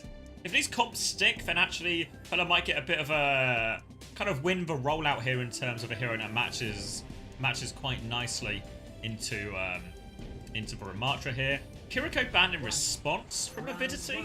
Don't know if that really changes anything. I think CJ would be more than happy to play the Juno, so Not a super impactful ban, I think, from Avidity in this. And it's going to be Torp Sim versus Torp Sim. Alright, turrets will be traded. Rotation towards point from SSG. Going to start forcing the objective, but it doesn't open for 10 seconds, so Avidity not quite in a rush yet. The idea here for SSG is if you get early damage onto the Malki, you're going to feel good about this, but coming right around the back, Pella doesn't commit to the stomp, just a bit of a drive-by. Boop onto Seeker isn't enough. Now a TP from Seeker looking for harass. Lots of damage onto Pella during that. Wub's going to win this opening Torp trade, though. Oh, what hiccups. First point over to Space Station, though. They have control, but they're a player down. Zoma is awfully low as well. Pella goes in, gets the kill onto Bliss. Kellen's going to start rotating around with the form, looking for kills here. They're getting some back shots from Nenwai and all of this. Kellen's not going to find any kills. They have lost Pella, though, and big trouble actually for Kellen, but CJ's there. Torpedo pocket coming through as well, so Kellen can stabilize on the coast here, but they have conceded the flip to Avidity, but the retake, they can start going already, SSG. Need to pocket Kellen on point, and they're looking for a flip right back now. They get that flip right back, and we're about to get to the old period of a fight. CJ's rate is quicker though, and that could be the big swing factor there. Trying to actually take control of the bridge here, Avidity, looking for a pick there. Now the Ray's going to come in. Rays will be traded, folks. Scuff was able to catch up on that one. Nenwai's going to beat. Bliss is dead. Nowhere close to beat, actually. And the beat will put them over top massively in this first ult trade here, Avidity. They get the retake. Going to need some more boost onto Kellen. I wouldn't be surprised if Kellen swaps after this, honestly. But it has the Annihilation, so worth keeping for that. Now it's going to be a Sim Wall trade. Molten Core available for Wub as well. Sugarfree a bit slow on that one as well here. Avidity actually got quite a few faster charging ults out of some of these individual exchanges. Simwall to kick it off from Seeker, wasting no time, and it looks like Simwall responds straight away from Zomba, also wasting no time. Time is money, as they say. Just trying to, both teams just shooting a Simwall right now, so we'll wait for the Simwalls to go down. Now the Stomp comes in, Molten Core over the top, Sugarfree doesn't have to match, Bliss still doesn't have this bloody beat. Come on, Blissy. Looking for the boop off though, Blissy doesn't have the beat, but he's got the kills. Who needs a beat when you can just kill everyone? Annihilation pop from Kellen will finish off these remaining players as well. Ah, they managed that very well. More ults invested from Avidity there, but Bliss finds the mid-fight boot. And a good retake for SSG, which also means they get to retake. And they have the beat, they have the Molten Core. So all of a sudden, this cage fight for Avidity. Ooh, boop on the TP. Oh, Blissy's got two!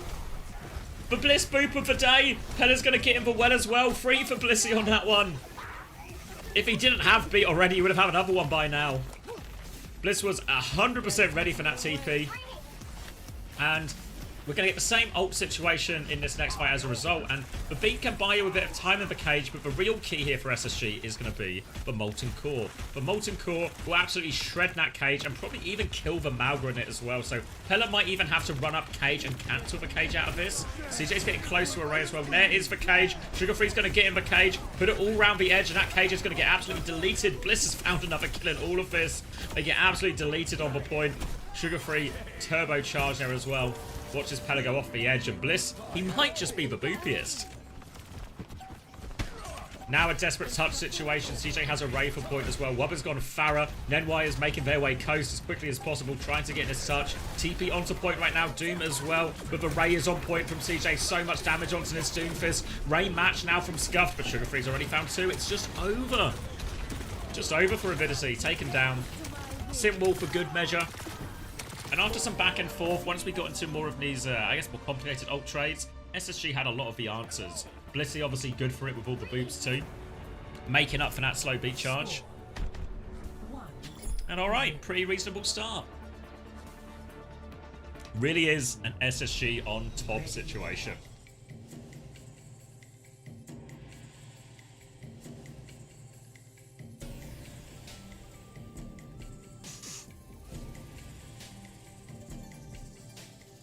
Where's the Ash ban? That's for map 5, Ali. Map 5. Hunter's biding his time to get rid of that pesky Ash. Alright, looks like more of the same. Kelly's just going to commit to the Ramatra actually here. CJ starting on the Baptiste. I'm a felon for sure 50. Got a boost for Guy. Alright. Wide position for Wub. He's going to get into the backline here, actually try and find some damage. Catches one onto CJ. CJ's in a spot of bother right now. Has to lamp early right now. So while they have control of White, and they have a kill of a Mauga, they can now deal with the rest of these threats. Bliss and Sugar Free will tag team up on Wub. Nice, easy kill. And Pella just got deleted there. In the same way we talk about the Sim and the Tor being good into the Hazard, how they can just fry that hero. They can also just kind of fry every tank. It's a high damage composition. So if a Mauga doesn't find a meaningful stop timing or something, it can really just get shredded as well. CJ's for closest to his ult here in the form of the window. That window will only add to the damage. Wub is actually going to make his way onto the Reaper now. You see Pella, look at Pella. Sneaking their way through White here, looking for the engage. Stomp goes out, doesn't find anything though. They're going to use the TP and all of this as well. Kellen's going to turn his attention, cleans up one. Pella's good for a trade though, actually, and Avidity have kind of flipped the map, and actually CJ and Sugar Free have died. No main source of healing, and now Bliss is in big trouble. Kellen keeps trading, so it's just turning into a bit of a dogfight right now. Stomp comes through. Kellen still has that form timing, I think. Tries to get the TP off Seeker, but can't. Bliss and Kellen up to the Koreans to buy time here. Kellen will pop another form. Full block coming in. Avoids the Stomp, and they'll concede the flip. But coming back quickly right now, and CJ nearly has that window. But Scuffs has done a good job catching up with this raid charge as well. So as Pella stomps back, their next engage could be scary. Wub might have a hard exit here. They're going to window to try and kill Wub. CJ looking for finishing blow, but Wub gets to the TP. They avoid it right now. CJ thought about healing the TP, but remembered it was an inanimate object. Now the Ray comes back. Symbol and Beat in response, so they can keep on fighting this, and they crush him, even with that Ray. Sugar Free just completely unchecked on this side angle. We saw Checkmate doing this a lot, right? Getting this good angle and just laying down that damage. You start connecting a few of those dinks, and all of a sudden kills will come your way. Was a heavy ult retaliation, of course, for SSG, but Ray is a scary ult. So now SSG, they have the Annihilation and Molten Core, which is a good solution to the cage fight. But with the Symbol and the Beat to throw in as well, Avidity should still have ult advantage in this next fight here. Tomba might just start with Symbol so they can walk up. There we go, walking on. Possible disengage opportunity. TP for harassment right now, but Molten Core on the TP have to get out of there quick. Molten Core in response. They still have the cage here, Pella, so Molten Core has been used on this Symbol. They're stabilizing. Now the Stomp Beat push comes in. Lamp from CJ keeps them alive for now, but they're in so much trouble. Annihilation from Kellen. They've lost two people. They're trying to trade these kills. The Sim TP is annoying, but Kellen's got the read on where Zomba's going. Unfortunately for SSG, it's the only kill they get. And Kellen will have to jump off the map here, as will Bliss. Brothers in arms.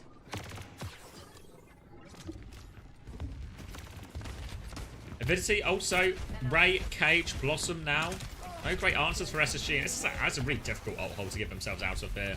SSG might need to try and cop a disengage, depending on what they start with here, Avidity. If they start with the Ray, can disengage. If they start with a Cage, might be really difficult. Maybe you can use the window to try and break it. TP in from Wub, though. Eyes on this Blossom. CJ's got sights on him. They force for Ray, but he keeps going with the Cage. Lamp will come out, but Wub's going to take care of both of them, and the Cage Blossom gets its job done. 2 ults for nothing, though. But we are going to enter a final fight situation. Actually, a couple of trades are really frustrating here for Avidity, even though they win the fight. Even if they win the fight, the fact that Pella and Zomba go down mean this retake is going to be free space for SSG. You can see the 3 alive members of SSG racing towards point already. Sugar Free, turret up, full pocket. Just trying to clear a little bit of space. Coming back, it's going to be Ray for Scuff, window for CJ. Window now onto this Mauga. They're trying to push through it. They're trying to walk backwards. Lamp out used defensively right now. They deal with Nenwai, but lose Seeker. 4v4 situation. Bliss nearly has the beat. Desperate for this beat. They've kited the worst of this Ray push though. And Pella is now out of the fight for a while. But all this pressure on the backline has separated the backline from Kellen. They have no choice but to walk now. But they are walking into a Mauga. No Stomp available as CJ tries to walk forward. Bliss is going to beat now. Kellen respawning, coming back with the Annihilation. Bliss is going to get the first touch, but he needs help with these touches. He goes for a second touch here. Blissy will get caught though. Now the Symbol to walk onto point. This can make up for a lot of it. Kellen has come back with Annihilation. Zomba has the Symbol out as well. Sugar Free's got a Molten Core going as well. Trying to burn through some of that. Kellen's found one. Annihilation ready for Kellen. This could be the finisher from Kellen. Keep boosting him for this final Annihilation, guys. He needs it. Now we go full beam onto it. Beat to match now from Nenwai though. Kellen will keep this one charging here. Chasing down the Mauga. Lots of damage. Sugar Free there as well, but they've lost CJ. They've got the flip here, SSG, but they are not out of the woods yet. Ray, Cage, Blossom all nearly up. They need a late kill or something here, but Pella is out towards the Mega. TP in main, looking for an opportunity, but Wub is TP'd onto point. Wub is behind him and has Blossom. Seeker needs a lot of help. Full beam there, trying to deal with it. They kited it. They killed Scuffed in all of this, so they've denied for Ray at least. There's a chance, but a Blossom to finish off Sugar Free and his turret. They TP away from the rest of the Blossom, but Wub is still coming. He's now on top of Kellen and Avidity. Looks like they will take this round in what was a big old scrap at the end there. Series of pretty difficult ult situations for SSG to try and solve at the end there. They nearly do it.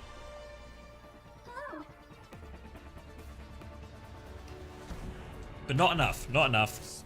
Tied up 1-1. You got to remember as well, because Pella is a bit of a ball specialist here, the fact that SSG have invested this ball ban onto map 1 really means when you use some of your most powerful bans against what the opposition likes to play, you have to nail those maps. Classic tennis theory, of course. Kellen's going to need all your boosts. All your boosts to get out of this one.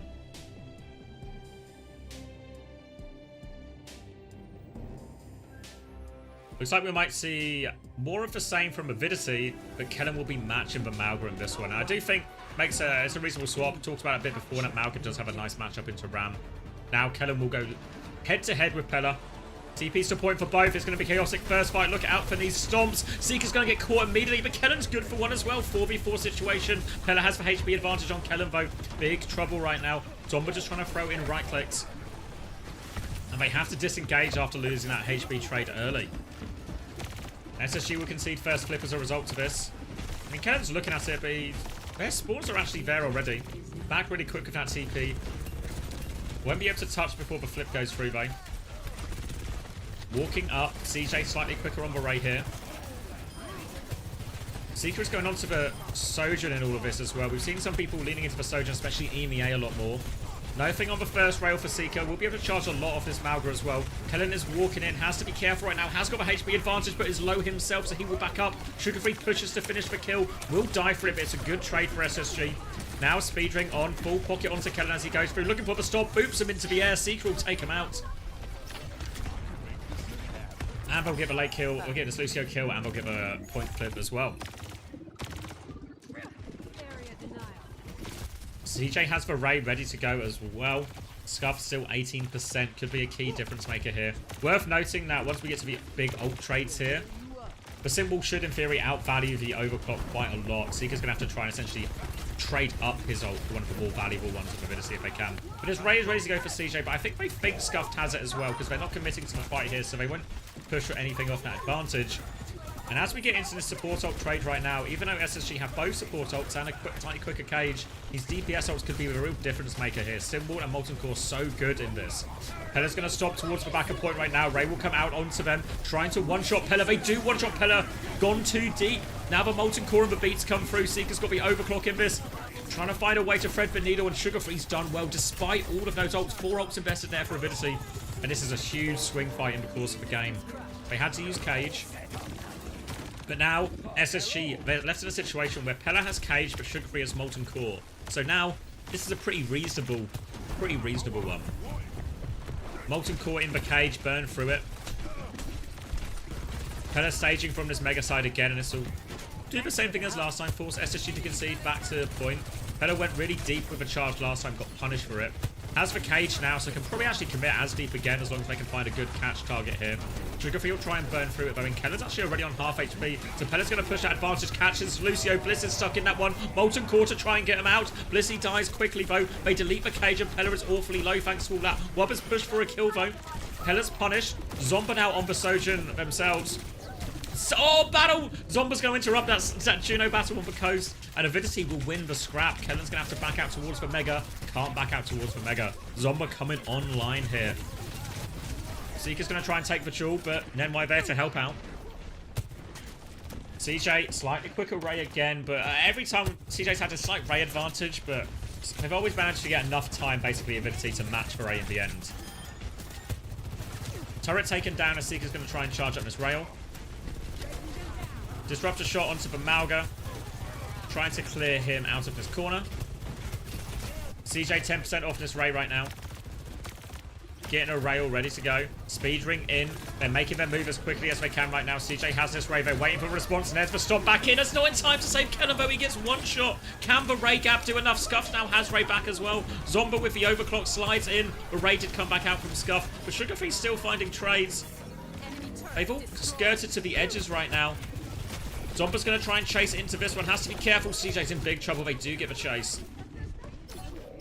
Zomba will regroup, get top back up here. And we're in a final fight situation for this first one. Nedwai's going to beat it. No, Seeker with the Ajax. Seeker comes in clutch when his team needs it most. Outrageous from Seeker. And all of a sudden, what should have been a pretty straightforward ult trade goes massively in SSG's favor. Seeker with the clutch. Now Bliss has beat advantage for this last fight, and they are going to have to rush for this touch. Nenwai! Huge from Seeker in this moment right now. They're going to back off to point. They have the ult to win it. Kellen has cage advantage as well. They are TPing onto point. Nenwai falls again. Molten Core to try and buy some space. Bliss will beat nice and early, keep everyone alive. Cage comes out now to seal the deal from Kellen. Molten Core in response from Wub, but it's not enough. The damage is done. Torpedo to keep everyone topped up. Little boop and send off for Wub. And SSG convert their use of the ball ban there.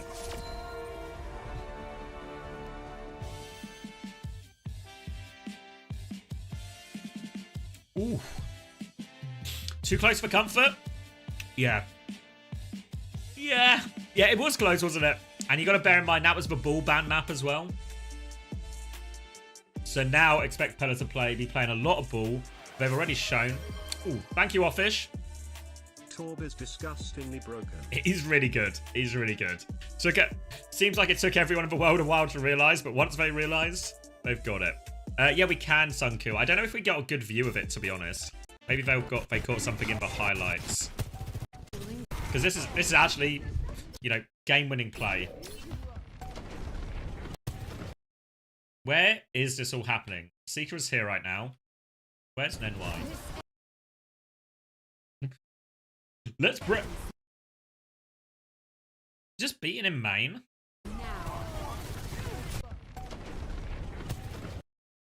Yeah, did you see Nenwai going like this direction? I'm trying to beat to save. Why are we beating there? Am I missing something?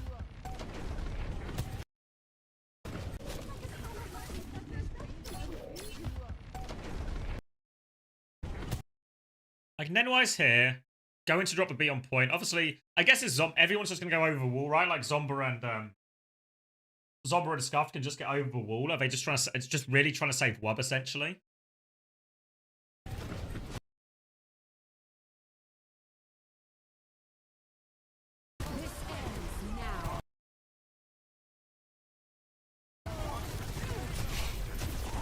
I mean, that has to be right. Trying to save Wub. Play for the clutch. If they save Wub, it's massive, but Seeker was waiting with a rail.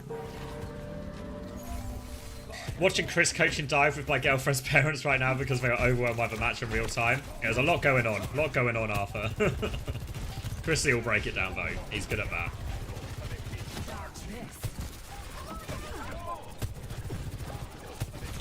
And then, yeah, then it's... The last fight has been just really hard.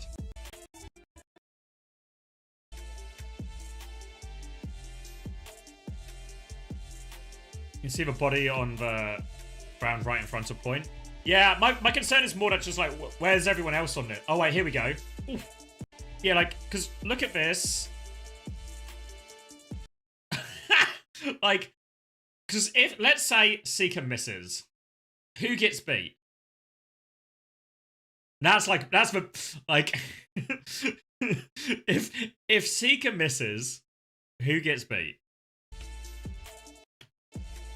7M will get beat. Anyone else getting beat?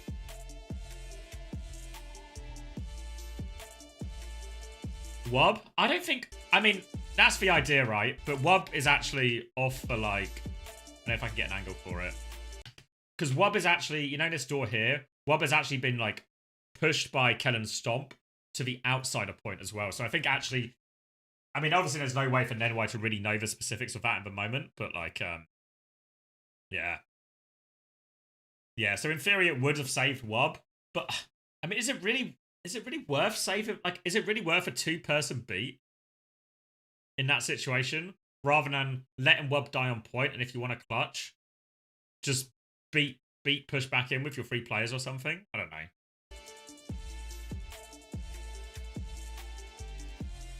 They had time for a retake and everything as well, right? Like they could have like a soft regroup and go again. He's not like that, Scout. You know what I meant. You know what I meant. All right, we'll get into the Saravasa. Would have been sick if it hit phone. Yeah, true. You're right. I mean, I can't deny that. Can't deny that. No, it would have been sick.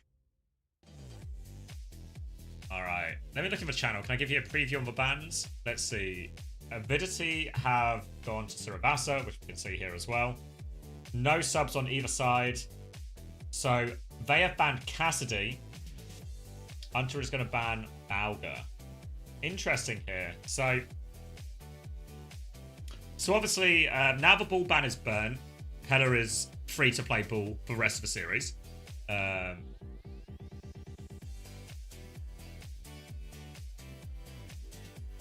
So the cast ban makes sense for Avidity, right? In terms of the ball team. In the sense that they're going to ban Cass, because Cass is a good swap into Bull. Can make it really hard. Yeah, Bull's really good on Saravasa. I think actually when people were talking about this Bull Torb Sim comp first emerging, they were saying actually Saravasa was one of the best maps for it. So I think Bull's actually pretty good on this map. So they're going to ban Malga instead here. I don't know if a Malga ban massively. I mean, it doesn't give him a chance, right? I guess what would have been a better ban? Because are they just going to play Torb Sojourn as well?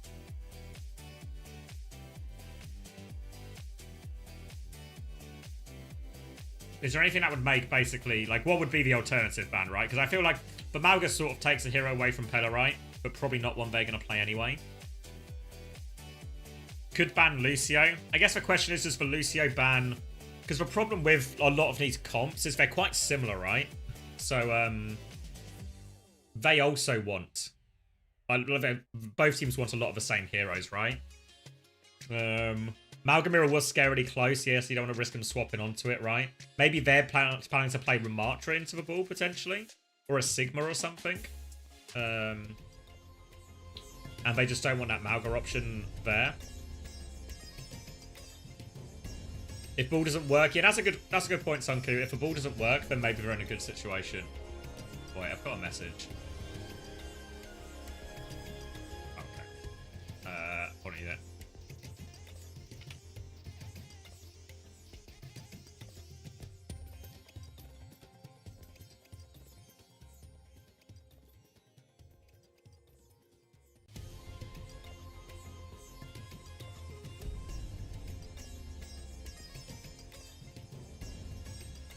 Alright, sorry, locking in. So, no surprises here from Avidity. Oh, so it feels like SSG is just going to take him in the mirror, but going to play an Ana Lucio version.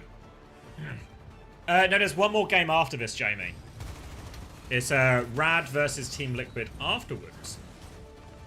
Alright, Bull v Bull, Pella the Bull Specialist versus Kellen, the most boosted man on the planet. I know how that sounds, but if you know, you know. And I think most of you, you know. Sugar Free's gonna get that kill set up by Kellen, and Wob's gonna get taken down by the turret. The 6th man coming into play. Pella will be harassing Sugar Free, and both Torbs gonna fall. Bad day to be Swedish. CJ is on the opposite side here. Moved away from the TP actually though is Seeker. Bit of a dangerous situation. Seeker is on the run, on the lam. Was CJ TP'd onto the high ground there? I actually can really get behind that on the first fight here. Now looking to punish and chase the ball. Kellen keen for this one, but all is awfully slippery. Now Kellen looking for this next engage. Nano is the closest ult for CJ, 30% away right now. Slam onto the TP here, and Kellen will take down that TP. Counter slam onto Seeker, but that just gives a little bit more beam for Seeker to work with, sending these right clicks down. Turret's been eliminated as Kellen starts harassing the backline. TP onto the high ground from Zomba. Will force a bit of a step down here. Defensive nade has to be used, but they caught Pella with this one there. Bliss managed to get the body block on, and now with ball advantage, they can just start grinding this forward. Good start here in the ball mirror for SSG.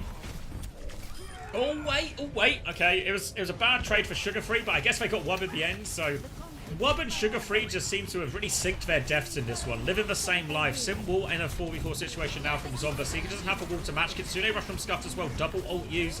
Nano defensively onto Seeker to keep him alive for all of this and keep him fully talked. They've lost CJ though afterwards. They can keep committing, but Blissy's going to go down. Mines invested by Kellen. Mines is good for 2. Keep boosting him, guys. It's working. Seeker sees the vision. He's going to invest for wall because Kellen's going to do it all on his own. Sugar Free is also bad, but Kellen's doing it all on his own. Mines come through right now. Kellen's going to destroy all the mines. Runs into the Torb. Kellen and Sugar Free with the 2-tap. And now he's going to chase them out. They did give a flip in that ability that buys them time, but Kellen is rolling them right now. The boosts are working. Desperate touch from Nenwai. Gets beamed down. Another kill for Kellen. Slam right now. Forces the Suzu onto Scuff. They'll finish that one off as well.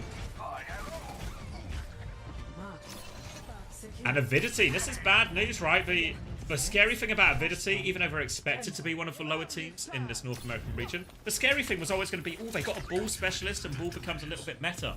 But what if SSG just matched them and did better?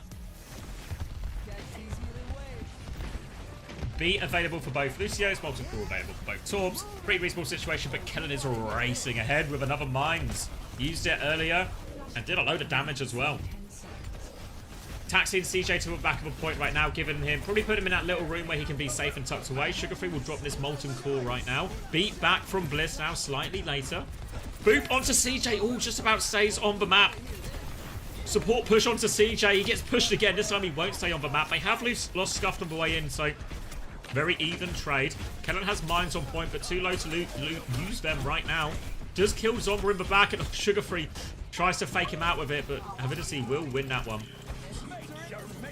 And you see some of the downsides of the Ana here. Well, we can see nano value coming out onto the sim. We saw sleep value in this as well.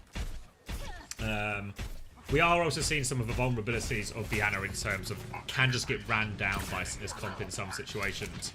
But if CJ can stay alive long enough, get value out of his cooldowns, they will be in an alright situation. Pella going to back it up to point right now. Going to try and go around this turret. Mines on point from Kellen here. Pella changes their mind about that turret, goes for a slam onto the backline. Defensive nade from CJ, has the nano soon. Pella will be fully cleared as well. Now they can start muscling onto point. Good right click onto Nenwai, but will be okay. Scuff nearly has his Kitsune ready to go back. Slam comes in, nano onto Seeker again, though. Looking for these beam targets, but focus out, can't get pocketed through it. Now Ball's just rolling around. CJ finds the nade kill onto Wub.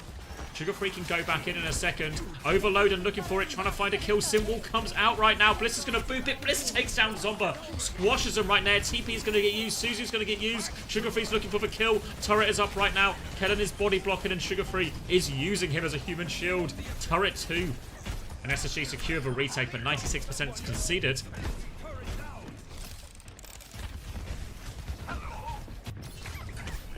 Rolling back in this Pella. Mine opportunity right now coming through. CJ going to try and get away from those ones. There's a TP as well, so this backline can flip the map away from danger. Kellen will keep point contested and then go and chase down this Sombra. Sombra's in big trouble. Running for the Mega. Will get the Mega, but the Koreans, they're on the case. They get Zomba, and they will go back to point. Molten Cores are traded on point right now, but Kellen's going to find a safe, non-sticky patch of ground, but has still taken a bit more damage than he would have liked. Pella, even more though, had to touch the point. As the flip was going to go through anyway. Dies on point. Denies a bit of that capture progress. And we'll go into one more fight on this D point. Nano and B available for SSG. And early Mines at a choke is what we expect from Kellen. Potentially hoping to force an early B. And just a nade. Oh my, just dead. Just dead. Zomba just walking into no man's land. No respect for where their team was or where the ball was. And that'll be a nice, easy one. More time off the clock. They can get the sim back quickly. But they're trying to clear this ball while Avidity are forced to take this downtime.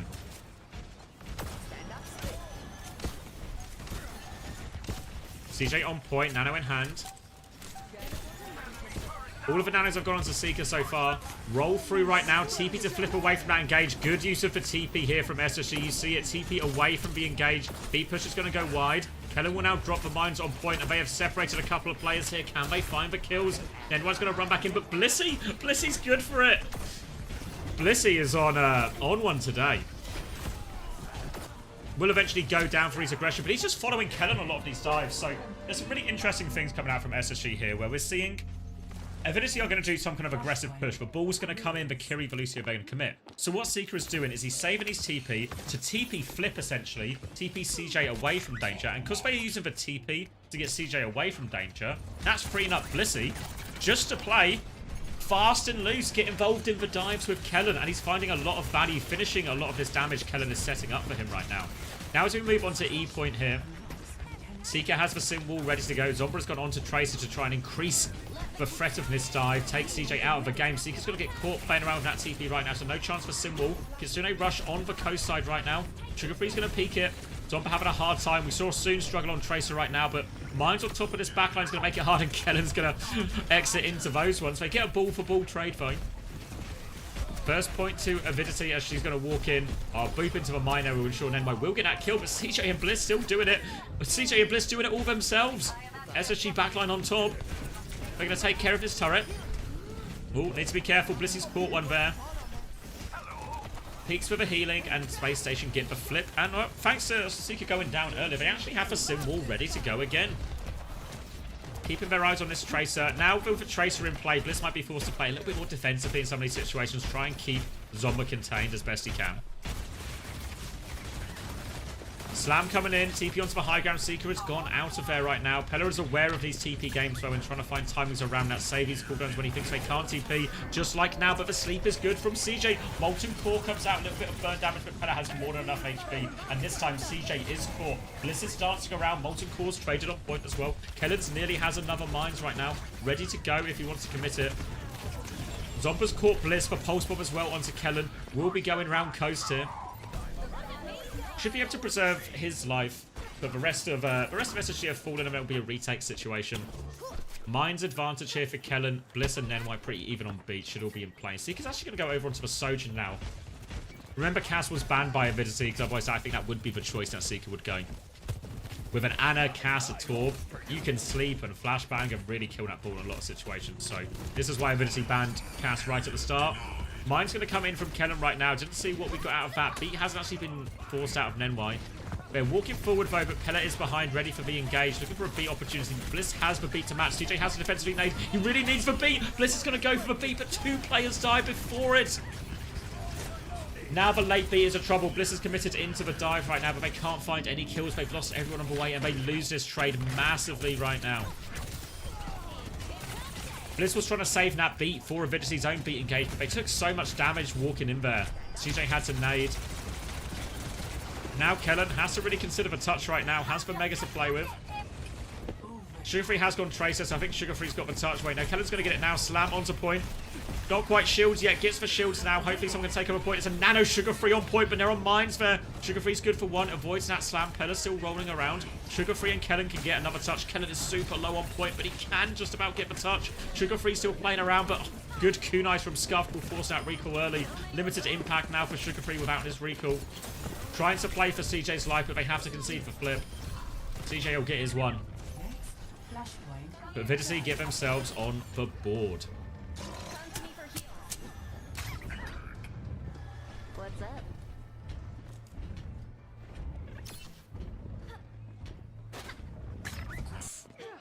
Reverse sweep situation, maybe. Honestly, I thought the sim was doing a good job, but now without the sim to help TP their Ana around, they're actually going to Kiri as well. So a much more similar mirror. Sugarfree and Zomba are both stuck for Tracers right now. Early slam onto Wob. Blissy's there again for the finishing blow. He's going to die for that one. 1-for-1 trade. But DPS advantage here. Kedden looking for the backline now. Suzy doesn't actually catch Nenway right now, and Scuffs, I guess, didn't have the TP. No exit for them there. And now it should just be a straightforward case of focusing them down on point, getting this first flip. Maybe catch for Tracer if they can, but I think it's only Kedden there. Oh, wait, no, CJ's there as well. They will catch for Tracer.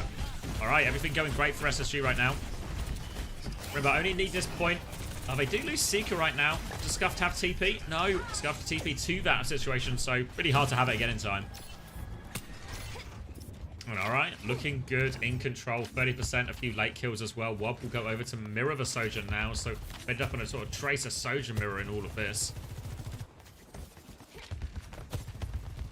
Double support all coming back from Avidity. SSG, they're about 20 and 30% respectively away from the Kitsune Rush beat. So they need to buy time here.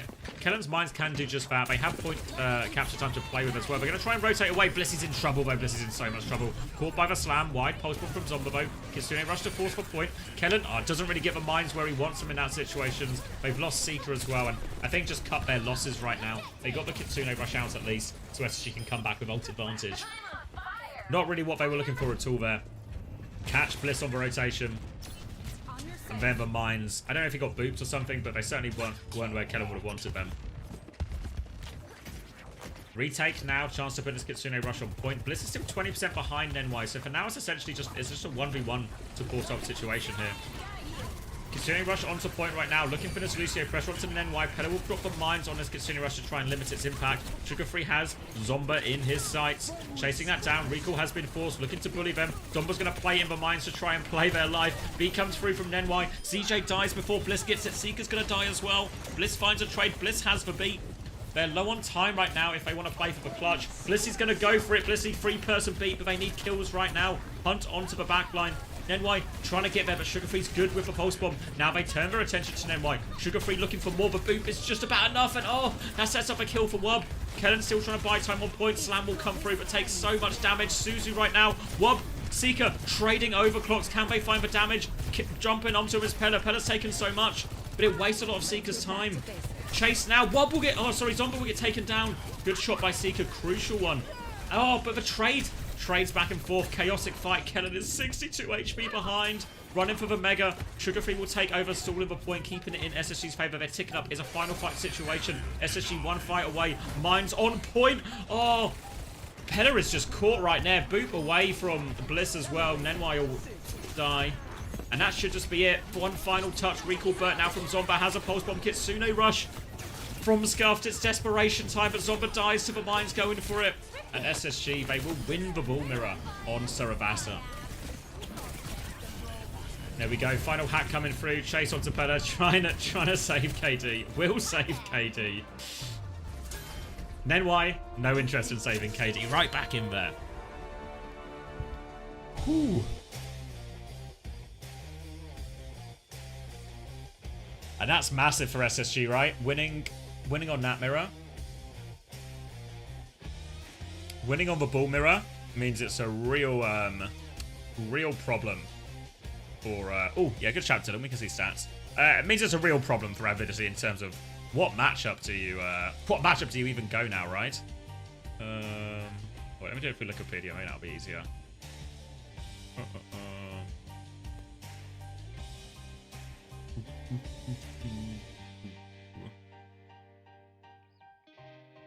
Base it. Force Mauga again? Potentially, yeah. Maybe force Mauga, but ban... I guess that's where we gotta go with that. Vanderfield's such a rough one, actually. Let me get the scoreboard up, what I think. Numbers-wise, Seeker dies a lot. Maybe that's just, it's some kind of the nature of the sim. Is the squishiest hero in that. You can see a similar situation for Zomba and all of that, too. Ball-wise, Kellen is on a 3k damage gap. 28 and 3 versus 24 and 7 as well.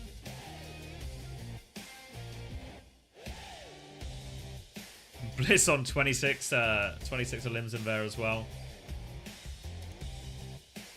Final blow merchant. Notice how Blissy, yeah, actually, like I said, more damage and healing for Bliss on that one.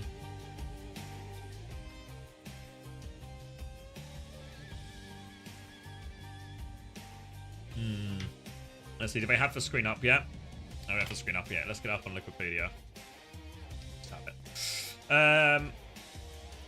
So yeah, so expect him to go somewhere. Maybe the Sojourn probably seems the most reasonable ban and play even like some of the Torb sim. Maybe just if they put tools back in as well and take a different type of mirror.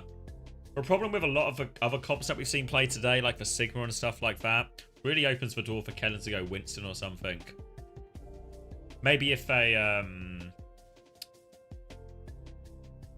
well, they've got a lot. They can pick from Escort or they can pick from Push. So Colosseo, Esperanza, Root,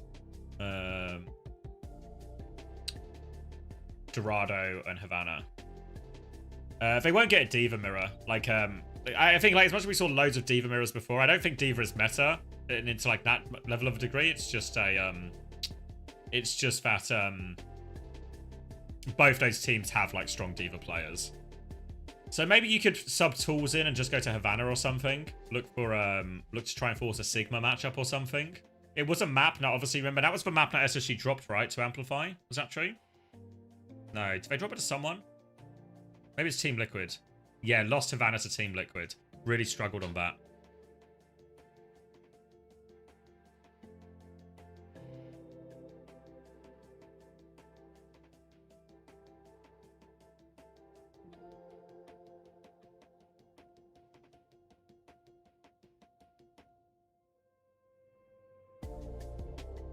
Can I get a Diva activated? Oh, wait. I can also cheat as well. So let's see what's happened. So Avidity are subbing in Tools. We'll be going to Esperanza as well. The Dick and Balls in my chat. Oh.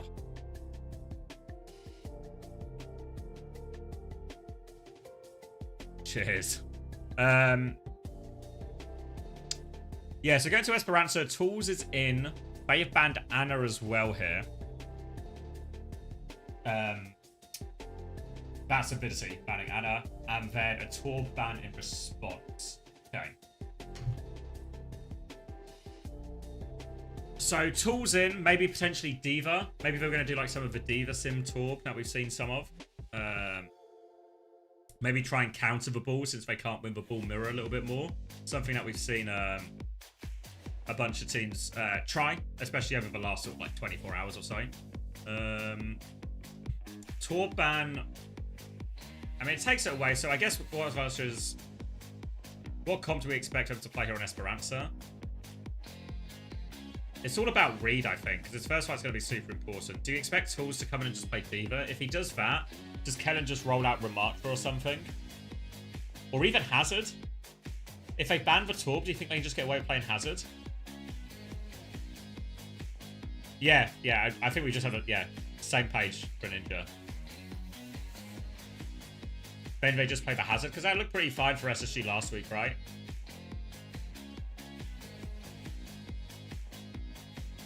Surely SSG ban Ash here. No, that's for map 5, computer. Come on. Rad are playing Team Liquid afterwards. Actually, should be the best game of North America, I think. Should be the next one.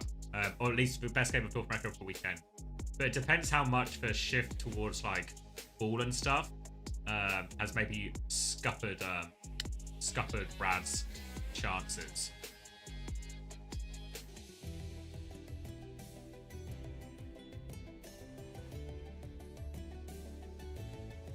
All right. Is Korea good tomorrow? There's one good game. It's the is it T1 Falcons? Let me remind myself. Yeah, Wave versus FG might be quite good actually, like in terms of closeness, but maybe Falcons T1 will be interesting. Presumably again, because T1 will keep trying to play the ball version, and Falcons will try and very hard not to play the ball version. So yeah, that's probably the highlight game. What time? That'll be about like maybe like 11 or something. Oh, wait. Oh yeah, that starts at 8. Yeah, that'll be like 10 or something. UK time that is. While we are waiting, what kind of insights into stats from OWCS career would be interested in? I want to check out the analytics stats on Twitter tomorrow. I don't know. I'm really skeptical of that entire account. It's too long now because we're starting the map, but I've got tinfoil hat theory. I'm not buying it. I'm not buying it. All right. Hog from Tools. So, looks like we got the right read from SSG in terms of they're going to go back to the Hazard.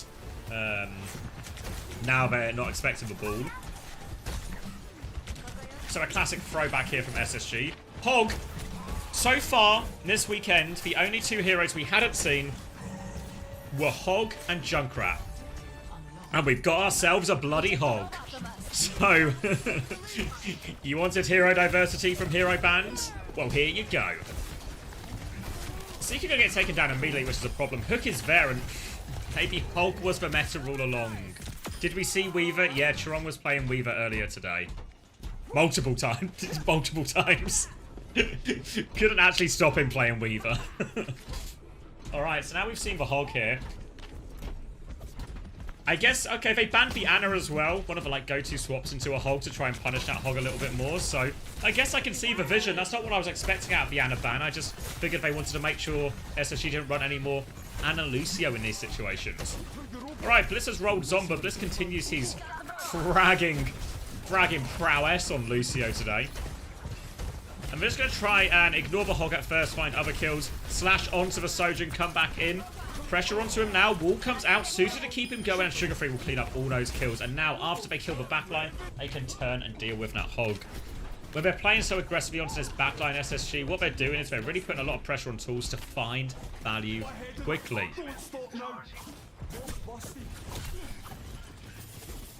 And if they're not able to do that, they can't find the hook. And actually, Tools is going to give up on the experiment in less than 2 minutes. And it's just going to be a full mirror. We have time traveled back to the distant lands of last weekend. And it's a Hazard mirror, Genji, Sojin, Kiri, Lucio. Absolutely vintage Overwatch right now. But as the Kitsune Rush comes in, they've already conceded cap. Tools is so low as well. Tools in big trouble right now. Keller will wall off, disengage this Kitsune Rush. They might lose control of the robot here, though. Kellen's going left, but this robot is just moving away from him quite fast. So SSG have to get on their bike here. Tools will meet him at the choke. Wall comes out, actually. Now chance for wall advantage for Kellen. Big pressure onto Tools here. Will force a slam disengage. Tools trying to use for cover. They're still trying to nudge the cart forward, but oh, Zomba goes in. One-way trip. Kellen has it on marked. Downpour now to deal with it. It is Suzu, though. But Bliss still has the beat. CJ has the Kitsune Rush. They have advantage. They've lost CJ right now. Do they need the beat? They're trying to stabilize here, SSG. Slow it down, not get dragged into a dogfight. They've done that successfully, actually. Oh, well, everyone except for Seeker has done that successfully.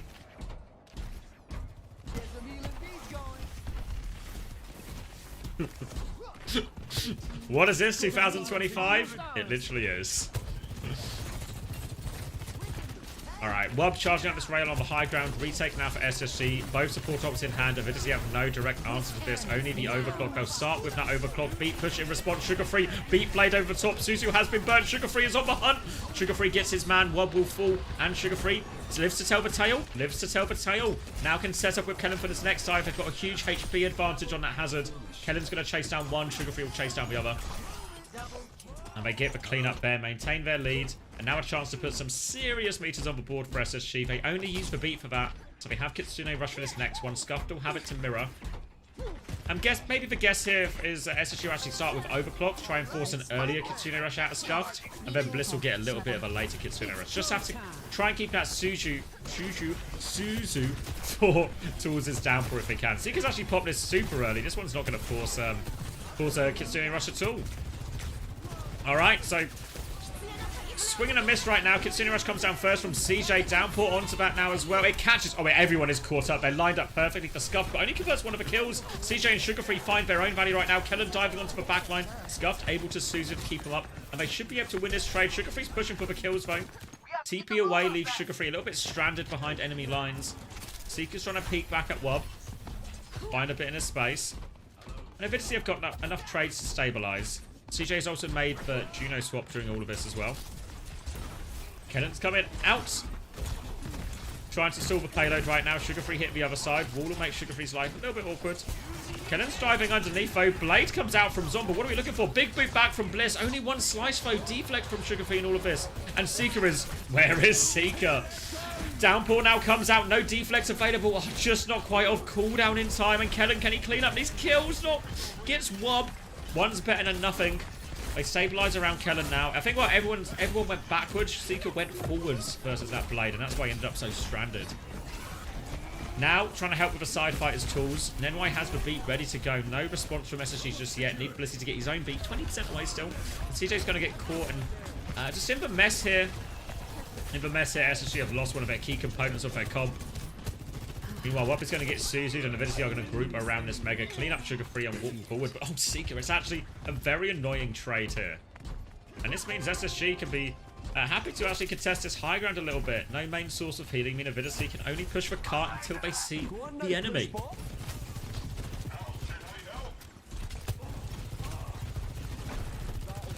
All onto the high ground.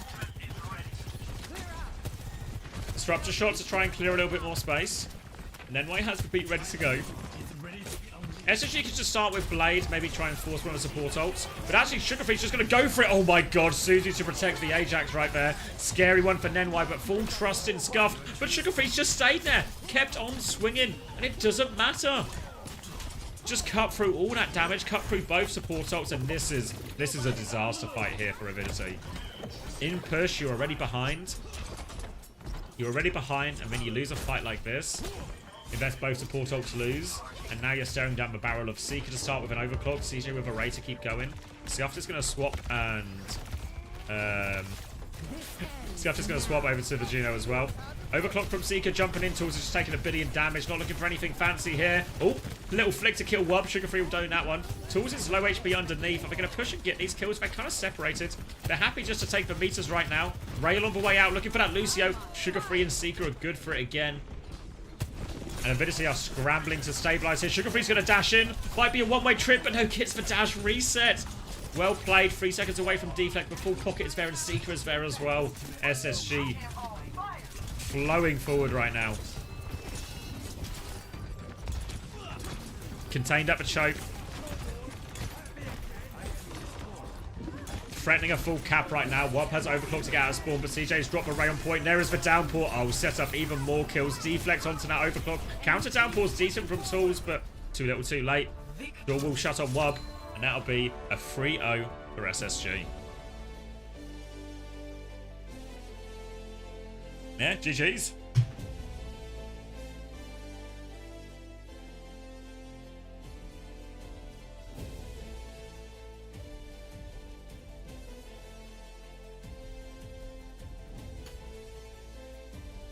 Why didn't he go Junkrat? 1 hero short of a full sweep, eh? 1 hero short of a full sweep.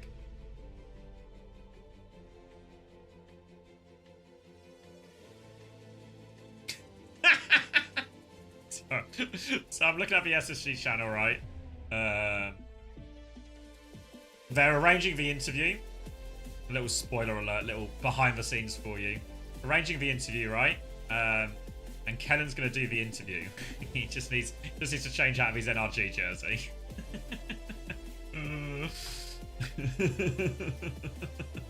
Trongo.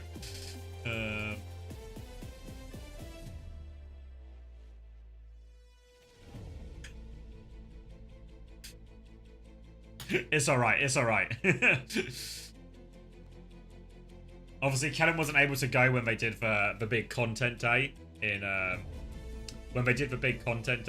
in Utah. Wasn't able to go, so I guess wasn't able to get any merch at the time. He'll get sorted out though. I think my merch, I think it was there was an attempted delivery on Friday, but I missed it while I was streaming because like headphones on, didn't hear the door, etc. But I think it's going to get redelivered Monday, and I'm pretty confident that it's actually my package with my merch in it as well.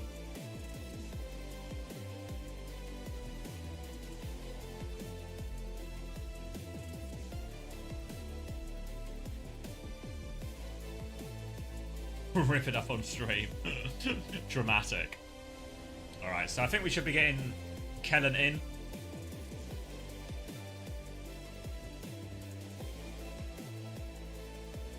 Last game today is Avidity. No, not Avidity, sorry. I'm keep mixing up Rad Avidity because last season they were 1. Rad versus Team Liquid. Painkiller is boosting himself in this one. It's alright, Painkiller, mate. Just get them into that hazard mirror again, and you can have Infected's number and all of that.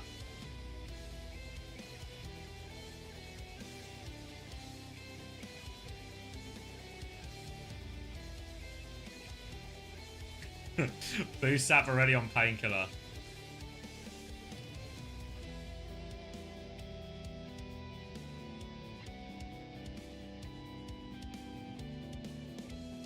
You've got it, Painkiller. Should be the best match in North America, I think. Maybe some more pressure on Painkiller to make sure it's the best match in America this week. Oh, my Illumined Foil theory about the stats account. Yeah, I just don't understand how they get it right with computer vision. Don't think it works. And when Hunter, who's currently busy boosting Kellen, asks, there was no such explanation provided. So some of the stats you can get from CV, but the damage and the healing, Presumably they've just got access to the scoreboard or something, like, I don't know. Just, suspicious to me. Just suspicious. No, no satisfying explanation has happened.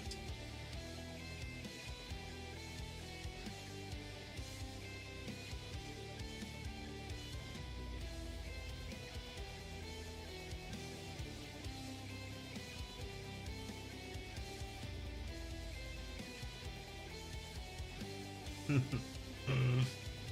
pizza cake. Ooh, Kellen player of the match. I feel like, was Blissey robbed? He probably wasn't. But I feel like if there was a time to give it to Blissey, this was the time, you know? This was the time. Did have a couple of late beats, but I think still give it to Blissey.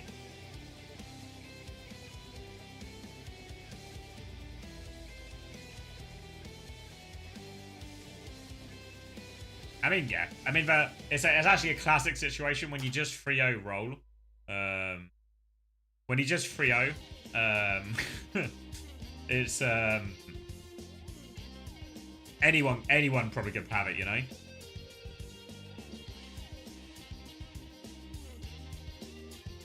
The stats aren't on Face It for the Korea though, no idea.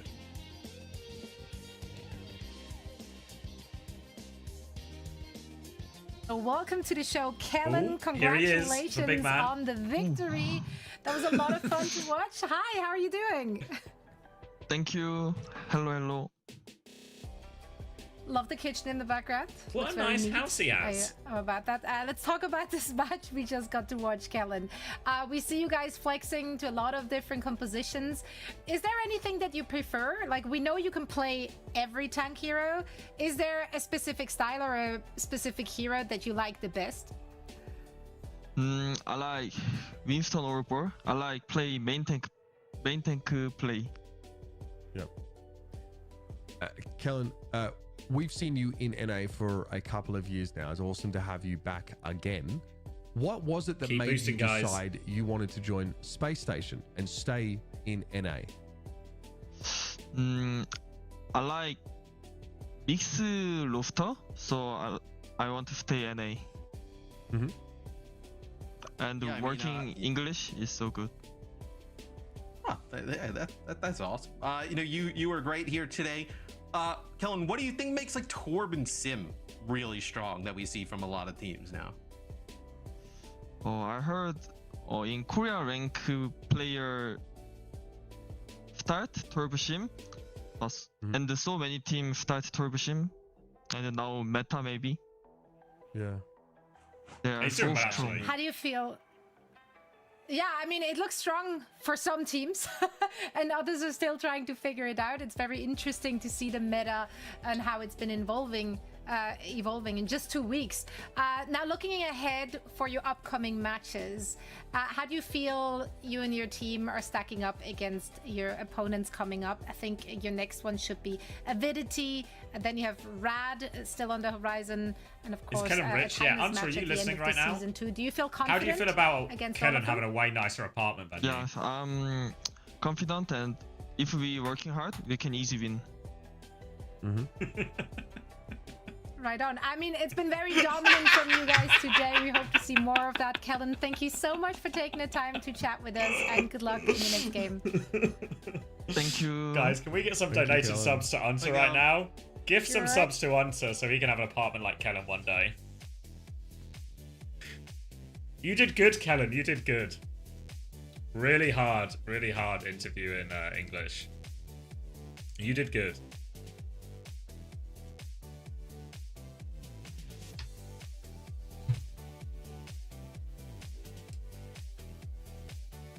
Kellen, your house, nicer than Unter. Nicer than Unter's house.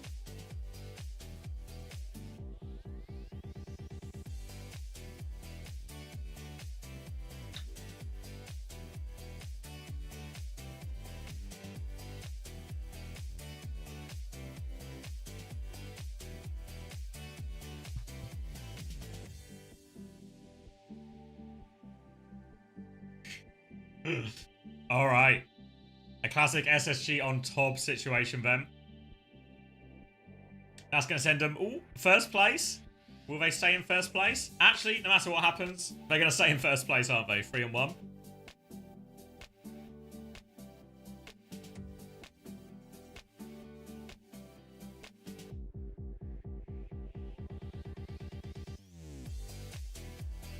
Does Team Liquid play again this week? Is there a chance for anyone to actually catch them?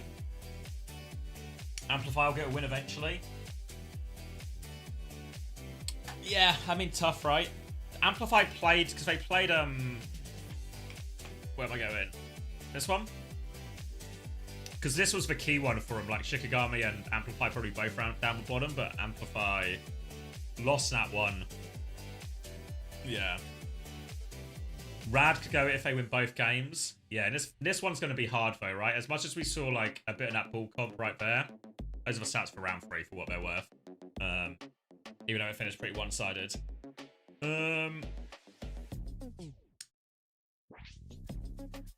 What was I saying?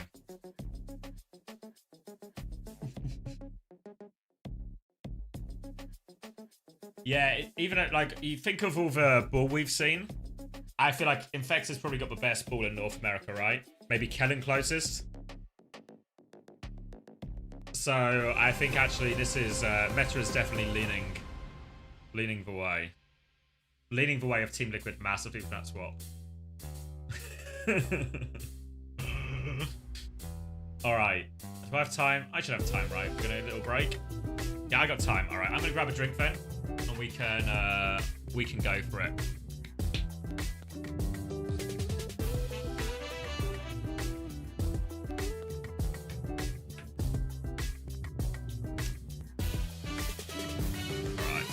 Locking it. Okay. Rad v Liquid then.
Start your climb to OWCS by joining Faceit League. Gain competitive experience in weekly Faceit League matches. Rise to the top in divisions balanced for your skill level. Learn more at fce.gg/s4.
I'm back.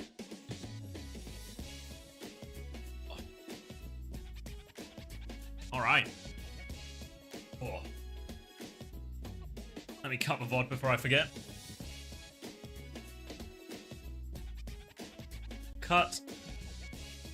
Start the next one. I'll get it uploaded for the mods as well. Where is it? Loading, loading.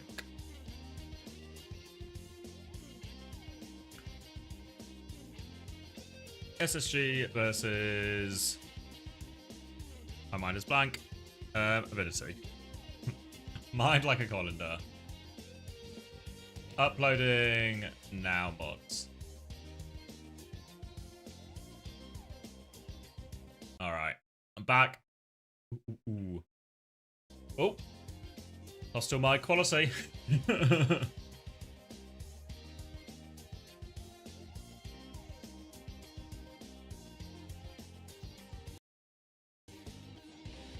I can click on stuff, guys.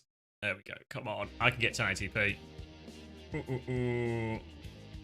Recording in the same one, Adidas. So I'm streaming live, and the stream can send to both Twitch and YouTube.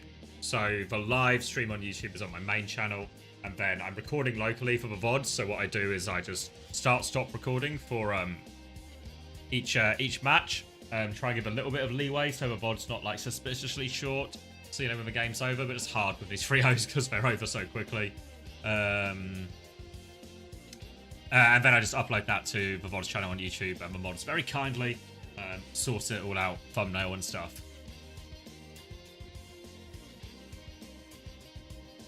Yeah, well, I want the things cut up though, as in like individual match VODs. So this felt like the most efficient way, because you can do it on YouTube where you use YouTube to cut it. You know, you can do like big trims and stuff, so you could sort of like upload multiple copies and stuff and get the full stream. But it would just end up as one big VOD then. So I feel like this is like a good use for the VOD's channel. Especially, I mean, it's more valuable, I think, for the career games because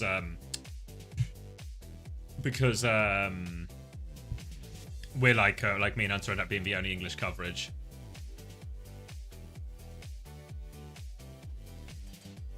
You pull the VOD, you mean that download?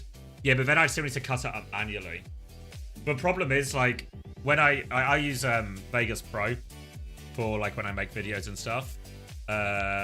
Exclamation mark replay Cynthia, and it should be the top link. So what the rough render time when I render a video is like the length of a video doubled, give or take. Maybe the longer it is, the more it is. Oh, with an S, Cynthia, with an S.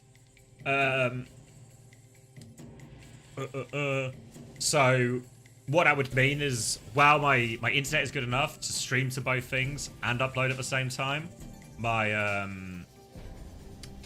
whatchamacallit, if I'm rendering, that would like, it uses too much of my like GPU and CPU or whatever when I set it to. So it would like, I wouldn't be able to do it while I'm streaming, so it just slows down. But I was like really trying to prioritize efficiency. So they're like there for people sort of as they wake up or whatever. Or oh, okay. So Team Liquid versus Rad. Game of the weekend, I think, for North America. Torb, Sim, Ball, Lucio, Anna from Team Liquid. So they have swallowed that pill, that meta pill from Korea, and are fully into it. Rad going to be running the Ramatra. Ban-wise, Rad have banned the Orisa. That was the second ban. Sombra is the first ban for Liquid. So I expect Liquid maybe to use a cast ban at some point as well. Just to try and protect and enable Infected on the ball. Kingo and Pharah, a hero that we've seen a little bit into these DPS before. Pharah should be in theory a nice matchup, and Lijiang a very nice map for Pharah as well. King going to be playing around this point. RuPaul going to try and keep eyes on that. Well, in trying to keep eyes on that, RuPaul has found a little boob. Now Knife Tree's going to get sent off as well. Chronic gets that kill, but it's actually chaos on the coast right now. It's a more butter, more shoes situation, as it's an absolute brawl on this far side. Painkiller's just gonna... Why not? Everyone else is going off the edge. I'll join you as well. And That will be Team Liquid holding on to this point. Will escape with his life, actually, though. Overwatch at the highest level. A brawl by a cliff. And now we see Knife trying to anchor the left-hand side to swap onto Tracer into Needs DPS here. Obviously, the Torb sim designed mostly to beat up the Hazard, but the Torb can do a lot of that on their own as well. Tree now under a lot of pressure, and Painkiller will take that one out. Painkiller, we've not seen him too much of him so far in this series, or in this regular season, but strong reputation as one of the better Hazards in the region. Mine's on point, making it awkward, but they are able to force the flip. Nano wants a knife to try and keep this one contested, but Painkiller will shut that down as well. Barrage is available for King. Boop, just trying to dislodge RuPaul a little bit right now. But Infected is going to keep this one contested for a long, long time. Bit of aim training for King right now on this ball, swinging around, trying to find the shots. Infected is just rolling and trolling. Knife's going to let loose with a Molten Core. King will trade that with a Barrage. A 1-for-1 trade only, though. It's still controllable point for Team Liquid. They just can't flip it. And, ends up in the lava right there. Z is off the map. Don't know how that happened. Knife confirms the kill. Bob is on the point to keep it contested, but they still don't have the flip. They're going to beat for this right now. Vega's keeping it contested. Vega has the beat, gets the beat back off, connects onto everyone except for the respawning Tree. They will kill Chronic as a result, and this might just be 100-0. One big, long scrap at the tail end of this, but it is desperation time for Rad Esports. One more touch onto the point for Painkiller. Nearly has the downpour, but so much trouble. Naded, getting shot from every angle. And it will be decimation in the end. Team Liquid 100-0 the first round. Ooh. Did Z Graveyard TP? I don't know exactly what happened. Hopefully we'll get a replay of it or something.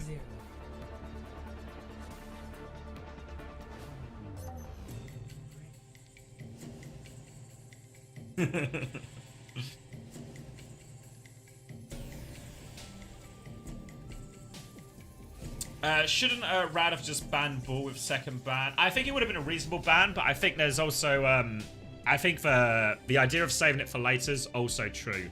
One thing that's we're going to see more of in some of these metas as well is, you know, like essentially if they could, right, Rad Esports would ban Bull every map probably and just try and force this Hazard mirror, but they only get one per series, so there's like a prioritization of when's the best time to burn your ban, what gives you the best opportunity to convert that advantage, right? So Lijiang is, well, I think it's an okay map for Bull. There's definitely better Bull maps as well. Torb, Infected in trouble, will have to slam just to stay on the edge right now, and Vega's actually found a boot during all of that, so it sort of works out because Infected has escaped with his life. Vega's found a second one! Oh no. Absolute disaster for Rad. Vega, just checking Z, won't be getting out of that one. Real trouble with gravity right now for Rad on Lijiang Tower. Real trouble with gravity.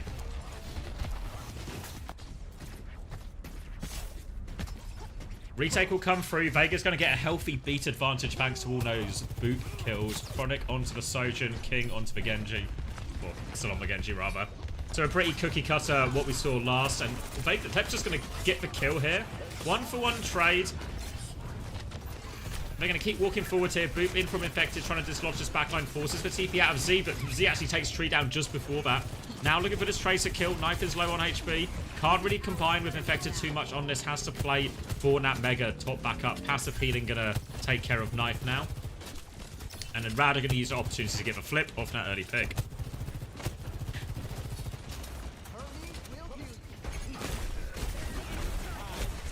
Clearing the turret now. Well, trying to clear the turret. Turret's 1 HP. Tree not healing it up. Come on, Tree. Look after your turret, mate. Nano Torb onto the point now. Torb can do a lot. Will be a wall behind, though. Tree's going to try and clean that defensive nade to keep Tree alive. But body block is so good from Painkiller, though, actually. No escape for Tree. They're trying to flip the point, but Painkiller is back. Maul onto Vega, trying to catch him. Let plays body blocker. Infected is still lurking around, so they can stall this out for a while when Knife has Pulse Bomb. But Knife is just going to disengage, I think. They haven't got control of the point. Mines now from Infected. Beat back in, but it's a two-person beat from Vega. Bit of a mistiming, miscommunication when they came back into that one. They still don't have control of a point right now. Team Liquid. Infected will be forced away. Now might is 2 ults for nothing to even flip the cap. Pulse Bomb thrown in now as well. Team Liquid are dry on ultimates. Now King with a blade could be the finisher. Takes down Vega. Slash onto the ball. Looking for RuPaul here, but doesn't have his cooldown to commit. They're going to beat to commit onto his backline. Painkiller is going for it, but so low. Painkiller gets 1 kill, but will get traded out. Still control of a point, though. Oh, good kill from King, but no deflex or any of this. And finally, Team Liquid are able to convert that flip, but it cost them everything. Well, everything except this Molten Core, I should say. Nearly everything. Knife going over onto the Genji right now. Molten Core for the point. Here for Tree if he wants to force it, but Chronic has the overclock, so I don't know what direction Team Liquid are going to take. They're going to get a slam here onto the Lucio. Suzu will be forced out right now. Boop onto Painkiller's going to make his life very tricky. Full block now used by Painkiller. Has to back up and concede for space, so just going to disengage into the safety of this room. Top up, get all their cooldowns back, then likely go with this overclock here, Rad. Infected's going to try and take as much of that attention as possible. Slam out, takes some shields and runs back to point. Chronic being patient with this one, though. They've cleared Team Liquid to the back of point. Now Molten Core onto the point right now as they try and touch. They try and go forward. Overclock will be invested now. Just a run through with Infected. Trying to waste his time with this. Slide in from Chronic looking for more boot. Infected all over Chronic right now. Trying to find some more. Nano Torp onto point though. Tree will delete him. Nano Torp doing a lot right now. Kitsune rush, but Tree is finding Dink after Dink. 2 down as well. Painkiller will wall Z and himself back onto point. Kill Infected as well. Mine's on point before Infected died, though, and Painkiller is just outmatched, and Tree's getting through so much work on this tour. Final touch isn't even, it doesn't seem like it even registered there, actually, but either way, Team Liquid were winning that one. They win the Lijiang Tower. I count how many people jumped off. There was a lot of going off the map in that one.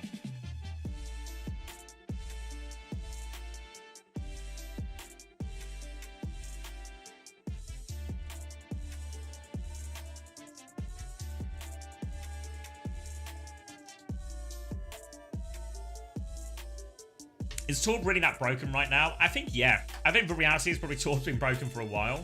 And we just, we're only just now learning about it. Let's see. Which one were you talking about? This one? Where is Knife? Right, Knife is on point. Get some shields. Backs off to coast. Take some damage, presumably from the Molten Core. Maybe get slashed. They're pinging the Genji.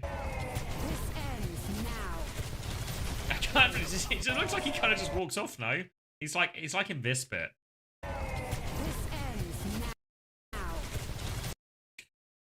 Ping? I don't know. I can't seem to see any cores. I can't seem to see any cores.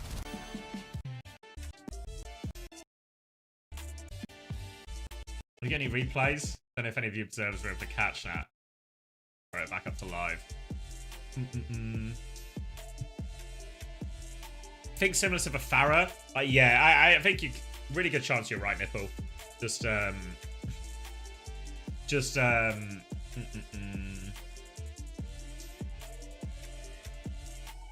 hero in that sort of bin. It happened with Bastion around the World Cup timing as well, right?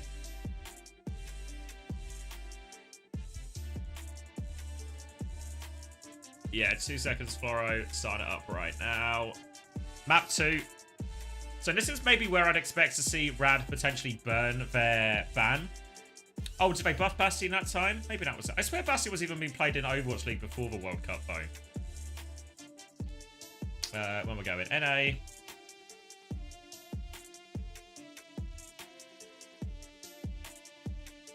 Wait, no, I want matches, not standings. North America, OWCS. Upcoming. Ongoing. There we go. Scoreboard. All right, so Infected with a teeny tiny single death. 2 for RuPaul. One of those that both off the map. Yeah, pretty reasonable. Quite dominant in the end. Team Painkiller with 7 deaths. Chronic the same. Hard to have as meaningful impact. Maybe the most notable thing is just how often did it really feel like Painkiller was getting too many valuable kills. Like a couple of times he was able to force for kill on force for kill onto the Torb, but it was a rare occurrence, right, compared to the amount we've really seen from Hazard last week, for example. So now we're going to go to Eichenwald here. Interesting. So I feel like this really isn't the greatest ball map either. I know we've seen teams play ball on the defense here. Like, second point, really fine for ball, right? Third point, really rough for ball. Okay, they're going to go for the Torb ban instead here. So, okay, good response from Team Liquid right now. Draft Docs, Danny. The Ban Bandits at it again. So, Rad banned the Torb, aka one of the Hazard counters, to try and enable Painkiller to play more of a Hazard. So, a response straight away here, banning the Hazard out. So, a great way to counter. If you can't counter the Hazard with the heroes to pick, counter it by banning it out of the server. So, Team Liquid stay a step ahead.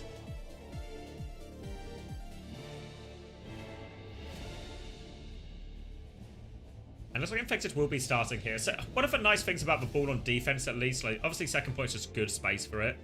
First point, you do at least get multiple, like there's megas to play around, and you can always actually get, even if you get caught or something, you can actually get a decent recontest maybe with ball because the rollout's so good from that second forward spawn. You know, we've seen like TM, I think, is probably one of the ones who tried it the most, maybe in EMEA last year, back when Kellen was on that team. Alright, grapple for Chronic finds a whole lot of nothing. And we'll get confirmation of a real comp here. It's going to be Sim May from Team Liquid right now. Don't know if they were maybe expecting a Sigma or something, but it's going to be Ram from Painkiller. Still a couple of beam damage right now. Can put Painkiller in a difficult situation.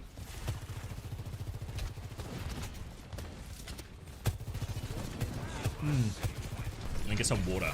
Alright, slam at the choke from Infected, doesn't find all that much as Painkiller takes some space. Is naded Boop, Suzu in response. Wall onto Painkiller as well, actually taking a billion damage right now.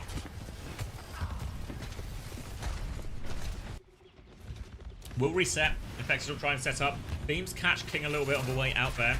RuPaul's actually caught going for one of those nades, but he runs into Chronic. And Infected will be able to follow up onto that kill. I turn it down. It was just my local body. Either way, RuPaul will actually get traded out for that one at the end. And it's become a bit of a dogfight right now. Painkiller is stuck behind. 1 second until that next form timing here. Has a slow as well. Wants to force this ice block out of tree. Or doesn't have the ice block out. So tries to ward himself in. But punch still goes through. And Painkiller will be chewing through everyone here. Oh, there we go. Will be chewing through everyone here. But Infected has done the same thing. Killed both of the backliners. They'll start forcing the point. Remember, Eichenwald caps faster. Eichenwald caps faster than the other hybrid points. So, timer on this recontest as second point goes through already. Infected will come back in. Rolling around. Wall comes out, blocks Infected a little bit. And here's the Boop. Forces the TP with that second one. They've lost RuPaul. While Infected's gone for this vote, and Vega dies as well. Halfway to this third tick, and they're killing everyone else. Infected just can't find the value in time to trade it out. And alright, first point will be secured, but this is where, in theory, not only is the second point better for ball, it's also better for the Ana as well. Tree and Knife going to be making swaps as well onto Tracer Sojin here.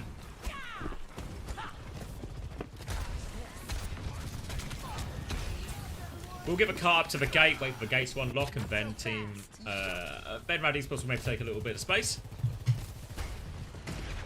Infected just lurking on the rooftops right now. Lep's gonna find him. Harassing. Infected doesn't commit the slam right now. Gonna keep just trying to boot, be annoying. But Painkiller happy just to take what cart progress he can. Infected will keep it contained as much as he can. Reset back onto the high ground. Payload creeping forward. Can probably get it to the first corner here for free. Just has to be patient here. Painkiller nudging it forward the whole time. Shield onto tree. Forces for slide backwards. Alright, this is where it gets tricky for Rad Esports. We're actually going to beat here, but what are they beating on? Leopards on high ground here. What are they beating on? Alright, if anyone knows what they were beating on, please send your answers in, mail them to me, or you can call in as well. King's going to die during all of that. I don't know if that was meant to be a beat barrage, potentially, but A little bit confused on that one here. Chronic has sort of wandered around and found a trade kill, but Infected are still massive. Infected and Team Liquid are massively numbers up right now. Z will get finished off, and Team Liquid will be able to stabilize back on the high ground for this one. Late kill onto King too. And this is for challenging part now for Rad Esports. How do they deal with this high ground hold? Can they get everyone underneath? King is going to go onto the Genji, so maybe now King and Lep can sort of work as a bit more of a two-man crew, try and clear some of that. Ball has been spotted out, cleared off that initial high ground, but won't take Infected long to get back up there. Now coming through, Boops in, they're trying to rotate underneath. Rotate underneath looks successful, and now they can try and clear top. Pulse bombs wide from Knife. They know which way they're coming from. Knife has no...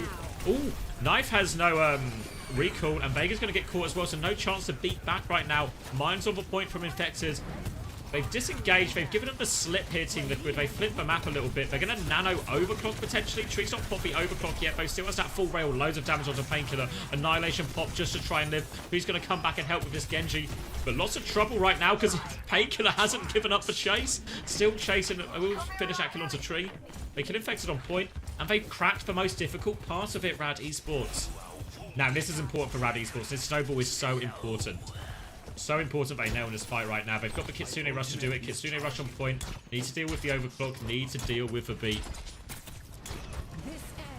Overclock out from Tree. Beat as well, so Tree can take a lot of space with it. Trying to find a valuable target. 2 shots onto Lep, but can't find the kill. Slides for more. Lep is dancing around underneath. Will die. No supports right now. And the beat overclock does enough right there. Rad Esports, they try and play forward to get value out of their Kitsune Rush. And try and deep-peek Tree as well, but the beat, they're able to find the kills in time to Team Liquid. And that's such an important one because this rotation underneath, this is the really hard bit right now. When you have that snowball position, it's so important to convert that advantage, and they failed to do it on that occasion, Rad. They're going to have to try and get underneath again.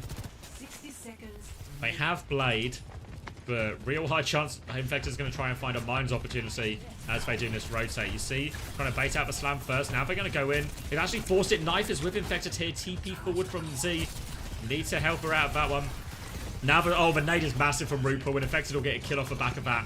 Going to be hard to pick up Chronic from Spawn. The sleep as well. Execution now onto King. Rolling through again. Infected's getting so much done. On the backline a little bit more. Nade did all the setup. Infected will get all the cleanup. Going for a slam from downtown. Pressure onto Painkiller again. Might even try and force this one out. Pulse bomb was thrown in by Knife, but fine the connect. But now we're into the final 20 seconds, and time is Rad's biggest enemy. Their second biggest enemy. The mines from Infected. Nano from RuPaul. Trying to go underneath. Looks like he might just go for this blade. Trying to bait it out. He just keeps punching the air. RuPaul to fake it. Nade will get deflected on himself, but he hits the sleep and will get away from that one right now. Trades as they rush towards point, Rad. They don't quite have any more ults just yet. Painkiller's trying to stabilize on point, but this form is about to run out, and still 12% until an Annihilation comes up. But if he can get to this Annihilation, they're in a really great spot actually, Rad. They can just force objective with that. Vega's going to force his way out, 20% off of beat. Slam onto the high ground. RuPaul has rotated away, but the objective is being forced in right now. Infected has to keep it contested. Painkiller has the Annihilation, and they've done enough now, Rad. Objective focus gaming gets the job done, and RuPaul and Vega will have to accept the deaths. What is RuPaul? What is RuPaul? Oh. Alright. Rad Esports punching back in this series.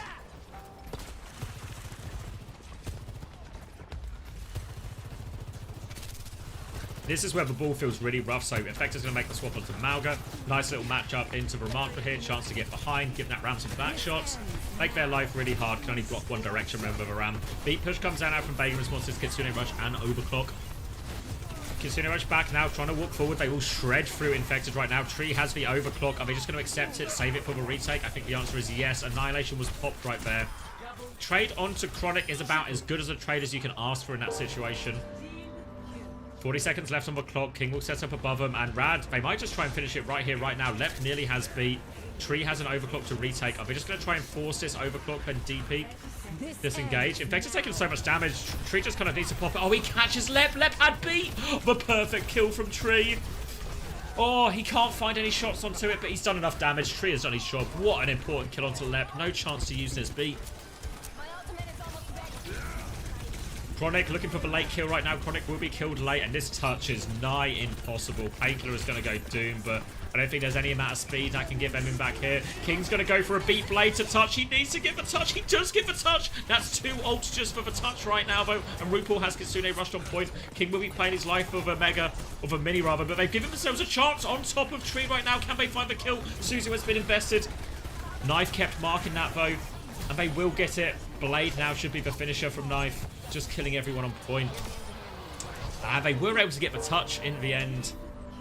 But oh, they so would have preferred having that beat just for a push at the end, and then the blade as well coming up. Huge kill from Tree, absolutely huge kill from Tree. Save the defense there on the 3rd point, and that means at least Team Liquid are working with a clear advantage. We've sort of obviously been given a bit of a sneak preview at Team Liquid's plan to get themselves through this map. Is now they'll play ball for most of it and then get themselves onto Malga for 3rd. Decision time, obviously, now whether they choose actually to do Malga, do like a Malga for 1st, ball for 2nd, Malga again. To be fair, Infected was finding decent value on the 1st defense. Maybe the hardest part for Team Liquid might actually be if they want to run the Ana on the attack again, because suddenly, if you think about that 1st bridge choke, what's the best way to get an Ana through that? You know, even with the speed, Infected can do some distracting behind, but a really scary situation to push past Painkiller. Chance Painkiller drops for slow, and then just just kills the backline quite simply.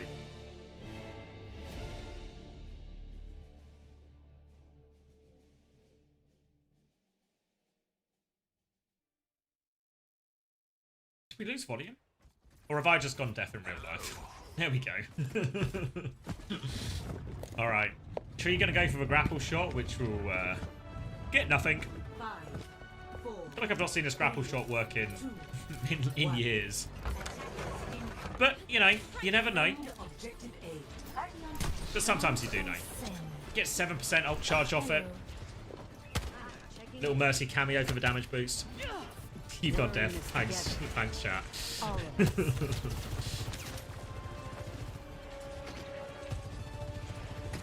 RuPaul will actually go over Kiri, so we talked about how the Ana might have some problems, and we'll be going Kiri instead now. Infected's already set up behind, so Rad Esports, they have to have eyes in the back of their heads, and Lep will be responsible for the rear.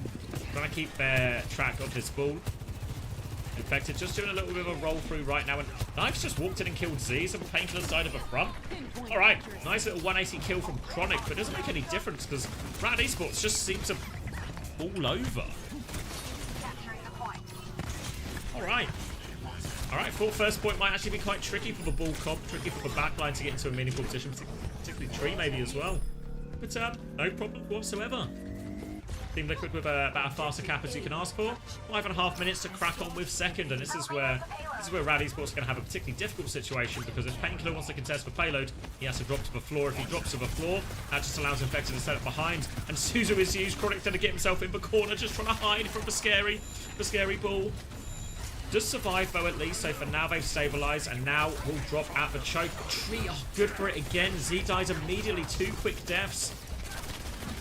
Now turning, Vega might get caught in this, so they have traded 1 for 1, but Painkiller's taken so much damage. That main source of healing gone for Painkiller, remember. And both these defenses, there was another, the best spot to try and stop this part in 2nd is actually at that choke for Rad Esports. It's their best chance to control the high ground and control the choke at the same time, without it being as big a problem that the March has dropped to the low ground. And yeah, you can see D.Va, Cass swap now coming out, trying to counter out this ball more directly. Slam onto the choke. Painkiller keeps everyone safe. Oh, they booped and separated now. This is annoying for Rad to deal with. They have to regroup, and all the time they're taking to regroup. Team Liquid just moved to the point. Mine's available for Infected, takes a lot of damage. We'll have to go via some small health packs, some big health packs. Nice, found a pulse bomb kill during all of that. Slam on to let Knife will team up for that one as well.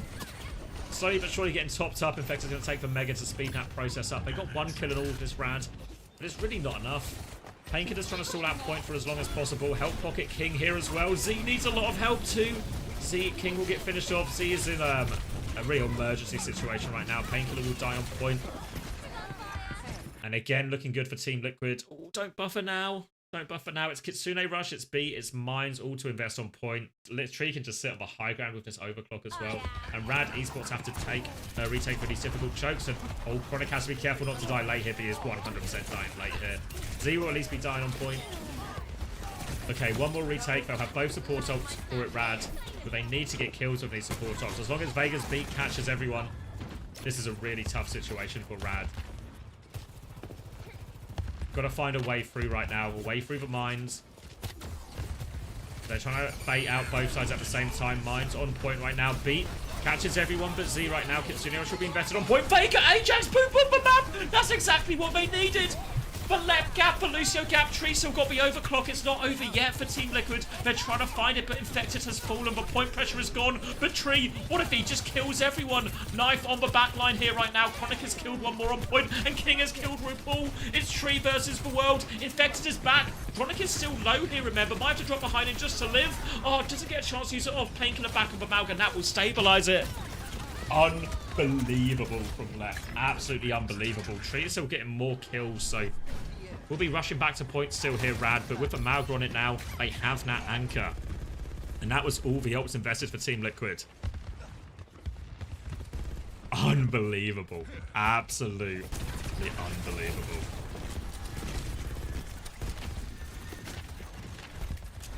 Now this Malga can contest point for a very long time, basically forever. King's going to be playing here on the left-hand side, just trying to find his pulse bomb opportunity. Tree trying to farm up rails to fish for something. Lep has to be careful on the wall right now. Shooting his feet here just to try and clear the Malga off point, but King's pulse bomb is good. This will slow him down right now. King, well, King and Lep have just dominated, but, well, King's dominated the flank, and Lep has pooped Infected off the map, I think. Okay, King. All right. If Rad can take this map here, don't want to count the chickens before they hatch and all that, but if Rad can take this map here and they've got the ball ban in the back pocket, might be really good. Will be another wave of ultimates before this attack is done, though, from Team Liquid. Chronic has the high noon, but hard to get a meaningful use out of that for the most part. Mostly they're on the cast, not for the ult, of course, but to try and contain this ball. Chronic is considering going this left-hand side with the high noon, though. Infected's trying to force point. They're just trying to pressure Painkiller out, get different angles on him here. So Painkiller's going to need some help. High noon will relieve some of that pressure. And Chronic is looking for it. Vega is off the side of the map. Where is Vega going? Is going to skirt and take the long way out here. We'll be okay, but double support all coming up. Oh no, Vega's run into Chronic.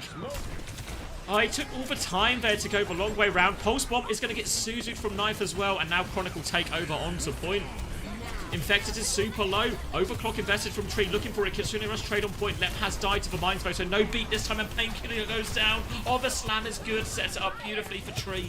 And they find their way through despite it, Liquid. Bailed out of that one. Oh, Lep dies at a crucial time.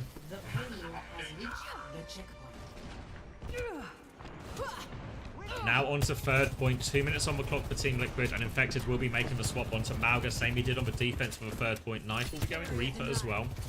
We'll see if King chooses to swap here as well, potentially Genji into this. The Reaper gives, of course... Oh, yeah, there's the Genji. So the Reaper does, of course, actually give a bit of a frontline advantage here to Infected. The Reaper and the Malga swing at the same time. Both getting that vampire healing from the Malga shout. And they can really win that frontline trade. But Painkiller does nearly have Cage. Rail in the end. Painkiller biding his time will drop it now. Suzu comes in. Vega again! Again! Oh, not again, sorry. Another Ajax. Oh my god. Right in front of Chronic. And a second Ajax. Oh my god. And all of a sudden, this looks oh so holdable for Team Liquid. We're going to get the Orisa swap out of Painkiller. Low on ults, low on time, Team Liquid. Last chance, but remember, Rad didn't finish the map. A white win here will be enough to secure it for him. TP to try and clear this Genji out right now. Kitsune Rush will be up first for Z. Can just mirror that. And DPS ult's crucially closer for Rad Esports. Looks like Team Liquid are just playing to slow it down as much as they can. But Rad wants to go first. They start the Kitsune Rush push. They will kill Knife. They want more kills, though. They're going to have to take a little peep outside, but they only get one for that Kitsune Rush. Now, all of a sudden, Kitsune Rush advantage for RuPaul. I don't know about that decision. They needed more kills than one. Because now RuPaul has this Kitsune Rush advantage. Maybe just go early with Overclock now. Try and force the Kitsune Rush far back from RuPaul. Has to be the best choice, but Rad Esports, they back up to point. Oh, they need Valerian's DPS. King's going to dash through. King's behind, 99%. They come around the corner. King is half HP. Difficult to pull the blade. They go for the blade. Just slashes onto the Malga now. This isn't the primary target, but they force Infected to take a step back. They've lost Lep in the backline right now. No kills out of these CPS ops and knife kills for Blossom. Unbelievable. Liquid have got themselves out of this. No beat necessary for Vega. Team Liquid, good for it. And they're just going to tap it in, I think. Lep will get caged, will get killed immediately. Oh.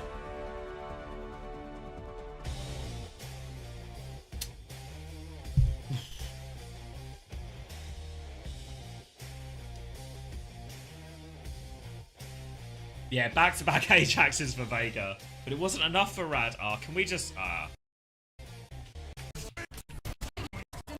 It's just a series of poor decisions. I really don't agree with this Kitsune Rush push. Because I think you just create the stalemate situation, you know? Or if you do it... Because when they press this button now, the big problem for Rad is what cooldowns have Team Liquid used? You know, what cooldowns have they used? Nothing. So even though they get knife, who I guess, yeah, I didn't see a TP behind, but yeah, if they TP behind, they deal with that kill. So I don't hate the idea to push forward when the Reaper TP's behind, but didn't they, they could just walk forward, right? Force Infected to, out. Then they don't get more kills, and then this decision, I think they wanted to go super early, because there's a point where King dashes behind here. Like, as they walk through. Yeah, like, King's on the flank. Because I think, right now, I think is actually, this is the timing Rad want to go, right? But King's still 5% short of Blade, so it feels like their timing's not quite right. Because King dashes through there, but doesn't get enough of the Blade. So November Kitsune Rush comes out. They try and push in. RuPaul still hasn't used Suzu at this point. But Blade is pulled from King because he starts behind him. I kind of know where he is. He's like half HP. He dashes back, misses one of the slashes onto it. Just, yeah, doesn't even get that much damage onto the Malga. I mean, if he kills the Malga there, it actually probably still works out, right? Still works out. And then up from that point on, it's actually just over from that point on. What am I looking at, Debees? Get me off, Lucio.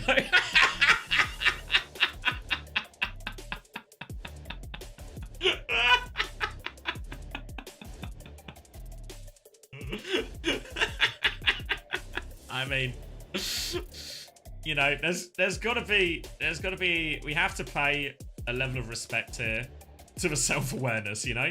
Some people live a lot of their life in delusion. But, Vega has realized the situation here.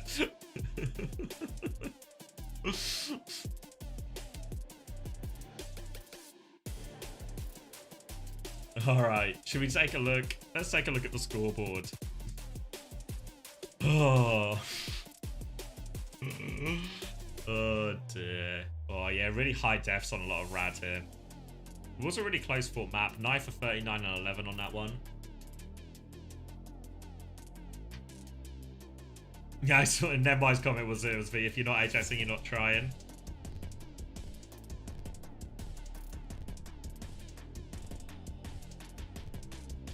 Yeah, honestly, like I know like a lot of the devs here are kind of in favor of Rad, but considering how many, just like loads of things, the number of things that go wrong for Rad and all of that, right? Talk about like the first hold was a complete wash, right? Didn't get a single second of meaningful time off them on first point. The first choke hold on second point, also a complete wipeout, right? Doesn't work at all. Then even the third hold, or sorry, the end of second hold, I should say, disaster. And then it was actually so winnable for Rad, considering all these things that go wrong. Huge Ajaxes, first from Lep, as in first in Lep getting the Ajax on Vega with a boot kill. And then, of course, Chronic hitting one. Team Liquid have banned Lucio. Taking the piss. Taking the piss. I think that was a Vega request, that one. Please, please don't let me play this hero.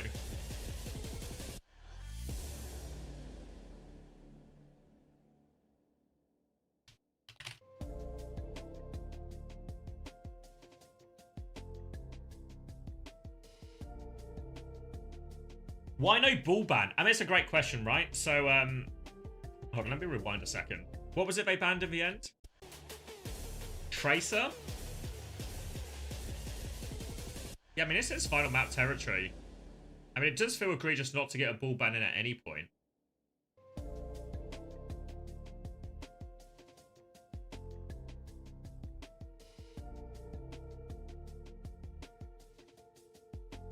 So if they ban Tracer, so this will force them probably to play Genji in this, right? Infected's going to play Ball. Presumably Painkiller's still going to play Hazard, right? I feel like this is... The worry here is also, like, even if they can deal with the Ball,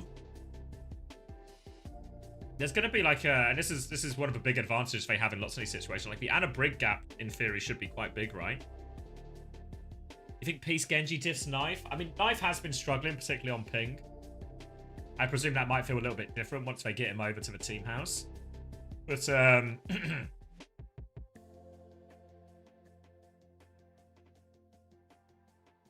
but yeah.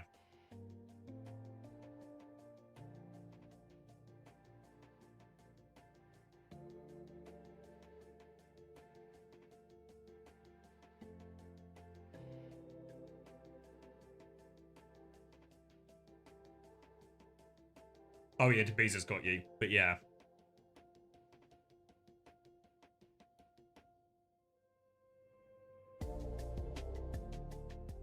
Yeah, no, I feel so haven't... Toronto haven't burnt like a Torb or a Sim ban or anything like that, right? They've not burnt any of those, so if the Sim Torb is still too much for the Hazard, then at any point... Yeah, TO have banned Sombra only, then Hazard, so... Toronto? Sorry, Team Liquid. Old habits, old habits. Surely it's not a problem on Dorado? Yeah, I mean, it should be a harder map for it. You are right.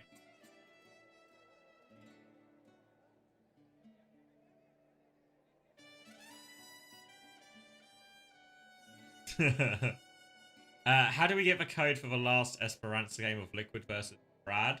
I haven't even played Esperanza. If you type !replays though, that's the sheet with all the replay codes on it though. So if whatever you're looking for, it should be there.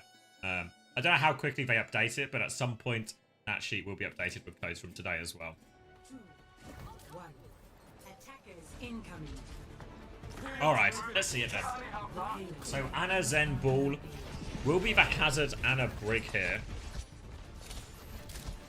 It's alright, it still feels a little bit rough for Painkiller, and actually Team Liquid are really good at this, of taking the like two-step approach. Okay, what if we were just on Chronic POV and he was on Widow though? Does that solve everything? Does that solve everything?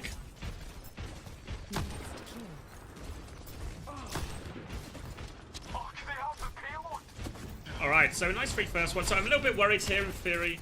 Ana Zen's quite greedy, especially on the attack here from Team Liquid. Roll through Chronic, doesn't give a boot off bone there, Infected. So Chronic can scope up again in a second. Infected doesn't hit the slam.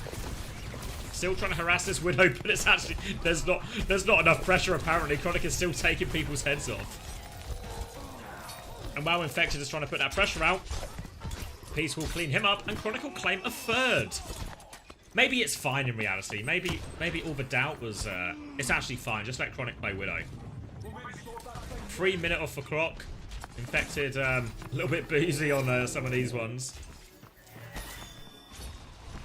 Infected's going to go the long way round. Over the wall, set up for a dive for the backline. Vega's going to look for a peak timing on Infected's timing.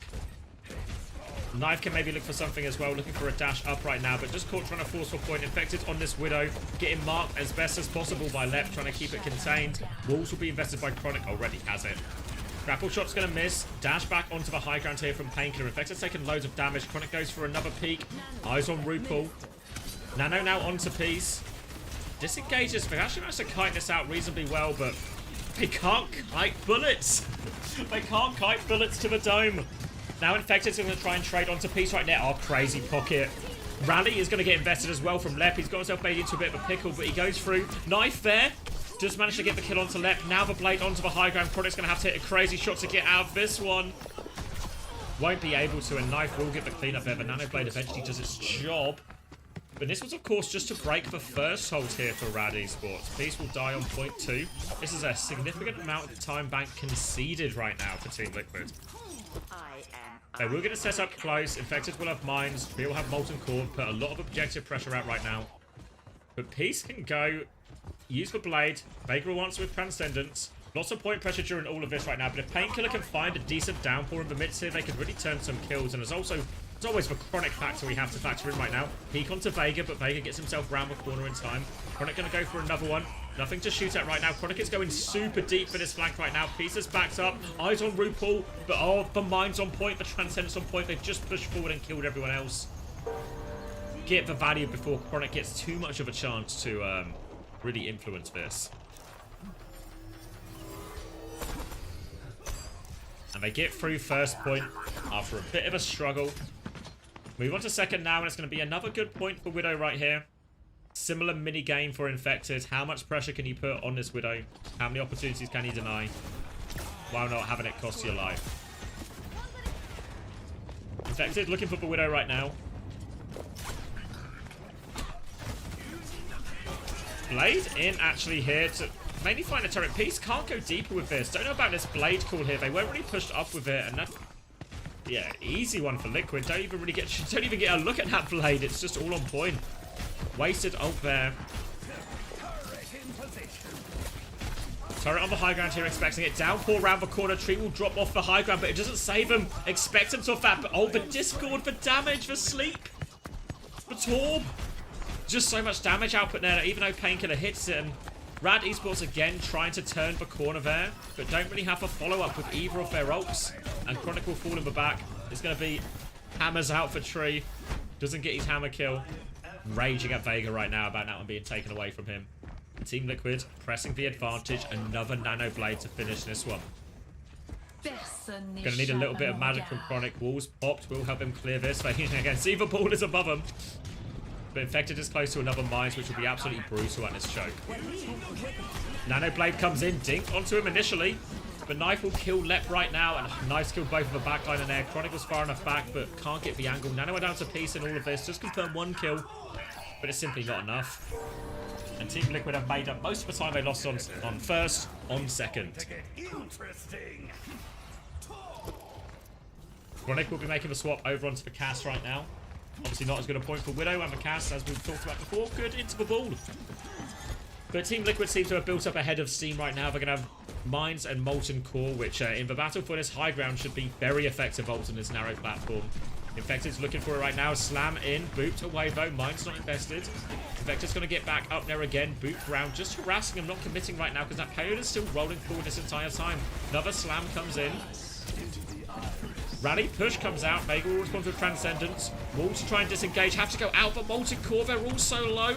They boot back Infected for now. They've stabilized on the high ground. Hinder to cancel the slam from Chronic. Still stabilized on this high ground, but it's getting ropier and ropier for Rad Esports. Now booped back. Painkiller's in a difficult situation. Chronic is separated. The wall protects him from Infected, but not from Tree. And they concede this high ground. Looking for a late trade. Vega will win that one. Now the slam on, and it's gonna be tied in the back right now for Team Liquid.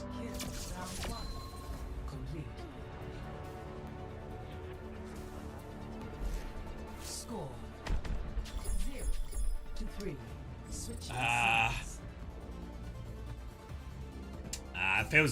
It feels like it slipped away now from Rad. After how competitive that Icon World was, feels like this, and even a good start on first point, right? You know.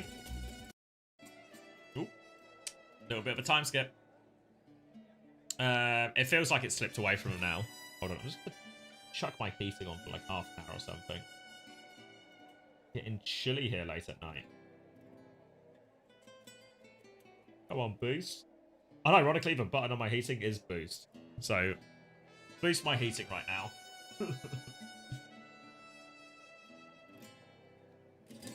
They banned Lucio? Yeah. I think Team Liquid have banned Lucio away from Vega. Mostly. Yeah, I don't know about the no ball ban. I don't even know really why we're on Dorado. I feel like Root would have been like ball ban, go to Dorado type thing. Okay. Oh wait, I remember why we're on Dorado. Just it's a Chronic angle. Alright, Chronic solved a few problems, especially on first point on the defense. Let's see if he can solve as many problems on the attack right here. It's Anna Juno out from Mad Esports with this as well. Same comp from Team Liquid. Obviously, range disadvantage here for the tour. Ball is going to be all over Chronic all day. Just about pocketing through that now. Sleep is going to catch him as well. Going to be some damage put onto Infected right now. You see Peace on Infected's case, trying to punish him while he applies that pressure to the Widow. If they can buy Chronic space, we've seen what he can do with this rifle. Everyone just hard DPing him now, so they're going to keep forcing the point in the meantime. Chronic's going to get slammed. Oops, out. Another sleep onto the ball, but they just rotate away from the ball at this point. Between Knife and Infected right now as they try and come onto the high ground. Tight angle for Chronic to get value. Trying to bait the engage a little bit. Slam at the choke. Now coming through. Will still catch the nade. Chronic has gone the long way round. Do they know? RuPaul has died anyway. 1-for-1 trade on point, but that's Painkiller falling. And I don't know if they know the Widow's behind, but it might be fine. They're going to find out now. Yep. Infected and Tree are aware. Now Chronic has to run around the Rosie with this ball, but all over him. They've still traded out during all of this, Rad, while we're watching this fight on the side. Now trying to deal with the Juno. Oh, Lep in trouble. Pocket not enough from C in the end. Painkiller onto the Diva now. Surprised to see Lep swap off the brig here, honestly. It feels like a really need that hero against the ball on some of these rotations. Chronic trying to find these angles, but only a Torp to shoot at half the time. Mine's on the choke point now. This will slow them all down. They've separated the Painkiller, but Painkiller is safe behind the wall. Matrix in hand. Infected will set back up on the high ground. 2 minutes off the clock already for Rad. They have the Nano ready to go. They nearly have the Ray. Blade comes in. It's a Nano Blade from Peace. Takes care of the turret. Really does hate these turrets. Infected putting pressure onto the backline. Infected, Peace doesn't get anything more out of that. Transcendence was forced. Neutralizes both of those ults essentially. And Infected gets another one. This Anna Juno not standing the test of the scrutiny that Infected has put them under. Nano Blade into Transcendence. Part of the reason, similar theory to when you Nano Blade into B, right? You don't want to Nano Blade into B because then one ult can, in theory, counter out two of yours. Rad Esports fall into that trap here with the Transcendence. Now the Nano onto Infected. Aggressive this time, looking for the slam. Back safe in spawn. Knife is pulled for Blade as well, so I guess a couple of bad ults deserve some more. Chronic has made the swap onto Ash. Tree has the Molten Core, but Lep has the Ray. Those ults match up quite nicely for Team Liquid though, because if they try and use the Ray, push forward with it, there can be Molten Core laid at their feet to stop them getting value. And there's that Ray push. Low ground to high ground is difficult. Knife is all over it. Trying to rotate forward here, but Z is in so much trouble. Knife pushing for that kill. Gets that kill. D-Mech as well, but Mines did so much there. Didn't even need the Molten Core. Obviously, same logic, right? As much as the Molten Core can stop you walking in the Ray, Mines can really stop you walking in the Ray as well. Lep will go over onto the Kiri now. 35 seconds left on the clock, and Team Liquid looking like they might just finish it. 30 seconds.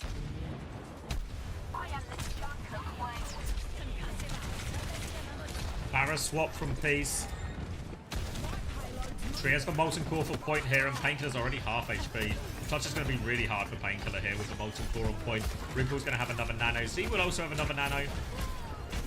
But they need something right now because this ball hasn't died. Molten Core on point as we're about to enter overtime, and Painkiller's going to have to try and dodge all of it.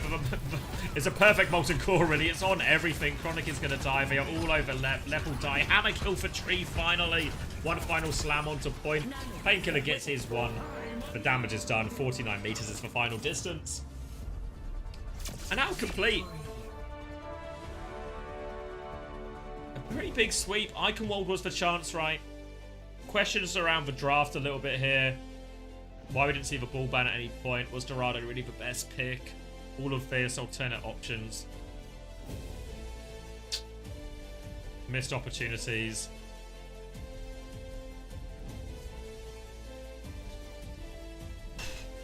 Was Torb ban not an option? Yeah, were Torb and Ball both bans? I think they actually, I think they used for Torb ban earlier. No, maybe did they not? If I'm not mistaken. No, they didn't. Yeah, you're right. The more. Oh wait, no, they did. No, these are an icon world. Sorry, these are an icon world. I just can't read. So yeah, Torb ban wasn't an option. Yeah. And to be fair, that was actually the match that was closest, or the map that was closest, right? If anything, they really should have won. You had perfect pick'ems in EMEA and NA today? Shit. Yeah, I mean, actually, a clean sweep of 3-0s here from what was expected to be the top 3 teams in North America. Racking up those wins. Which means we're going to have SSG on top with 3-1, played a game more than everyone else except for Amplify. And then Nightmare, Timeless, Team Liquid all on 2-1. Games tomorrow involve Team Liquid playing again and Rad playing again. So Rad can join the 2-1 club. Probably really expect them to do that against Avidity. Maybe closer than some of the games we saw today. Team Liquid against Shikigami should very much see Team Liquid also jump up to 3-1. But won't be able to catch SSG's map difference there, of course.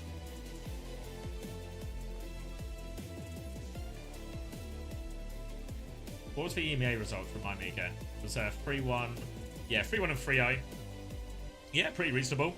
TM Believer. I can't remember what I picked. I think I probably went for Peps and dropped it. Well played by Panda. Oh wait, no, sorry. It's Panda who pinned the message. It was Juby who got the right pick'ems. Sorry, I read for pinned. I read for pinned. Alright. Well, let's hang around for a little bit, see if we get an interview. Then we can do a final marbles giveaway of the night.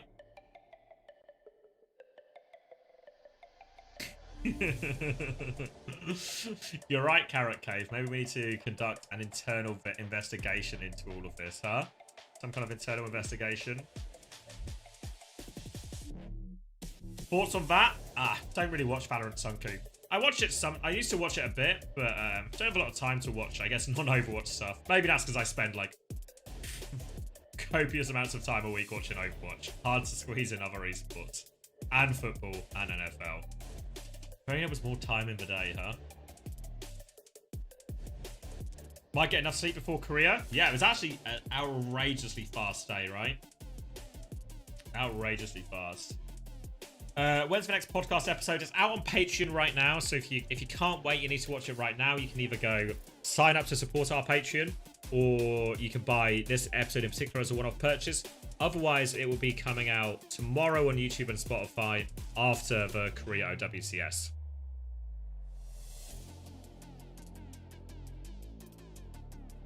Ooh. Any good games today? I mean, Peps and TM was actually... well, you signed up, did you, Red Eyes? Good on ya. Appreciate it. Yeah, Frio Puika. TM Peps, the first couple of maps are pretty good. A quick chat after this victory. Tree, welcome to the show. Thank you so much for dropping in and saying hi. Let's talk about this match and your preparation. I mean, it looked like you guys kind of just got away with your game plan, and it wasn't really interrupted by bans or map picks per se. Are you surprised that the ball went unchecked? Dude, I don't even know. We have Danny on our team, and he's got like 10 Google Docs and spreadsheets, so he just does the bans, and I just play the game. Some of my teammates talk about it, but at this point, I trust him. Yeah. All right. Thanks for the update, Colkey. Yeah, have you had a conversation with the team about like why the Torb sim comp that we're seeing in South Korea is so good? Was there like a discussion about whether you guys wanted to play it too? What's your reasoning for sort of, and like you especially like are playing the Torb even like in some slightly different looks, like you really seem to be enjoying yourself on that pick right now. Like why is that such a powerful hero, and just in that Torb sim comp, why is it so effective right now? It's kind of weird because I feel like, you know, no one's played Torb sim like consistently in meta, because even if they get buffed, you try them once, you maybe lose like one team fight, you just swap instantly because it's just a funny character. Like no one ever thinks they're going to be good. But then like they get stealth buffed like every patch, and they have so much HP and so much damage with the turret, which is really good against Hazard. So I think it kind of beats Hazard specifically, and that's why Torb's so strong. But yeah, I don't know. He's just a funny little guy. He just shoots his gun and hammers people. Do you enjoy playing him? Because we talked to Psycho earlier today, and he was not happy about being in a potential Tor prison. Are you cool with that? Are you happy with the little man? If you're winning, it's fun because then I can hammer people. But it is kind of boring. It's just sitting there shooting most of the game. Yeah, watch your turret do work.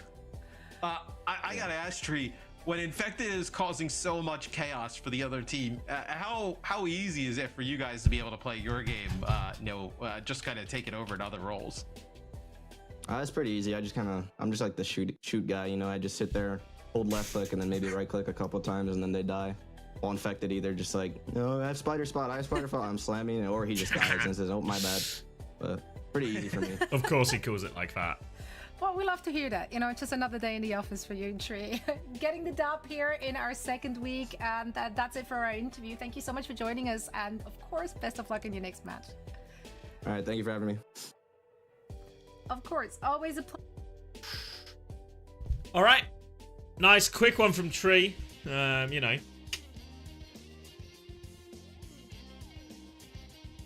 time to ask about Torb. But I mean, it's reasonable to ask about the meta, and it's just like let's try and probe some of the situations, really. Like I think, because you know, easy to be mean, isn't it? Harder to be constructive and all that. I think, obviously, some of the interviews I was completely locked out of, so maybe I've just missed something. But I feel like in reality, what's like interesting about this is an element of, well, how did it happen? An element of, when did your team find out specifically? You know? How many days practice have you had on that? Like all the timescales of this, you know? And you get the timescales of when the patch or when like people start playing these comps. Maybe starts to explain some of the chaos and variety we're seeing right now. No carrot.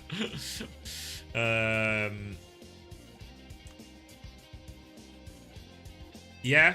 Then like maybe it just feels like sometimes some of it is for players as well, right? Like not always for like the most interesting answers. You know, like Tree didn't give us like loads of insight there really. But trying to explore like, well, what's your role in the comp, you know? I think more questions about the bans I'd really like, right? To be honest, if you want to ask questions about the bans, there's probably also more impetus to get the coaches on in all of this as well.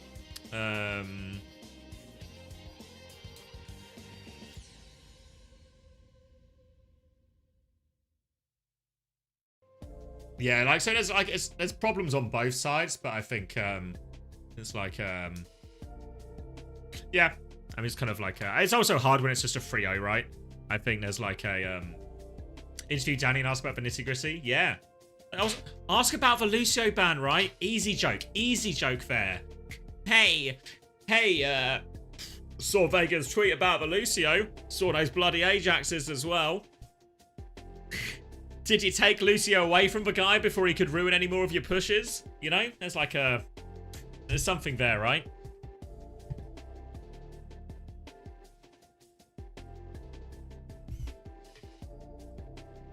Oh. Remember when they interviewed? Yeah, I'm actually on board with losers interviews. I think they should interview the losers. I think it's nice. It's easier when it's a LAN because it's easier to like when it's a one-on-one situation. There's a bit of time between the games, or you know, like between the literal loss and when you get interviewed. Somebody might interview you, yeah. So I think they're good. Obviously, like, you need to pick the right person. You know, you're like a coach or one of the older players or more experienced players. But I think it's a good thing to have, you know? Like, you have it in all other sports, right? You think any other sport, do you not just, when a match happens, some team's going to win, some team's going to lose, and you interview both parties?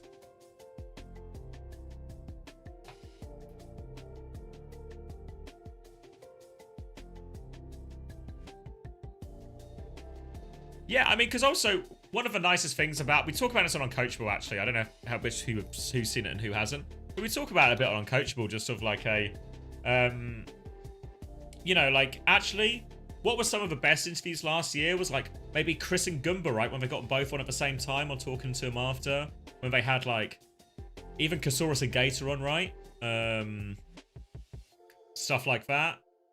Cap as well at various times.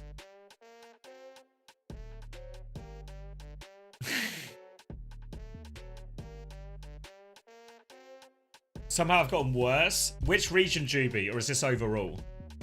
Wait, let me load it so we can all look together at my failings. All. Yeah, I mean, I think my NA is cooked, and I got the EMEA. I got the Peps one. I had too much faith in Peps. When we go in leaderboard, updated leaderboard. Let's have a peek here.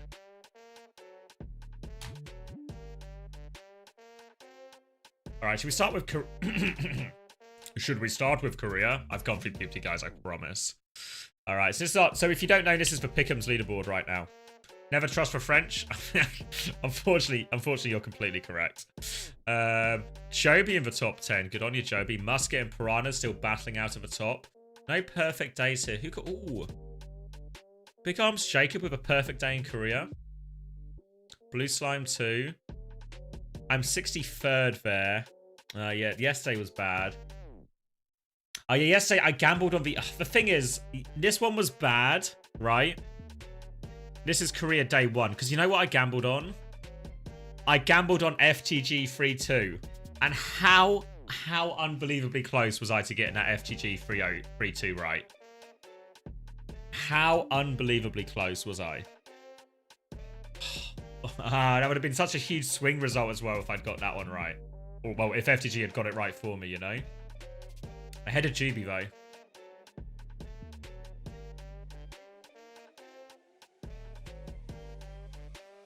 Yeah, a few people have like done it 1 week then forgot here once we get it out there. Consistency is going to be key in this. So then EMEA, Juby into top 10. Oh, a few people hitting perfect days in EMEA. Obviously only 2 games in play. Where am I in this one? Yeah, I think my EMEA is really bad. I had a really terrible week 1. Yeah, 119th. 4 is all right. That's no, actually 4 is not all right because that's out of 9, right? Yeah, that's out of 9. 4 is not all right there. So how many points am I on in total? 8 points. So I'm 13 points off first. Great. Great. Oh, Artemis is up there as well. Damn. All right. What about NA? Have I nailed NA, surely? Day 2. Yeah, I gambled on like people trading maps now. It's so hard to get the score correct because think of those games we watched, right? I think I gambled like 3-1 Team Liquid and maybe 3-1 Nightmare versus Amplify. But how close were Amplify to that map? How close were Rad to that? How close were Rad to that map? Where are you? Fuck. I feel like you knew this when you asked. You knew this when you asked, Iconics.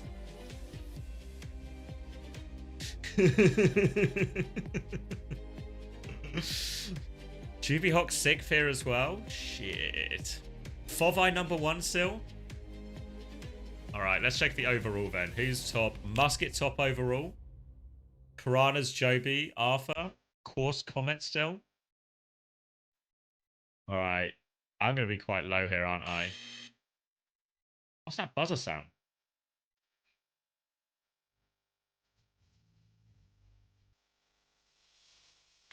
Why was there a buzzer? Wasn't just me, right? I'm too low. 75th. I mean, look at this. This is the one, right? Because I think Korea's like, these ones are kind of competitive. But this is the EMEA score, right? This is the EMEA score. This is dragging me down. Look, I'm in a similar position to Fargo, right? Like, reasonable, disastrous EMEA.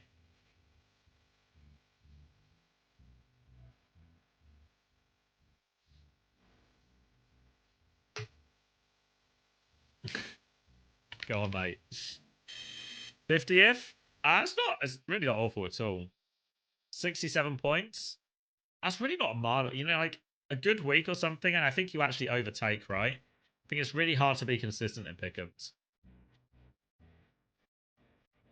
You're second in the one region you don't watch? Fair. Overall. All right, I'll do one more search then. This is available on my Discord as well for 93rd Chaos.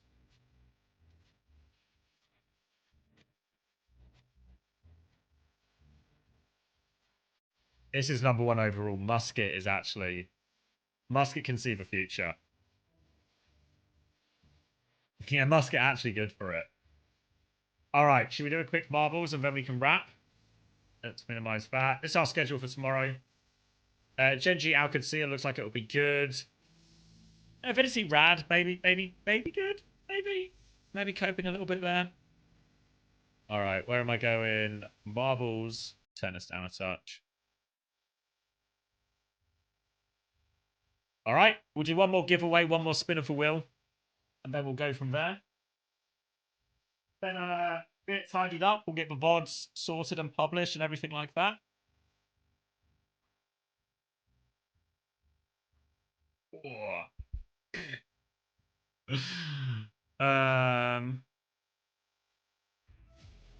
you know what any of these other ones are? Because the Grand Prix is like 3 races, right? Are any of these other ones worth doing? Any marble experts? What's a marble up? Blue? Dust?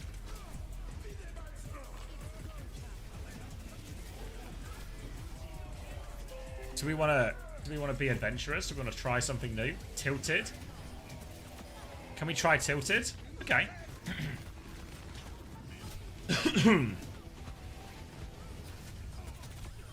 Max players. Oh wait, it's 50 for max.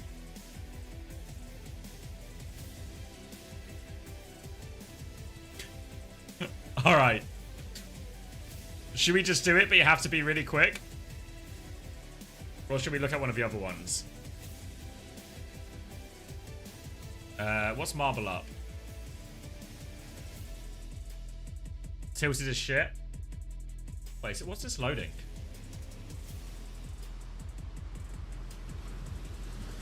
I get to play as the marble.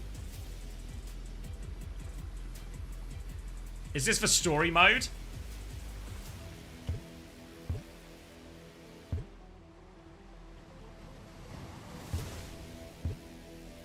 What? How do I get out of this? Oh wait, are these guys friendly or foes? Oh.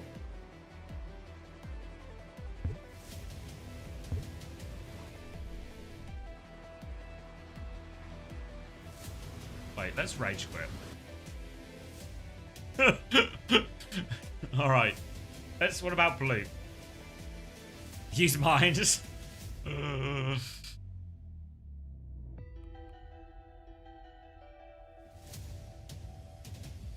What is this?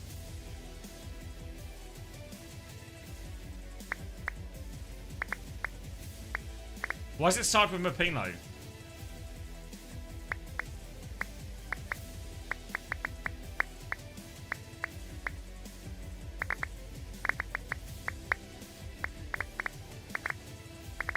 Is it letting you guys enter when you play?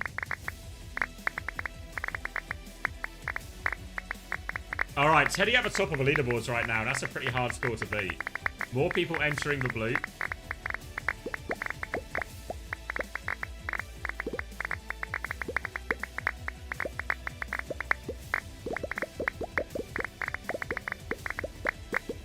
AC players playing. Keep looping, guys. This is for a spin. Keep looping. Is it just infinite? Guys, keep looping.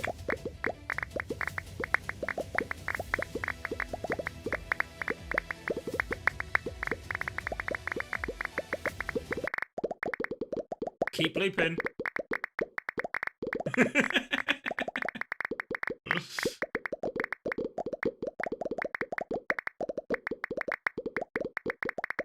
Vesco leaps into the lead right now.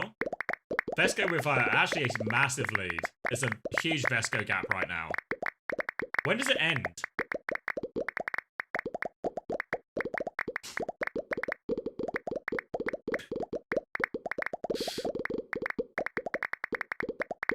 Keep looping. Shout out to the first time bloopers as well. What are we playing to?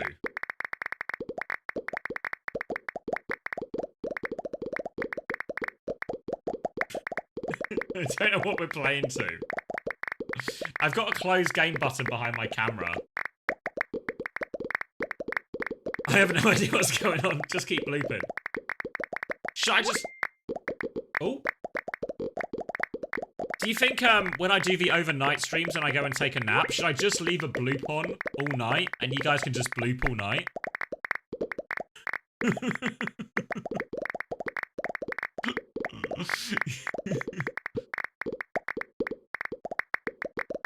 At what point do I coolness?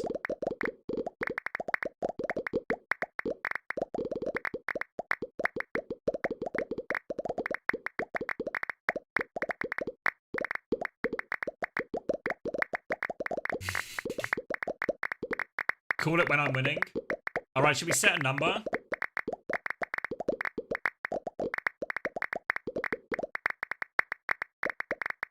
Oh wait, I've changed the score max now, so we're going to go into crazy time. Should we just say 10,000? I feel like we've been blooping for a while already. Can we start again and set a number? Okay. Alright, what if I close game? Alright, and we just wait.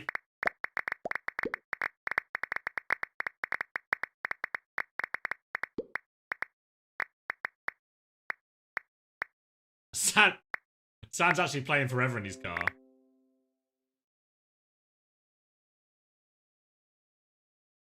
That was anticlimactic.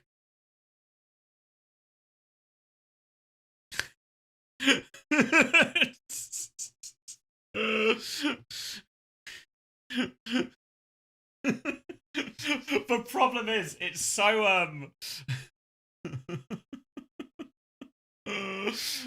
yeah, should we just play a real one? I feel like I was hoping for more.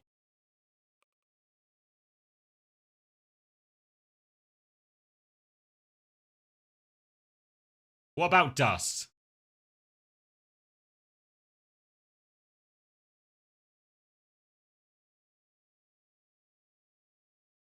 This isn't a thing. Let's go to race, guys. Let's go to race. Oh yeah, sorry. Yoshim did win. I said it was for a code. I got to be good for my word. We got more codes. I'll be good to my word. All right. You ready, Yoshim? The top booper. Here we go. Be funny if you get timed out now after this. Oh, no way! No way! Bloop into Anamythic? Unbelievable bloop into Anamythic.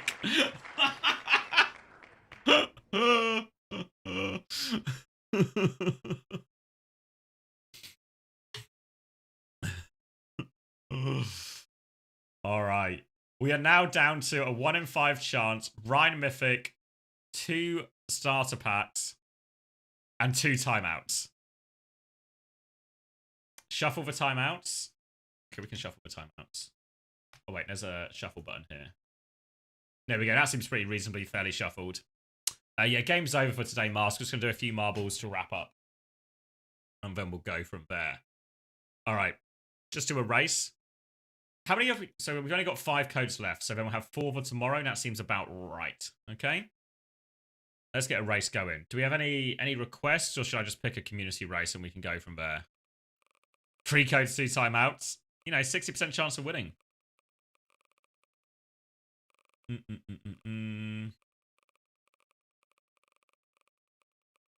Captivating Marble Festival. I've been told it's captivating. Castle Siege. That would be a classic way to end, wouldn't it? All right, we can do Castle Siege, actually. Let me find it.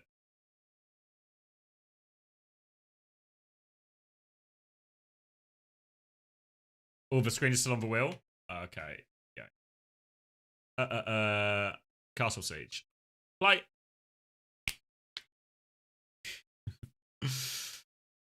All right, ready? You guys know what to do. Exclamation mark play if you want to play. Last chance to spin the wheel tonight. Then we can be up bright and early for some Korean action. All right, I'll put 60 seconds on the clock. You guys know what to do. Exclamation mark play if you want to play. Chance to spin the wheel. Nice and easy. Nice and easy. Shout out Ev James, first time play.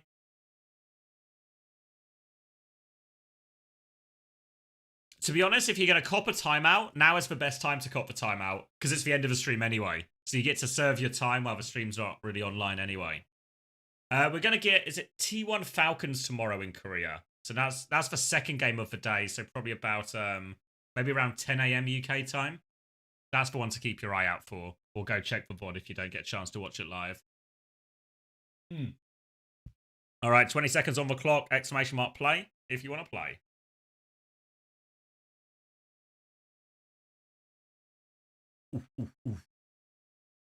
All right, all eyes on, all eyes on. Remember, it's Castle Siege, so opening Plinko and all about riding the damage to victory.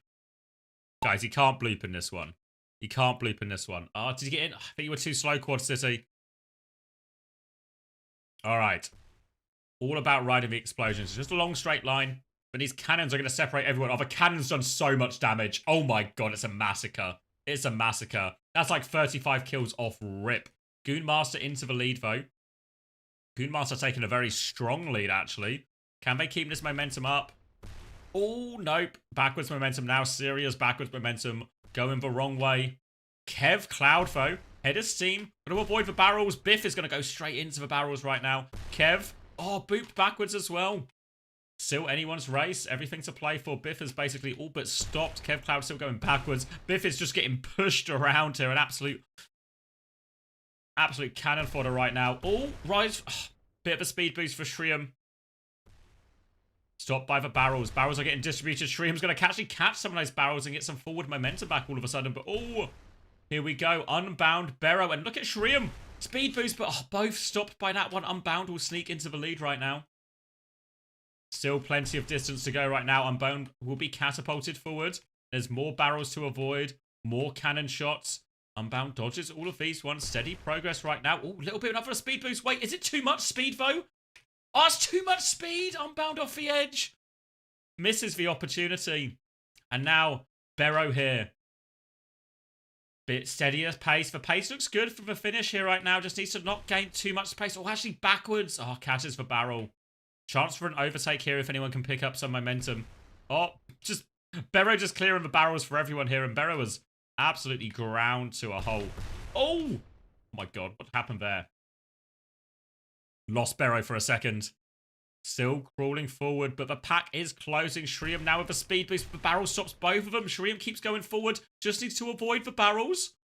Just needs to avoid the... Oh, look at this last barrel, though. This last barrel's in the way. Doesn't even get to the barrel. The missiles have cleared the way for the barrel, though. And look at F. James. First time play into first time victory. F. James is a natural. Oh, an absolute natural from F. James. First place finish snatched away. Akane there going to get second place here. Buster's actually going to die right before the finish line. Gilthorpe looking good for third. Chicken Nuggies. Lots of people to close out our top 10 right now. Oh, no. Few people denied there, I think. I'm actually denied a finish. Me, Mask, Sane, you a pup. All denied a finish. Debit as well. Everyone will crawl over the finishing line right now. Well, almost everyone. Crispy at the back of the pack here. Stick to Overwatch, mate. Sunshine Bread. Slowest of a lot. Slowest of a lot. Come on. Come on. 15 seconds. You can actually do it. You can actually do it, and we can all finish, except for obviously No Snap perished on the way there. Good on you, Sunshine Bread. All right, F. James. You ready to play? Or ready to spin the wheel, I should say. Where's my wheel gone?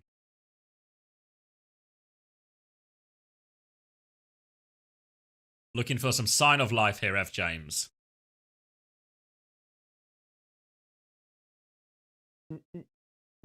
It's rigged anyway. Nice! You ready to spin, F. James? All right, so we've only got a few prizes left, and unfortunately, a couple of them are timeouts. So depending on how you feel about timeouts, it could be bad news. But still 60% chance to win. There's still a Rhine Mythic in there as well, and some battle passes, okay? Here we go. Spinning. Spinning. All right, just avoid the timeout. Oh, is there enough momentum? No! Oh, first time playing to first time timeout. Ah. Oh, salute for Ev James. First time playing to first time timeout. I'm sorry, Ev James. I tried to spin it good, but unfortunately I span it to timeout. The saving grace, James, though, is what you have done is a service for the community. Because what you've done is now the timeout. You've tanked it for the team. And now one of the bad prizes is gone. Now one of the bad prizes is gone for future winners. So I appreciate you playing, James. Sorry you couldn't win. But you've done a service for the greater good. We'll be playing again tomorrow. We will give out the rest of these tomorrow. We're right at the end of all the prizes. So we'll have some left for Sunday. EMEA in North America again. More prizes. All right. Let me put my camera back before I do this. So that's it for today. Not the pretty one-sided games really across the board there. If I'm being frank with you, and I always try and be frank with you. We're up for Korea again in the morning right now, so stay tuned for that. Pretty good opening fixture between Wei and FTG, and of course we're going to get that T1 Falcons game, which should be quite a lot of fun. Interesting to see the Donghack Ball versus a team that don't really want to play ball at all. And we'll get to more EMEA games. That Genji Al Qadsiya game, Vidacy versus Rad could be pretty decent as well in North America. EMEA is going to be starting at the same time as today, so 6 GMT. That's in 15 hours and 45 minutes, if that's any help for you. Uncoachable is out on our Patreon. If you want to go watch Uncoachable, we talk about all the action from week 1, a little bit about the meta that we're kind of seeing unfold right now, how it came to be and all this. Yeah, so go check that out. If not, if you can buy it as a one-off as well. You don't have to sign up to the full Patreon membership. You can just buy it off one-off for a $5. Up to you if you want to do that. So go check it out. If not, we will be releasing it in full tomorrow as well. But if you can't wait, go get it right now. I'm doing it, Panda. I'm doing it. So good night, everyone. We'll find somebody to raid as well. I'll stop the VOD here now so I can upload it for Panda, and we will find somebody to raid. But who is a good person to raid? Hold on. I'm actually just looking at the VOD right now, so I'm actually give the suggestions in. So this was Rad versus Team Liquid. There we go. Upload video. Uploading. I'm gonna love you and leave you.